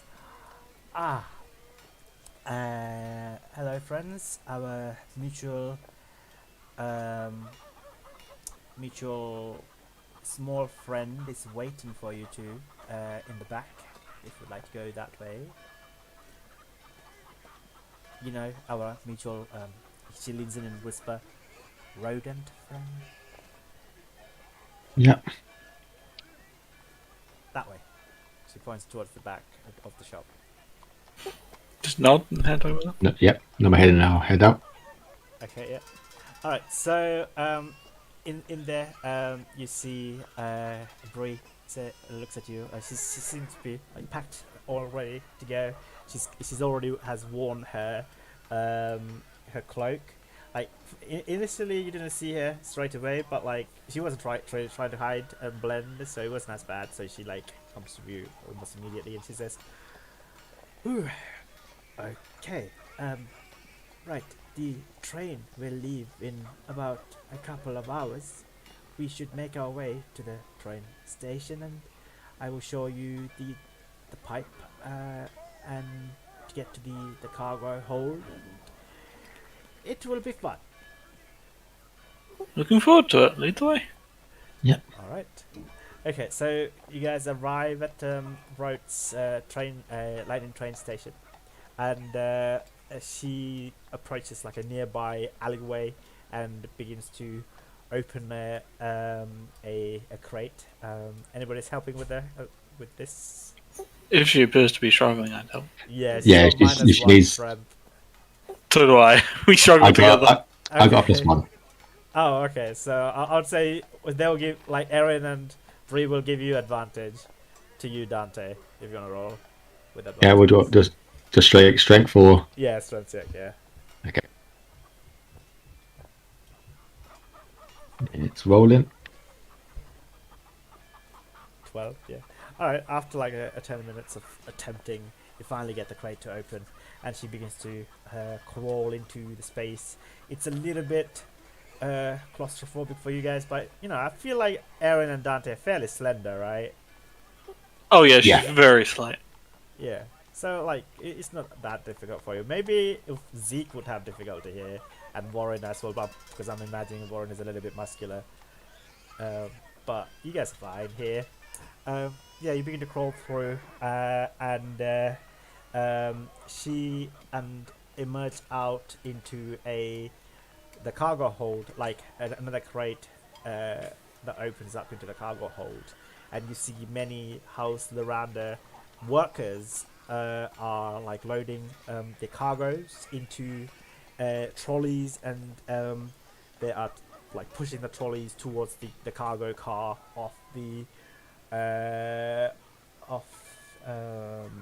off the Rocky Road train. That's being expected to travel towards Moorholds. So Bree says, "Alright, got your cloaks on. Yep. Yep. Make sure the hood. And if anybody stares at you, look away from them and be as still as you can. Okay? Sounds good. Yeah. But I would imagine because you two are very, very, very tall, you might have to crouch down. I mean, I'd be doing that anyway, sneaking around Yeah. like this. I was planning to. Alright. Well, we just need to find a good trolley to climb aboard when the others are not looking. And just be very still until we get loaded into the car. And then we will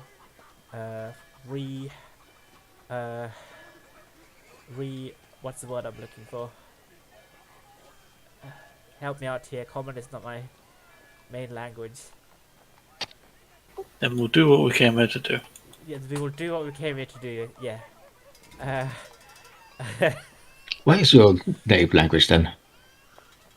It's rat. You speak Yeah, it? unfortunately, I don't. It's rodent. It goes like this. That means good luck. Ah, thank you. And to you. Okay. Just go find a place. Hide. Yeah, she's already leaving. Okay. So there are a couple of workers here. So can I ask you both to roll stealth check to try and with advantage, because you know they're like the workers are quite busy and thingy. I'll roll for Bree as well with advantage. Holy I think I'm shit. good. I actually thought that was me there for a split second there. Okay, yeah, she's also pretty good as well. She rolls a 21. Mine's taking ages to load. Yeah, mine did as well. There you go. Okay. 22 as well, yeah. You guys safely crouch on a trolley and put the cloak of blending over you guys and blend in within it by luggages and like sacks, etc. After a while, like a couple of workers come and begin to push the trolley, and they're like staying perfectly still, statue-like, until they load you guys into the cargo track. Yeah, let me put you guys on the map. Shall I put you guys on the map, right? Yeah, can do. Yeah, can do. Okay. Alright. So please bear with me here because I'm a little bit. I haven't played. We haven't done much combat in a while, so I just need to get used to it. So do I drag and drop you guys in here, or can you guys do that Yeah. yourself? Well, we don't know where we're going on the map. Yeah. Okay, right. I need to do that then. I'll do that, don't worry. Yeah, I think it's probably best if you drag us so we know where we're going. Are we like out of game, 'Cause for are me, we it's just a black planning screen. to do the entire train heist this session, or is it No, next session? probably not. Maybe like half. This. I mean, Probably to the point. Well, yeah, it depends on where it goes, but Yeah. most likely. I mean, I feel like we might, depending To on get how you on. tired everyone is, we might end when everyone jumps on. Probably, Maybe. yeah, because I'm really Yeah. tired. Yeah.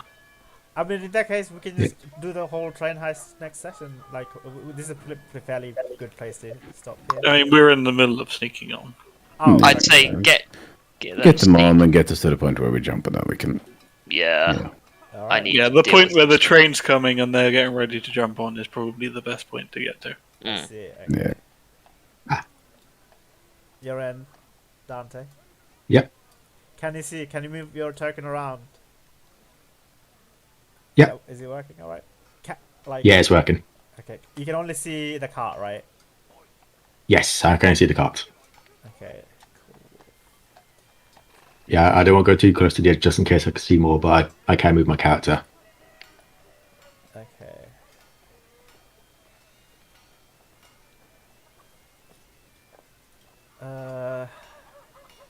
And then Erin as well. Yeah, you can also. Alright, so you like maybe in that crate, and then.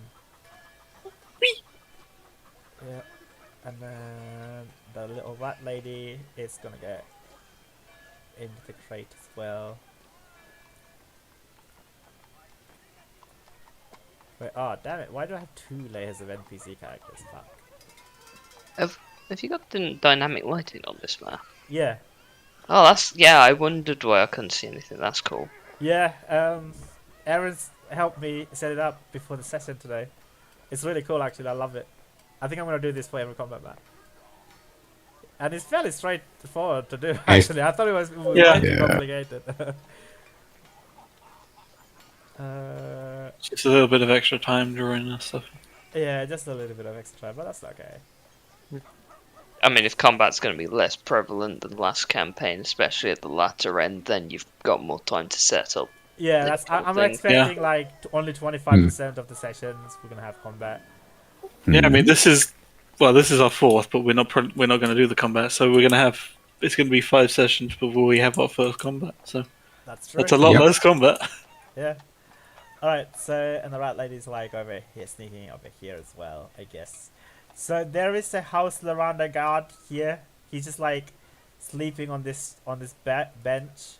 I'm just gonna put his token over here.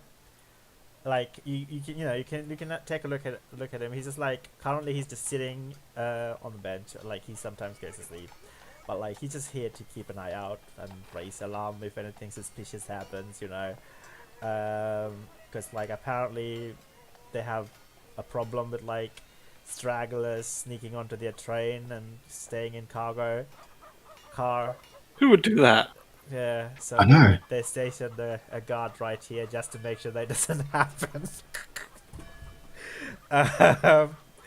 Yeah, and the train after an hour of just staying there, like the rat lady's like, she whispers in, "Are you guys okay? Everything's good?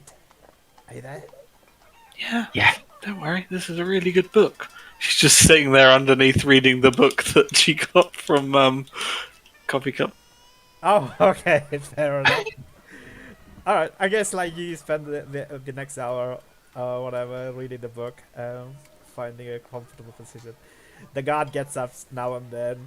As you approach, you guys like he just takes a look at you all and like walks over like there's literally nothing out of the ordinary. Like the as long as you have the cloak's hood over your, like you're looking away from the guard, he would not see any difference whatsoever between your cloak and the rest of the other like crates and barrels or whatnot.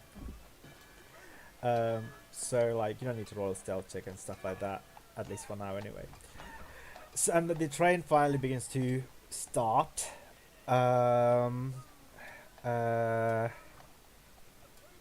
Yeah, are you counting? Are you begin your countdown, Erin? Yep. She puts the book down so she can actually count. Okay, yeah. so you begin to do the time. You do notice there is only like 2 windows, one over here, but there's like a little bit of opening. The guard might see you, but there's another window over here, directly opposite to the guard. So probably best is safer to do through this window.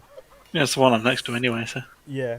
So okay, so like, are you just going to crawl underneath on the floor to try and release the bird, or like is anybody distracting the guard? How do you want to do this?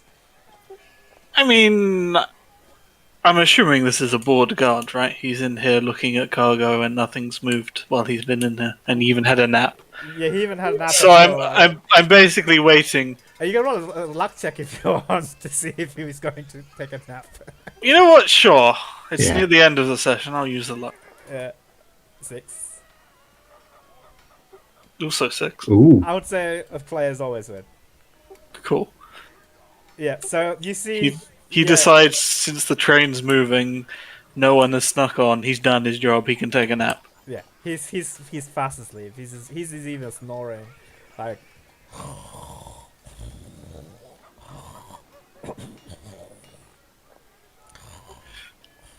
You don't need to roll a stealth check.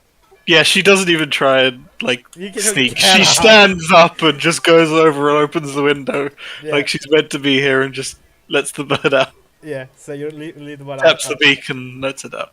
Yeah, taps the beacon and throw it out of the and it does the. As soon as you touch the beak, like press the beak, its wings come to life and begins to flutter. And as soon as you let go of the wind, it just like with a small flash, it just vanishes into thin air basically and just disappears. Yeah. So meanwhile, on the other side, so you guys have you guys would you guys have made any preparations this morning for the thing? Yeah. I think as the time approached, you did watch Natalia. He's kind of get up, look around, and Right, we should probably, be as anonymous as we can for this, right? Oh, yes. Do you guys have any masks? Would you like some? No worries. and you see her for a moment. You stretch out a hand and tap her chest, and almost this nearly scale-like armor starts to form out and encase her. As she casts mage armor on herself. I'll post an image of what it roughly looks like. Okay. It's this thing. Oh, Ooh. Ooh, I like the helm. that's pretty neat. Do you want one too, warrior? Oh, I will take the mask. Thank you. All right. Goes over and taps him as well, if he doesn't. That was me misunderstanding. Yeah, I meant the mask, like mundane. Ah, yeah, you want mundane. Gotcha. Yeah. All right. He will just he will hand you a black bandana, which Agony and the Seeker has worn over their Right. face. Well, your choice. Yeah, remember when you land, you gotta bend your knees, right? Like I this, know, and I know. it demonstrates. Because that's how you break your leg. Don't do what I did. Yeah. I've jumped from my things before, you know. Right. Like, Mm, I mean, use the feather tokens, right? Just to be sure. that's for jumping off the train. What? No, you need the feather tokens to jump on the train as well. Otherwise you will break your leg for sure. Damn. Like the watchtower No one is mentioned like that. 20 to 30 feet. I gave you your feather tokens, right? Yeah. Okay, one, right? Would you like more? Yes. Yes. You know they gave these away for free in Shan, right? Well, that's Sharn. I stocked it up when I was there. Just holds out a hand. He goes in and get like a small quiver. He takes 2 quiver out, tosses one to you, and tosses one to you, Warren. Each one has like 12. Thank you. I don't know if you remember last session that woman had at Yes. the airship. Yeah, there was a reason that Aaron Yeah. was pissed. Yep. Hell yeah. Hey, please make sure to carry out Very the well. token as you're jumping on. Otherwise, Yep. But still, it's good to do the landing with your feet bend. That's a good tip, actually. You know your stuff, man. Mm. Right. Should be expecting the signal any moment. So be ready. As you guys wait, like after 15 minutes passes, you all see a small, little metallic birdie appears from thin air, begins to fly towards the seeker. He grasps it and says, "Right, so that was 15 minutes ago. So should be here within the next 20 minutes. So right, okay, all right, everyone. I hope you're all ready for this. I'm not nervous in the slightest. I feel very confident. This is gonna be great. Nobody's going to get hurt. Don't worry. If things go south, I always have a plan to take us away from the mess that we somehow inadvertently create. So don't worry about it. I have some friends in this part, so cool. Oh, right, the pills. Okay. He takes a small cartridge out. I'm not panicking. You're panicking. I just grab his shoulder and just tell him to calm down. There is no acting. Oh, right. I'm calm down. Okay, cool. Here's the pill for you. He hands a pill, the blue translucent pill towards you, Warren, and another pill to you, Natalia. Yeah, I think she briefly lifts up the visor and smiles at him. Calm. Goes better if you don't panic. And then takes the pill, puts the visor back down.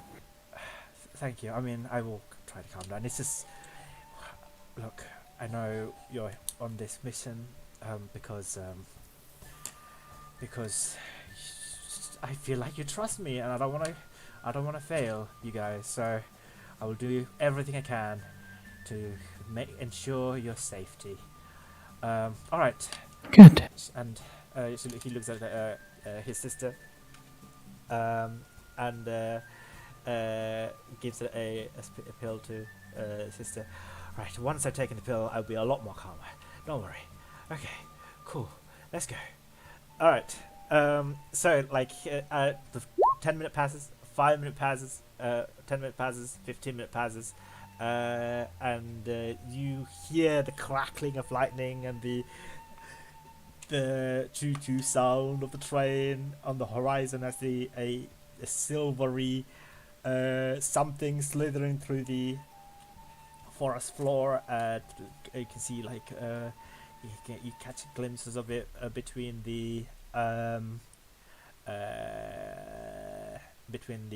treetops, and Agony says, "All right, friends, I hope you're ready. Mask on, pill. When the train is, let's say, roughly where you see that perished warforge over there." Please don't bring attention to it. Right now. Just use it as a place.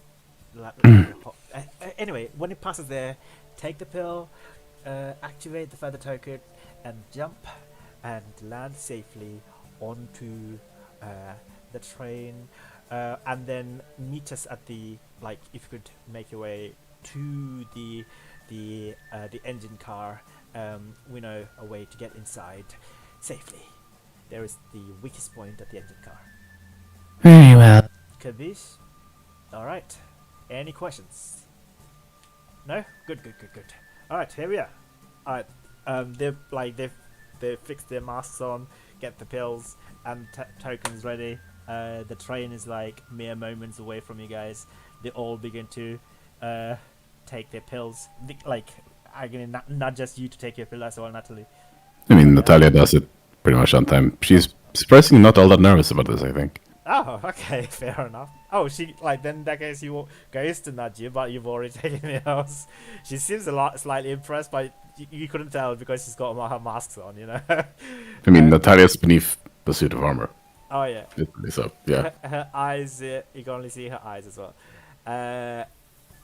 Warren, you're taking yours as well? Yeah, don't worry. He's got his worry and Natalia's worry just on him. Yeah. It's fine. It's his job. Oh, I see. He knocks back the pill, puts on the mask. Okay. The Seeker also does the same as well. And all of a sudden, you begin to, as the pill instantly dissolves in your mouth, like it begins to numb, like the back of your throat almost, and like you all get like a shiver, and all of a sudden, like it looks like everything's beginning to slow down. The train's lightning cracks also begin to slow down, like in slow mo, and the birds flying by are like slowing down as well, as they're like in mid flaps as everything slowed down. And Agony is the one who jumps first, and she presses the token, activates the token as she slowly, smoothly lands on the train, and the Seeker jumps second. And like, next in line will be Natalia, I suppose. Yeah, and I mean, she jumps. Yep, you His jump. mother's as she's going. This is awesome. Dump. And Warren, you jumping next? Yeah, I jump very soon after. Very soon after Natalia. Yeah.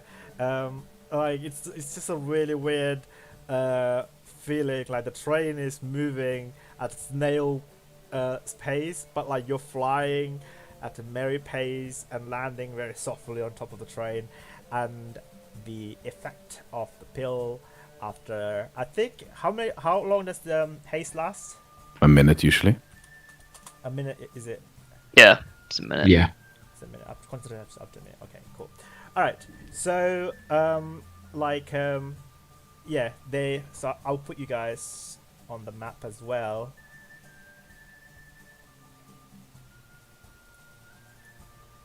Gonna be interesting next week when Zeke turns up. Yeah. Yeah. He's just gonna walk out of the toilet of the train like, yes, this is Just normal. gonna walk out of the kitchen and say, "I'm here." Oh, actually, that's a great idea. Let's do that. That'll be perfect. Okay. I think that was his plan at first, for him to work on the train. Yeah. He's the way we get the sleeping shots in. Oh shit! Yeah, that'll be perfect. Yeah. That could work. That could work well. How? Okay, just need to grab Warren onto the map and Natalia onto the map. Oh yeah, we need Nova in our cart as well. Sorry. We need Nova's token here as well. Oh yeah, I'll put Nova's on the way. Can He's you? basically on top of me. He's basically on top of me, but it's when we come in combat. He's Yeah, just in case. Okay. All right. Cool. All right. So, can you guys see the map? Yes. Yep.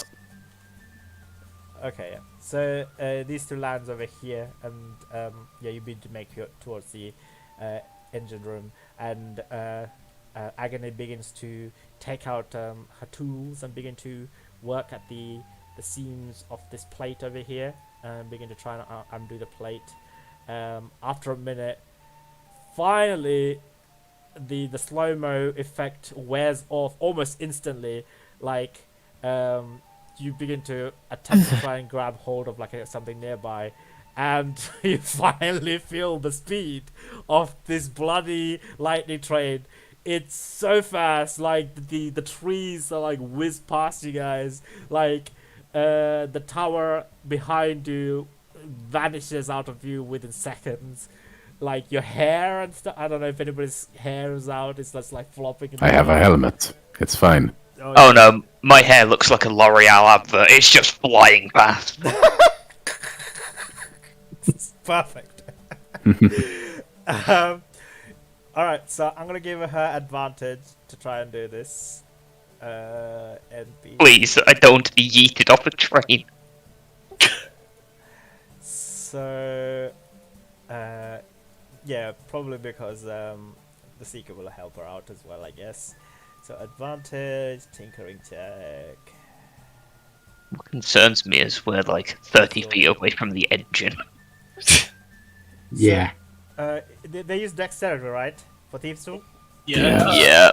Yep. Cool. Holy Oh. shit! Ooh. Okay. I There you think go. That's 28, right? Yeah. That's not 28. Yeah, yeah. She's really deft-handed, and she works really fast and gets the plate open, and she just jumps in. All right, in. Yeah, Nat goes first. Yep. That goes first. Yeah. After that, Let's Grasp goes third. Warren follows suit afterwards. Yep. Okay. Yeah. You all land in this small little room area. So I'm gonna put you guys here into the engine car. All right. I think that's a good place to stop Very well. and resume next Yeah. week. Hopefully, this will go according to plan. Hopefully. Don't know what you're worried about. Everything's gonna be fine. Everything's gonna be fine. Hey, at least I'm very hard to identify. That's right. Yeah. I like that you all have masks and none of us have bothered. Oh shit! Hey, I hey, got- I we're got some- we're I got some clothes. clothes. Yeah, clothes. Yeah, Yeah. Erin's Look, plan is when we no longer need these cloaks, she's going to, while wearing the hood, bring the other one up like a bandana, basically. Okay. Yeah. I got like common clothes, so I just put like something around my face. We've got this guard to knock out anyway. Yeah, I mean, he's fast asleep. It should be pretty easy to walk up and smash him in the face with a blunt sword. Oh shit. Yeah. She's basically going to have her sword in the scabbard. So every attack here will be non-lethal. Okay. Yeah, same for me with my short sword. She's basically just using the sheath to knock people around the head. Yeah. Yeah. I guess Natalia and Warren would notice that these two assassins did not use their poisonous kit last night to create the poisons. They just, their weapons are unpoisoned. Yeah. Just as a clarification, Yeah. with my Drake, I get infused strike. That's just basically extra damage. It's not going to be will it hurt them even more if I'm using the blunt end of these I mean, iron sword. yeah, I'd say so because Yeah. you can't magical damage can't be non-lethal yeah, exactly. You can't non-lethal magic damage. unless it's like sleep, which is non-lethal. Which isn't, well, it's not damage. Well, I mean, yes, no, you roll dice. I don't know. It does. It's just the element damage, doesn't it? Yeah. Yeah, Yeah. Okay. It's magical, which I believe I you remember can't asking. burn someone non-lethally. Yeah. No, I thought I'd just double check before I do it next week. That was all. Yeah, it's weird. If you stop recording.